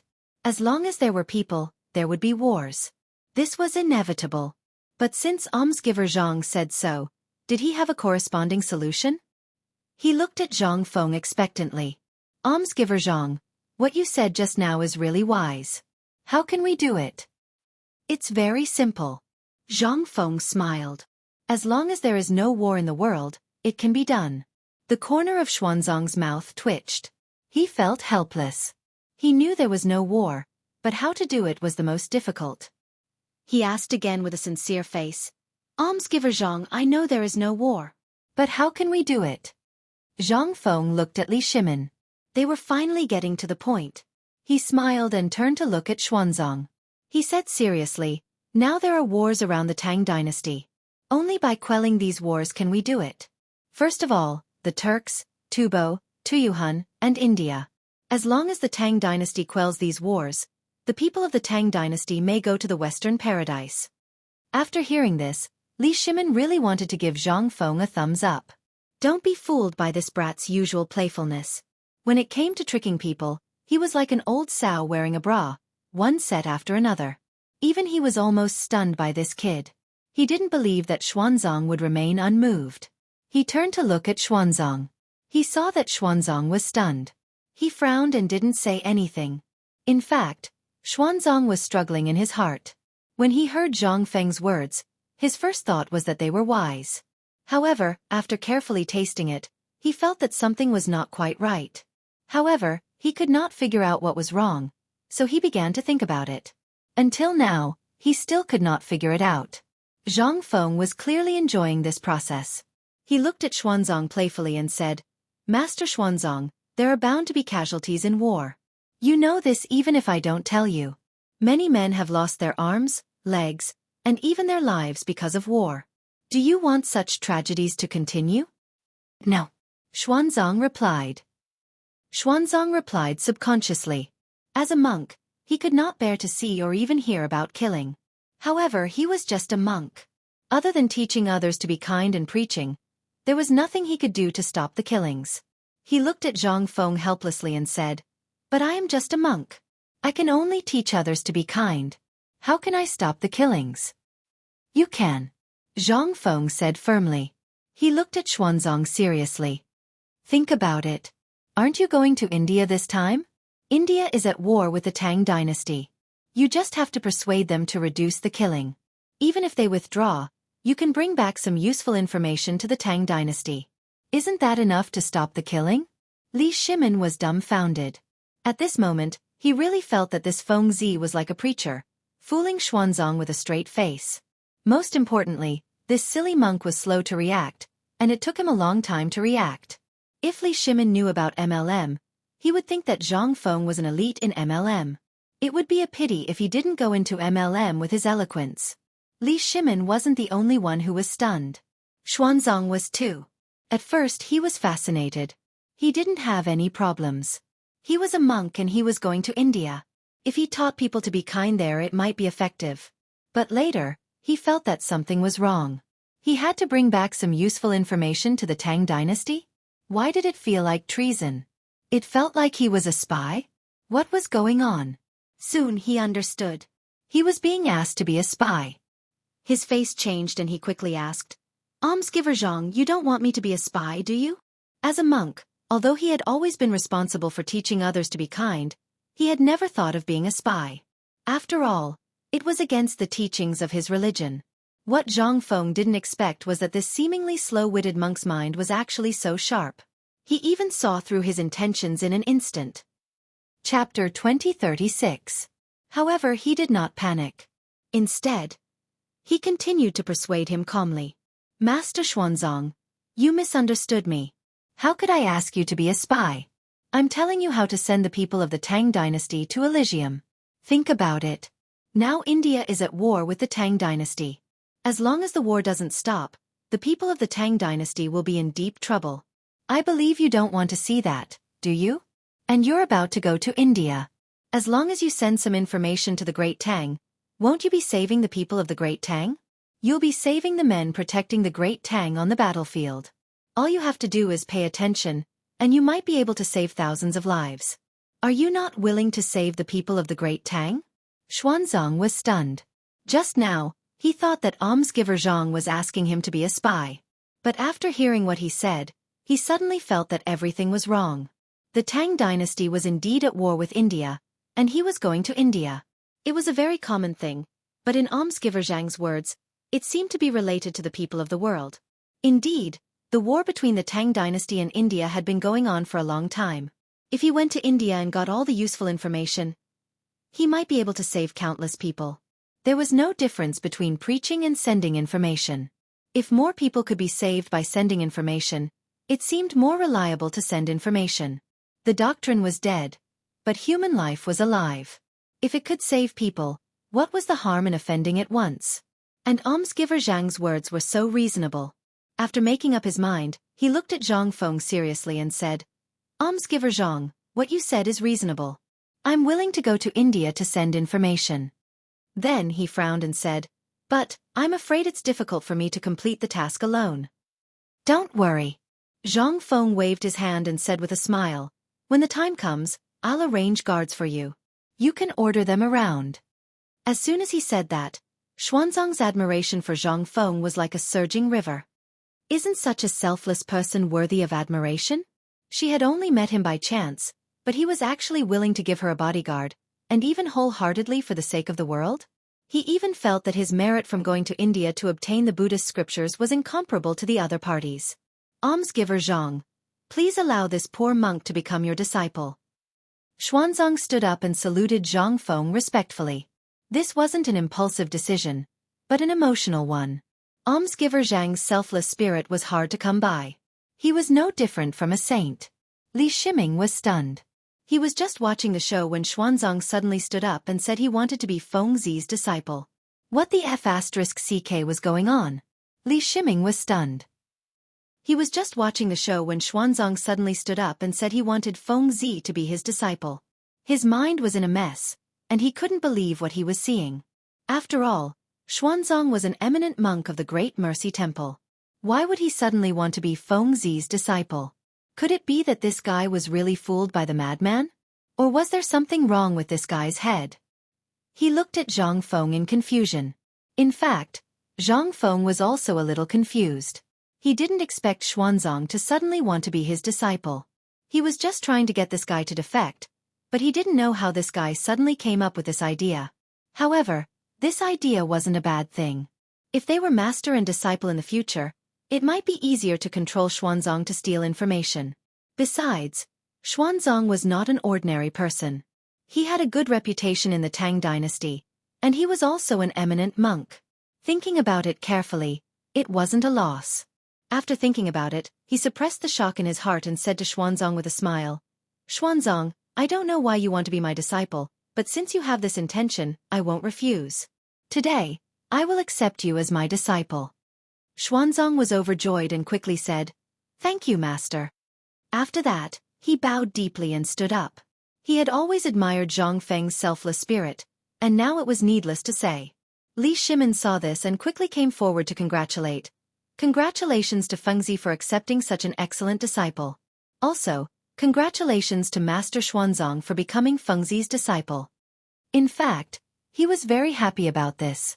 Firstly, Xuanzang had become Feng Zi's disciple. In the future, Feng Zi would definitely restrict Xuanzang. This way, it would be easier to steal information in India. At first, Xuanzang might reject it, but he believed that with Feng Zi's silver tongue, Xuanzang would soon accept it.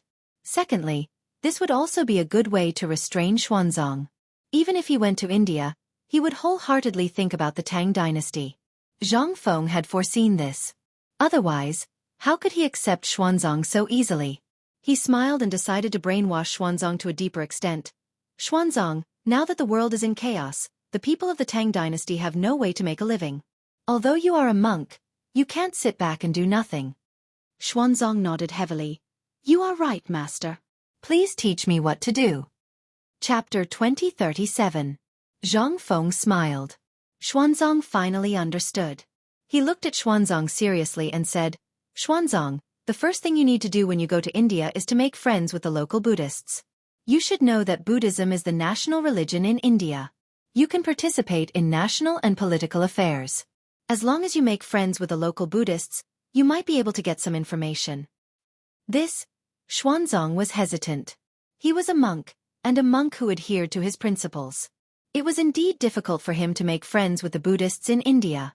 Zhang Feng saw Xuanzang's hesitation and quickly said, "Xuanzang, don't you want to save the people of the Tang dynasty? You must know that your information could save tens of thousands of lives and soldiers. It might even resolve the conflict between the two countries." Save tens of thousands of lives and soldiers?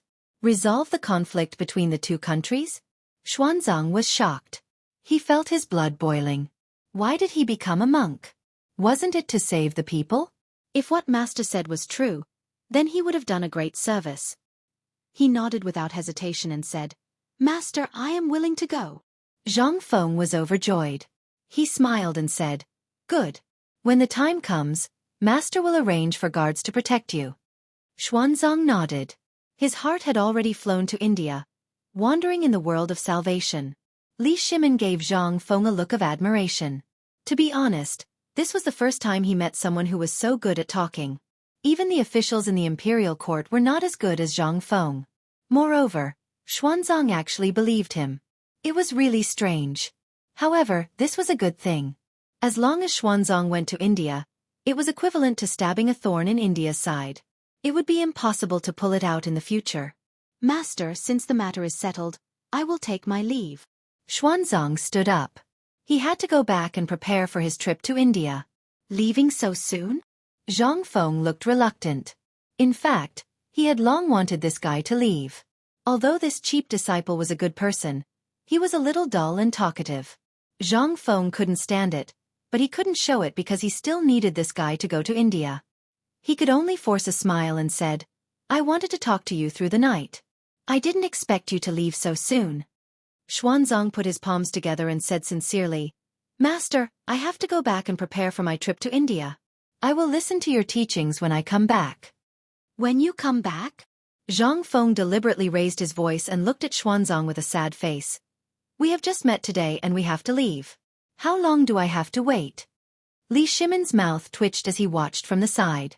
He didn't believe that Feng Zi would have such deep feelings for Xuanzang on their first meeting. He even put on a sorrowful expression.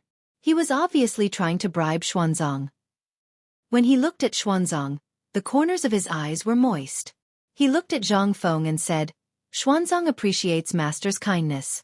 But for the sake of imparting the Buddhist scriptures, I have to go to India. When I return in the future, we can reunite." "Wait." Zhang Feng stopped Xuanzang and said sincerely, "Xuanzang, I didn't expect you to be so sincere to me. Let me give you a big gift." After that, he didn't wait for Xuanzang to respond and shouted, "Old Du, prepare me a brush, ink, paper and inkstone." Xuanzang was a little confused. What was this cheap master trying to do? He was about to leave, but he stopped him and said that he was going to give him something. And it looked like it was going to be calligraphy. He had heard of his master's calligraphy in the past. It was said that every piece was thought-provoking and priceless. What would it be this time? Just as he was thinking, Du Ziting walked in with the 4 treasures of the study in his hands. Zhang Feng took the brush and ink and looked at Xuanzang. He smiled and said, "Xuanzang, I know that your journey to India is very long. It's a good thing that I know the route. Today, I will draw a map for you." Boom! Xuanzang's mind exploded. Did he hear wrongly? His master knew the way to India? How was that possible? That was a distance of 50,000 miles. How did his master do it? Could it be that his master had surpassed mortals? He was a little confused and a little in disbelief. At this moment, Zhang Feng stretched out his hand and started writing on the paper. Xuanzang's pupils shrank. He realized that what his master said was true. His master had really drawn a route to India? Li Shimon also had a look of disbelief on his face. He widened his eyes, as if he didn't want to miss a single detail. He didn't think that Feng Zi would know the way to India. That was a distance of 50,000 miles. How did this kid do it? Just as he was puzzled, Zhang Feng said, "Xuanzang, if you depart from Chang'an, you'll probably have to pass through Gaochang, Jibishu, Chijiangwo, and a few other countries. Then, you'll reach Chotzi City, and then Sahu Jiangwo.